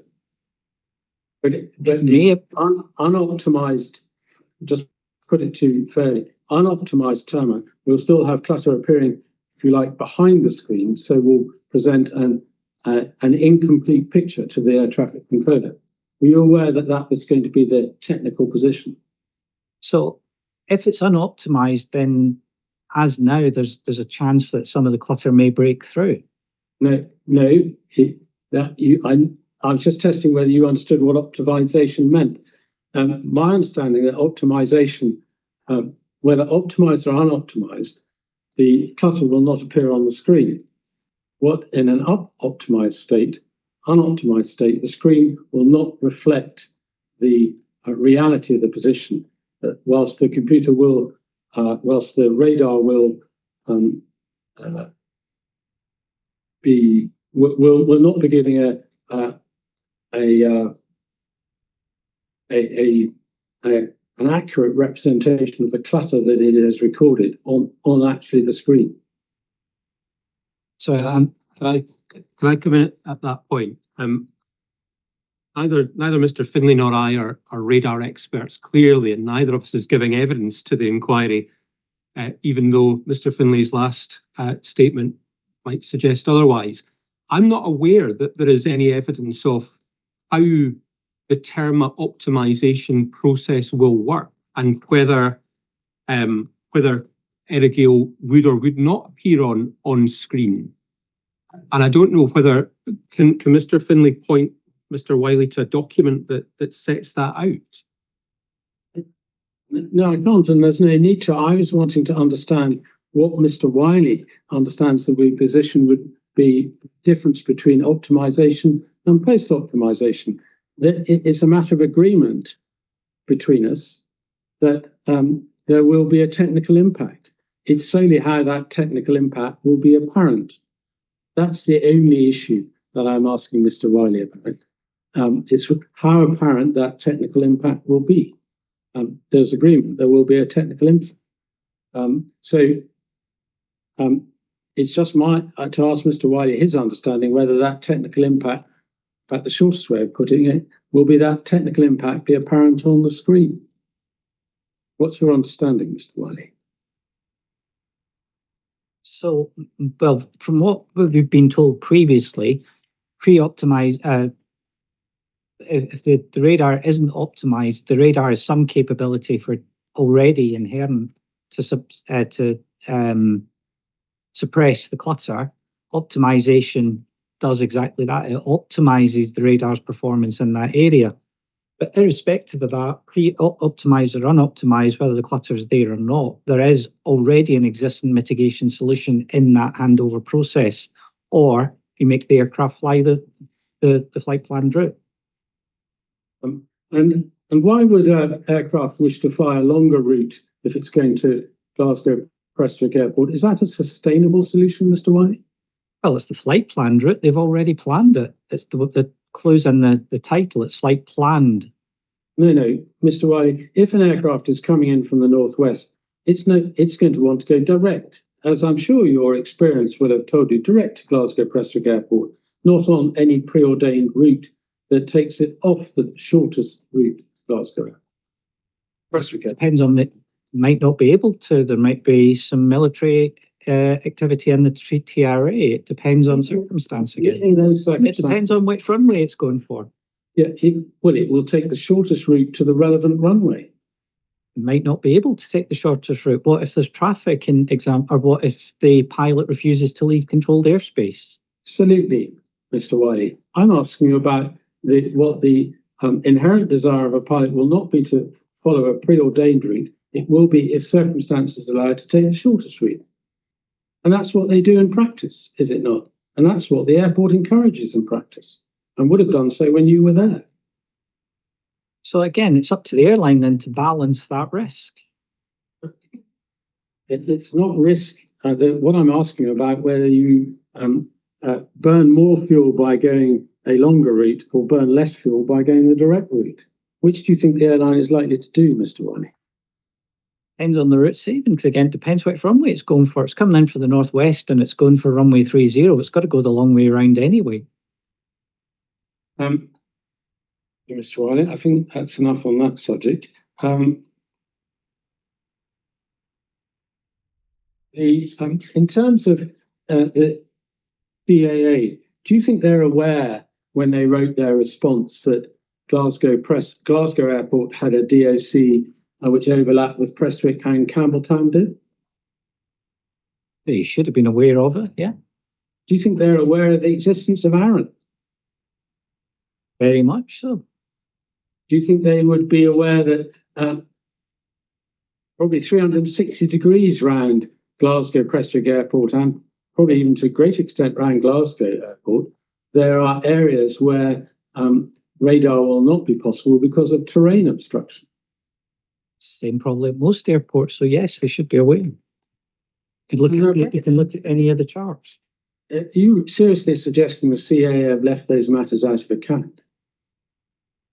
They would probably only have answered questions put directly to them by GPA, and we were not privy to what those questions were, so we don't know what the CAA have taken into account or not. If you're answering you may be answering a question, we can see what their answers are, but are you suggesting the CAA would ignore what they knew when answering those questions? I wasn't privy to the conversation. Well, you voiced on many occasions your views of what the CAA think or don't think. I'm asking you, as with your experience of dealing with the CAA, are they likely to have left out of account basic practical considerations when answering these questions? I don't know what was put to them by GPA. Do you think they would consider themselves limited to the information that Glasgow Prestwick Airport put to them? Well, they didn't take into account that, so we don't know what else they've left out. Well, it's not what they've said, actually, but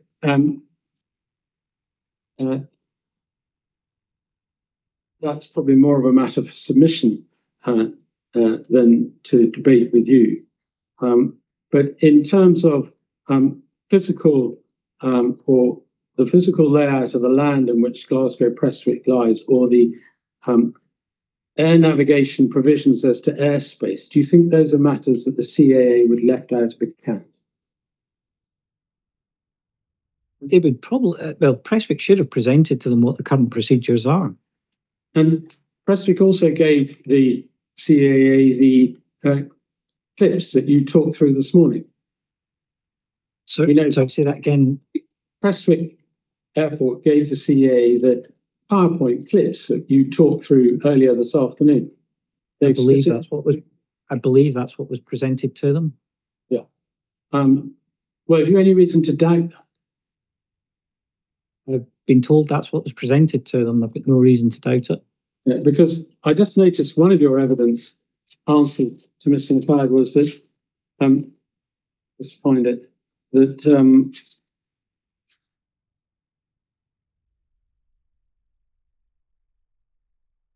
Prestwick Airport claim that Earraghail is within their DOC. That was an expression that Earraghail is within Prestwick Airport's DOC, whether they claim it or not, isn't it? Yeah, that's a fair point. So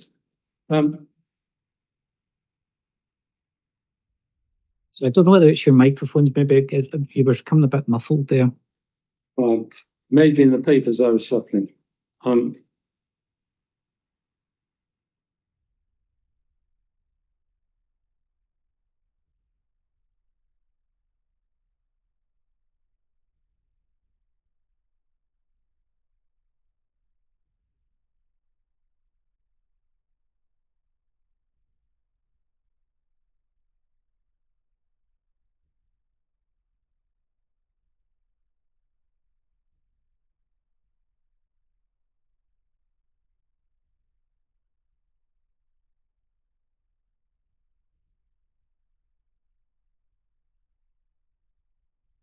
Are you aware whether the CAA expressed any concerns similar to your concerns as to the material in CD 1041, that is the PowerPoint slides? There's been nothing put on the table. That would probably have been a matter between CAA and GPA if they did.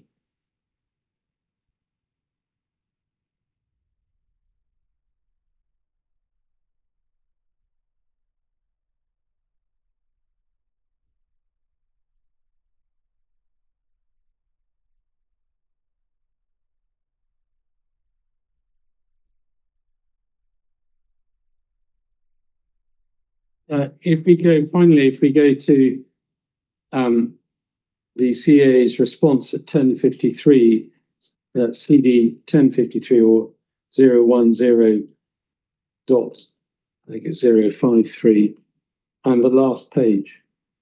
Okay, yeah, I've actually got a paper copy of this one. Yep.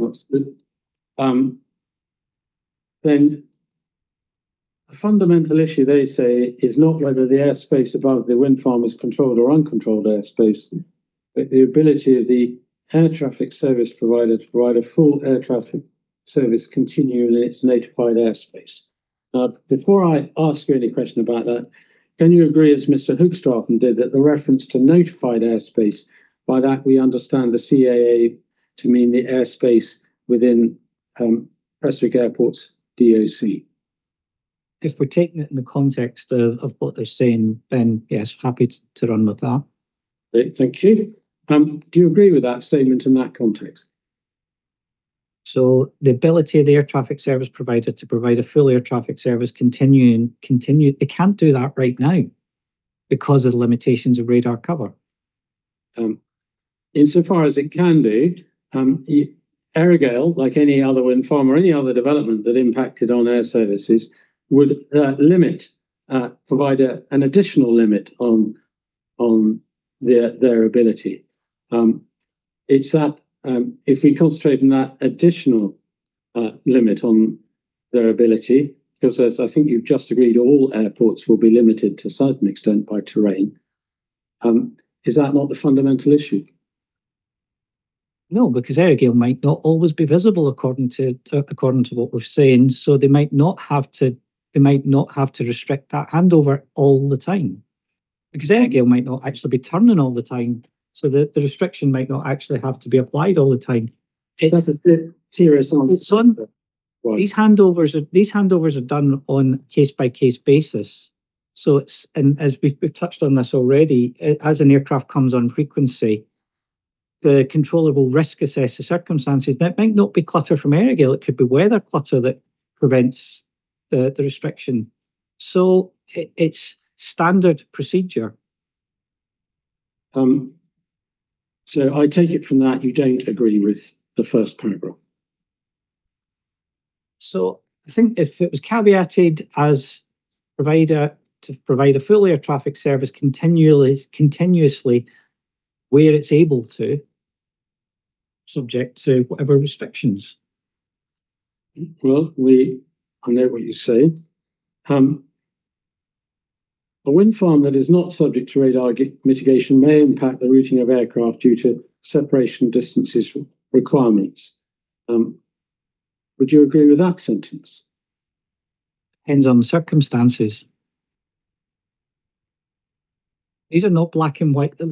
As Mr. Van Hoogstraten said, a lot of these aren't black and white yes, no answers. It depends on a number of factors.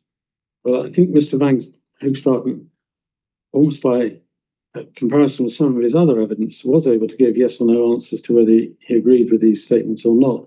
And we have a record of that.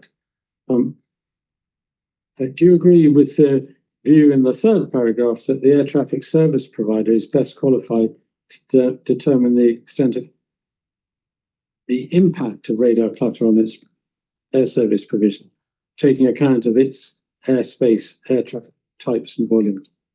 Well, that's a bit of an obvious statement, and it ties in with what I said earlier about yes, it's up to the NSP to determine. Okay. And do you agree with their conclusion that there are likely to be impacts on air traffic service provision in the area of Earraghail wind farm? Well, as we've seen, there is the potential for a technical impact, but we've seen no evidence of any operational impact. Well, on that, we can agree to heartily disagree, Mr. Wiley. Thank you very much. I have no further questions. Thank you.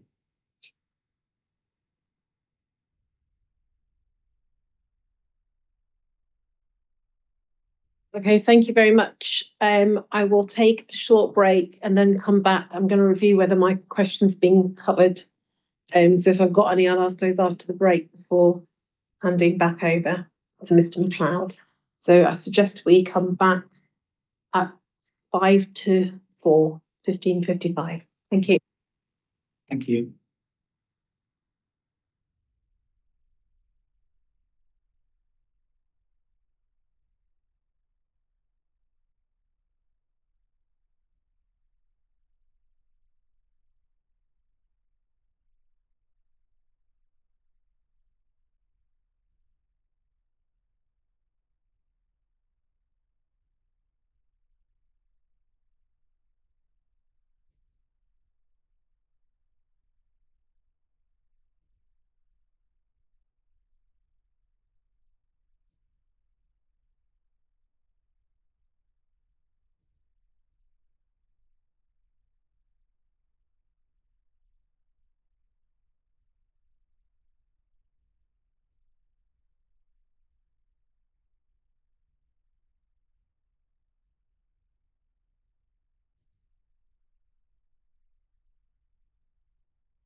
Hello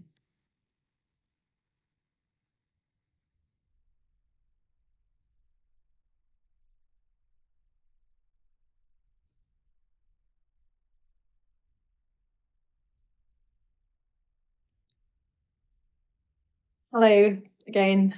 Thank you for coming back on time.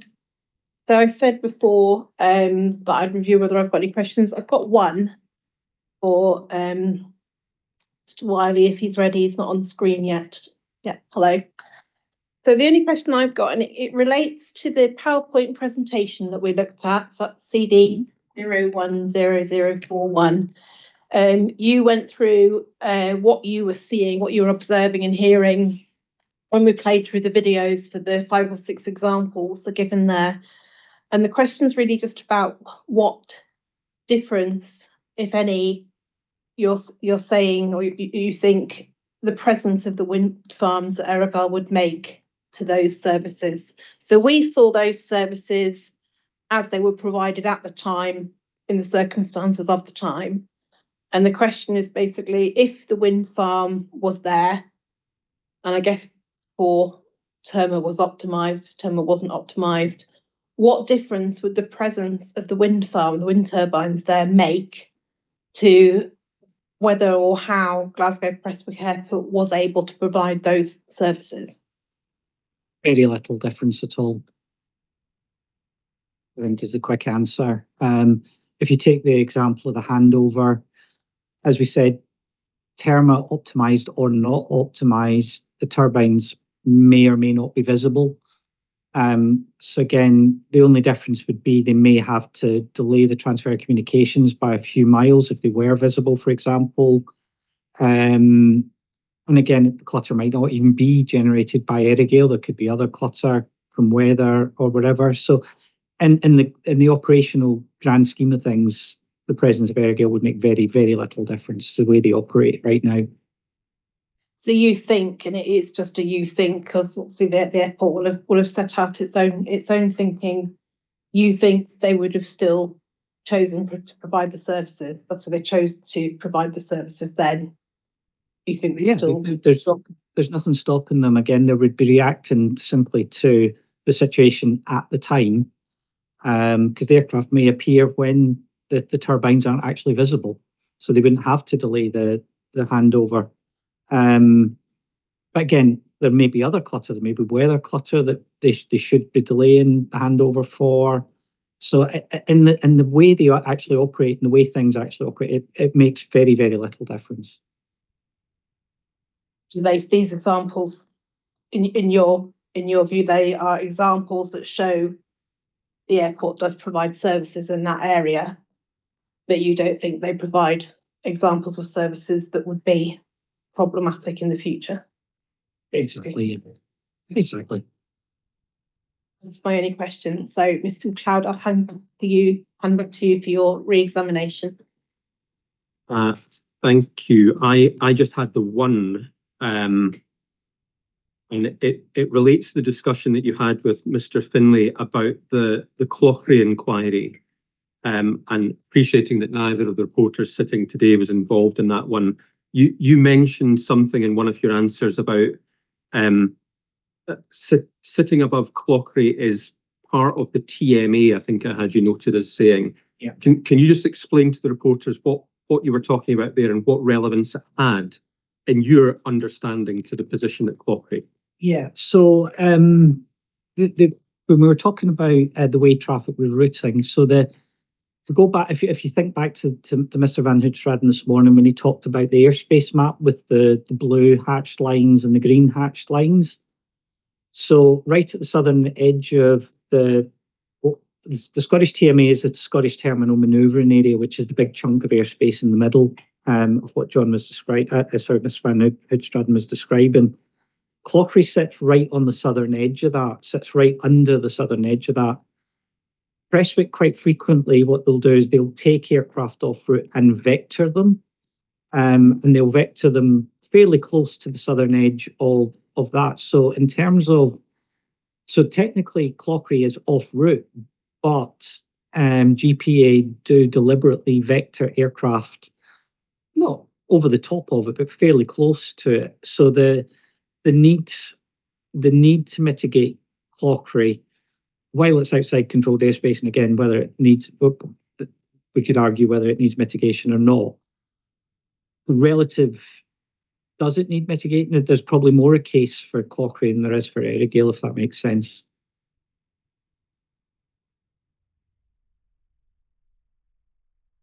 That was the only question. Thank you very much.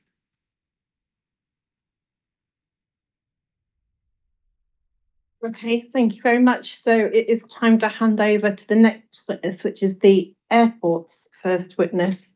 Mr. Finlay, you happy to move straight on, or like Mr. McLeod earlier, would you like a short break?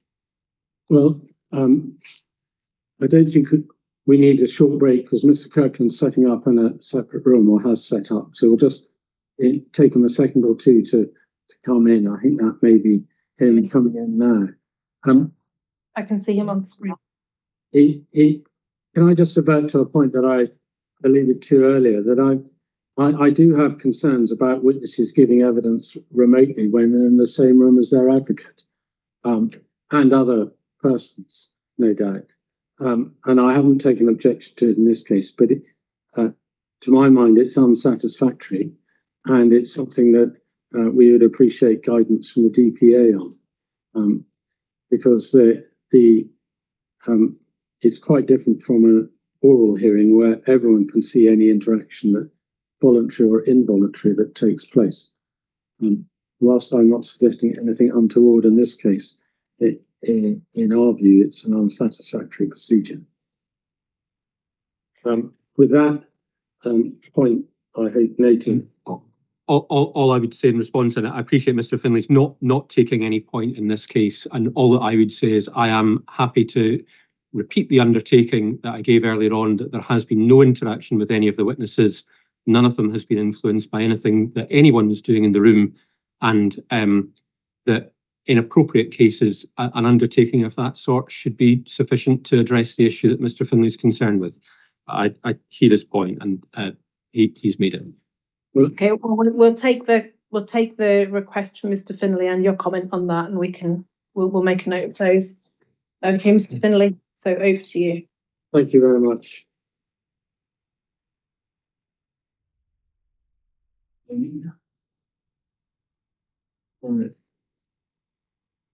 Mr. Kirkland's recognition is 1214, and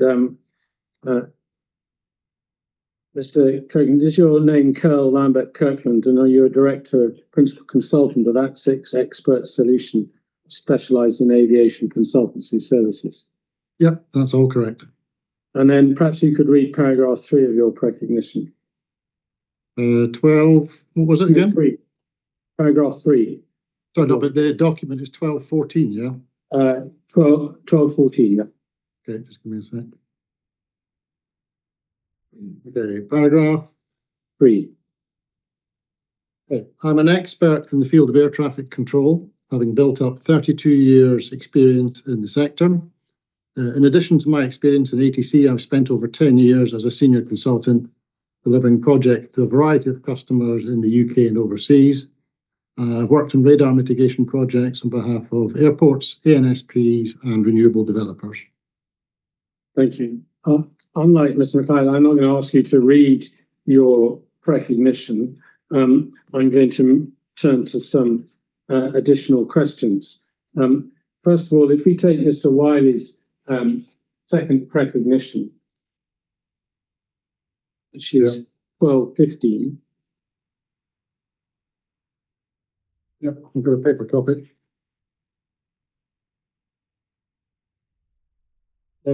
Paragraph 5, he makes 2 points, that the CAA submission doesn't expressly, I'm going to add that word, consider physical limitations on coverage or interaction with controlled airspace by Glasgow Airport. In your experience of dealing with the CAA, how likely is it or otherwise that they're going to ignore such consideration? Well, I would very much doubt that they would provide a formal response without considering all factors. And I think in reality, they've probably considered these factors and deemed them to be fairly irrelevant, but I'm sure they would have considered them. And then in paragraph 7, Mr.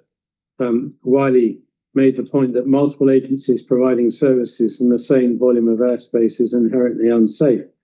Now, he significantly caveated that in his evidence in chief.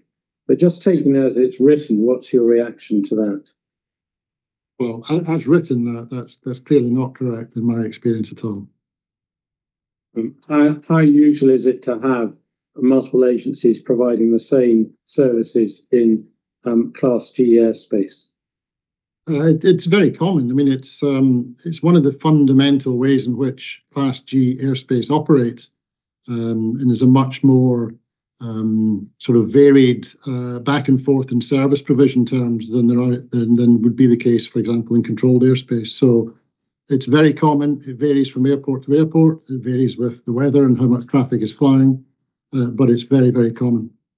And at sometimes traffic coming into class or being maybe handed over from controlled airspace, such as NATS airspace above a certain height, into Class G airspace. Sometimes it may just, a request may be made from within the Class G airspace itself. In either of those occasions, I think there was some suggestion, although it varied in the evidence of both witnesses, that if, for instance, Glasgow Prestwick Airport were providing services within a Class G airspace, it needed somehow to obtain permission or approval from NATS to do so, because they were notified in the AIP as the first port of call for services in that airspace. Is that your understanding of the position? No, it doesn't necessarily work like that. There are so many different scenarios, some of which, of course, include coordination and talking to the parent centre, but there's no absolute requirement for that. And in your experience, is there any basis for suggesting that in practice, the multiple agencies providing services in the same volume of airspace would be unsafe? No, not at all. In practice, you would certainly do, as was discussed earlier, there would be coordination. The type of coordination and who coordinates with who is clearly a very dynamic situation, depending on the traffic at the time and the requirements. But coordination will take many forms, but that's how you make it safe. Then if you go to paragraph 12, Mr. Wiley accepted here, I think, that he accepts that in certain circumstances, those he's given to above, Glasgow Prestwick Airport shall provide FIS and Class G airspace. Do you agree with that? I agree that GPA shall provide FIS, yes. Yes. And he then goes on to make a point about duty of care. What's your comment on that? Are you concerned from anything you've seen about Glasgow Prestwick Airport's duty of care?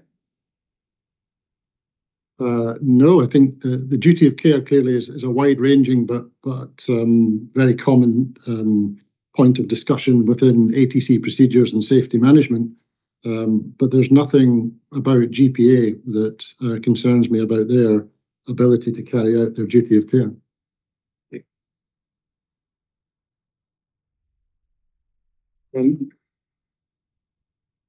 With paragraph 14, when he refers to the slides presented to the CAA, make no mention of any limitations of radar or VHF coverage in the area caused by geography. To some extent, I've asked you about this already. Is that a matter that you think the CAA would be aware of or not? Well, I mean, this confused me slightly. I think this is a bit of a red herring. I don't think it's particularly relevant. The CAA are perfectly aware, as is anyone who works in air traffic management, that low-level radar coverage is variable and at some point is zero when it reaches the ground. And it's quite obvious to anybody talking about service provision that the service provision can only be provided within areas of coverage if you're relying on the radar or the VHF comms. So They're perfectly aware of that, yes. I wouldn't have seen any real need to mention those limitations, because that's taken as given in any discussion around low-level coverage. The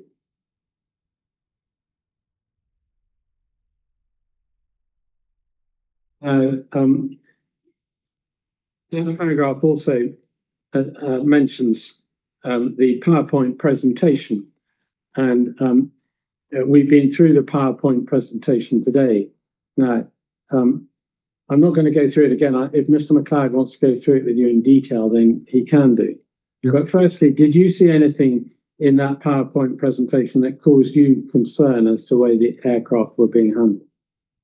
No, I'm sure there are specific questions around the nature of the clutter, and I could provide answers to those to Mr. McLeod should he wish, but I saw nothing in that series of clips that concerned me from a safety perspective.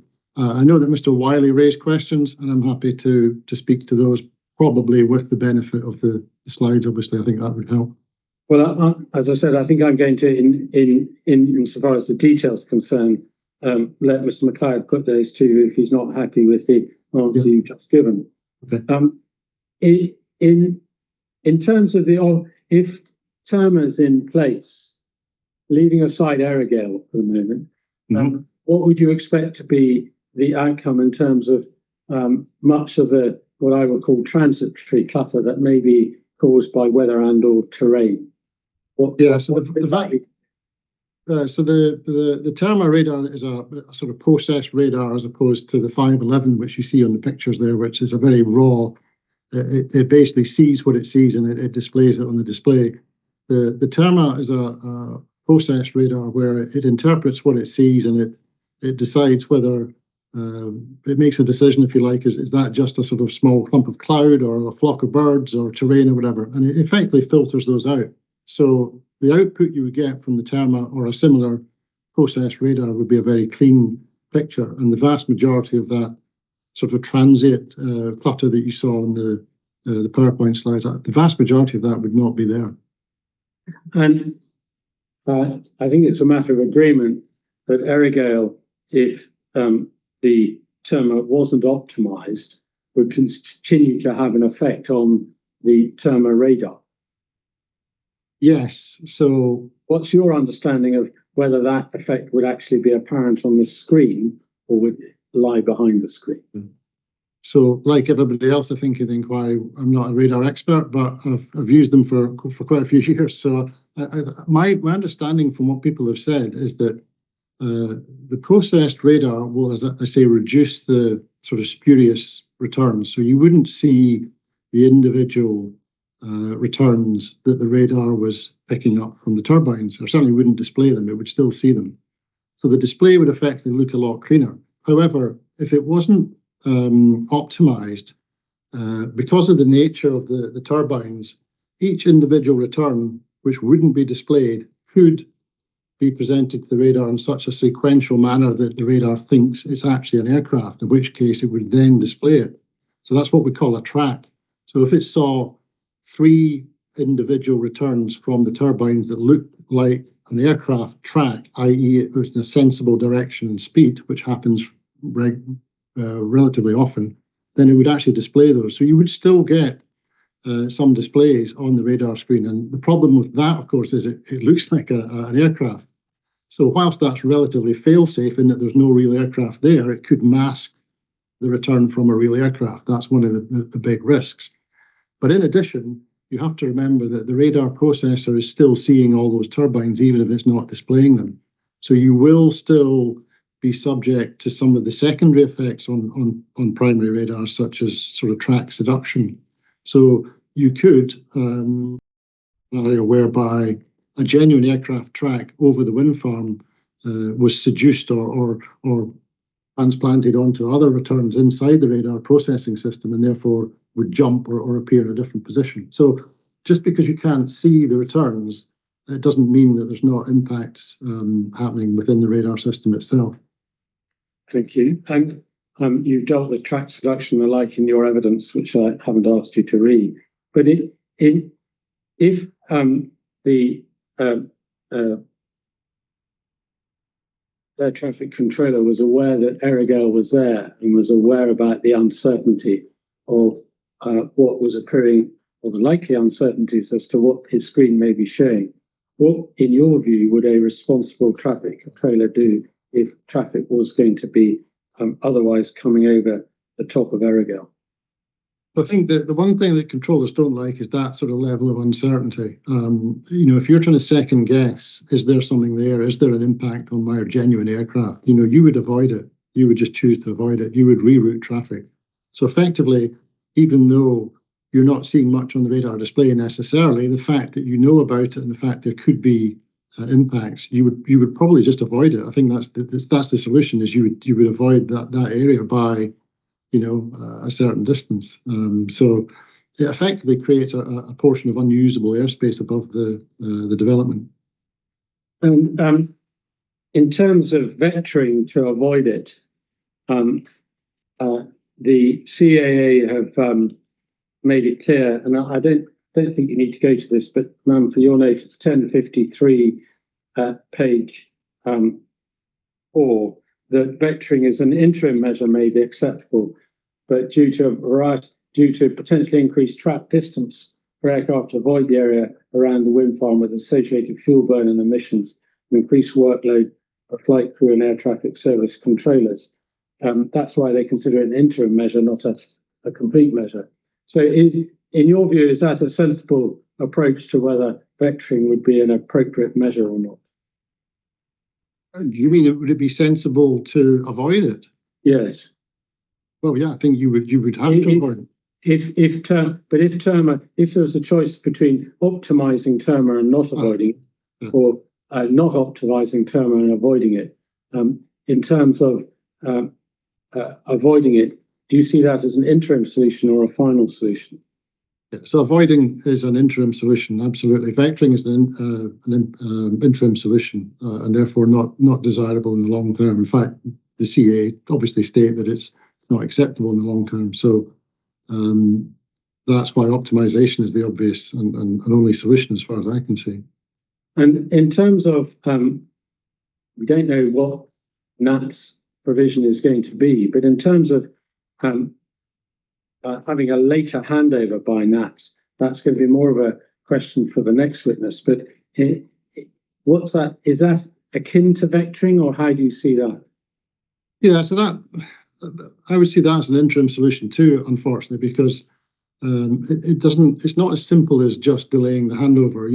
You're probably looking at scenarios whereby traffic is kept higher by Prestwick, so by Scottish Centre before it's handed to Prestwick.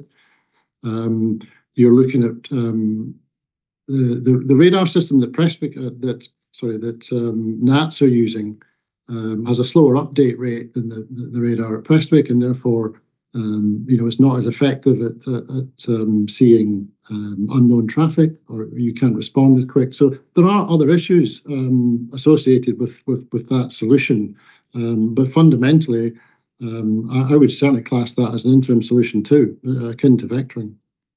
And as a matter of principle, merely because the applicant has an agreed mitigation solution with NATS, does that, I think as Mr. Wiley is suggesting is paragraph 18, as a solution has been agreed with NATS, no further mitigation is required. What's your view on that statement? Well, I don't accept that. The solution that's been agreed with NATS is to resolve the issues with the NATS radar, and this whole discussion is around the requirement to mitigate Prestwick's radar. So that's not the solution as far as I'm concerned. And do you have any? Does the fact that the CAA was not particularly concerned with the NATS solution come as a surprise to you or cause you any concern? No, not at all. It's a completely separate solution.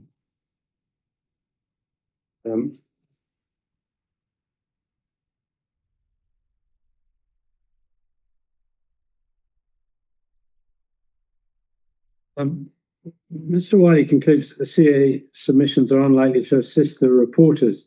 Do you have any difficulty understanding the CAA's statements, given if one accepts their reference to notification means DAC?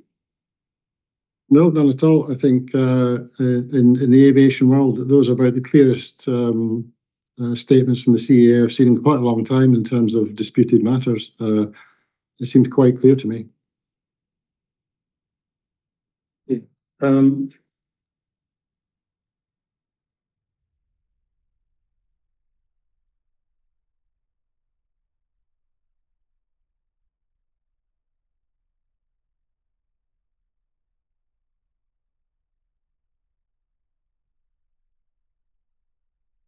And lastly, this topic, in your experience, if you were simply not to provide services in your published DAC, what do you expect the view of the CAA would be as to that? So you were simply to say, for every aircraft coming over Earraghail, we won't accept them until they're alongside the west of Arran. So any decision like that made by an ANSP, the regulator would expect an explanation and a safety argument for doing so.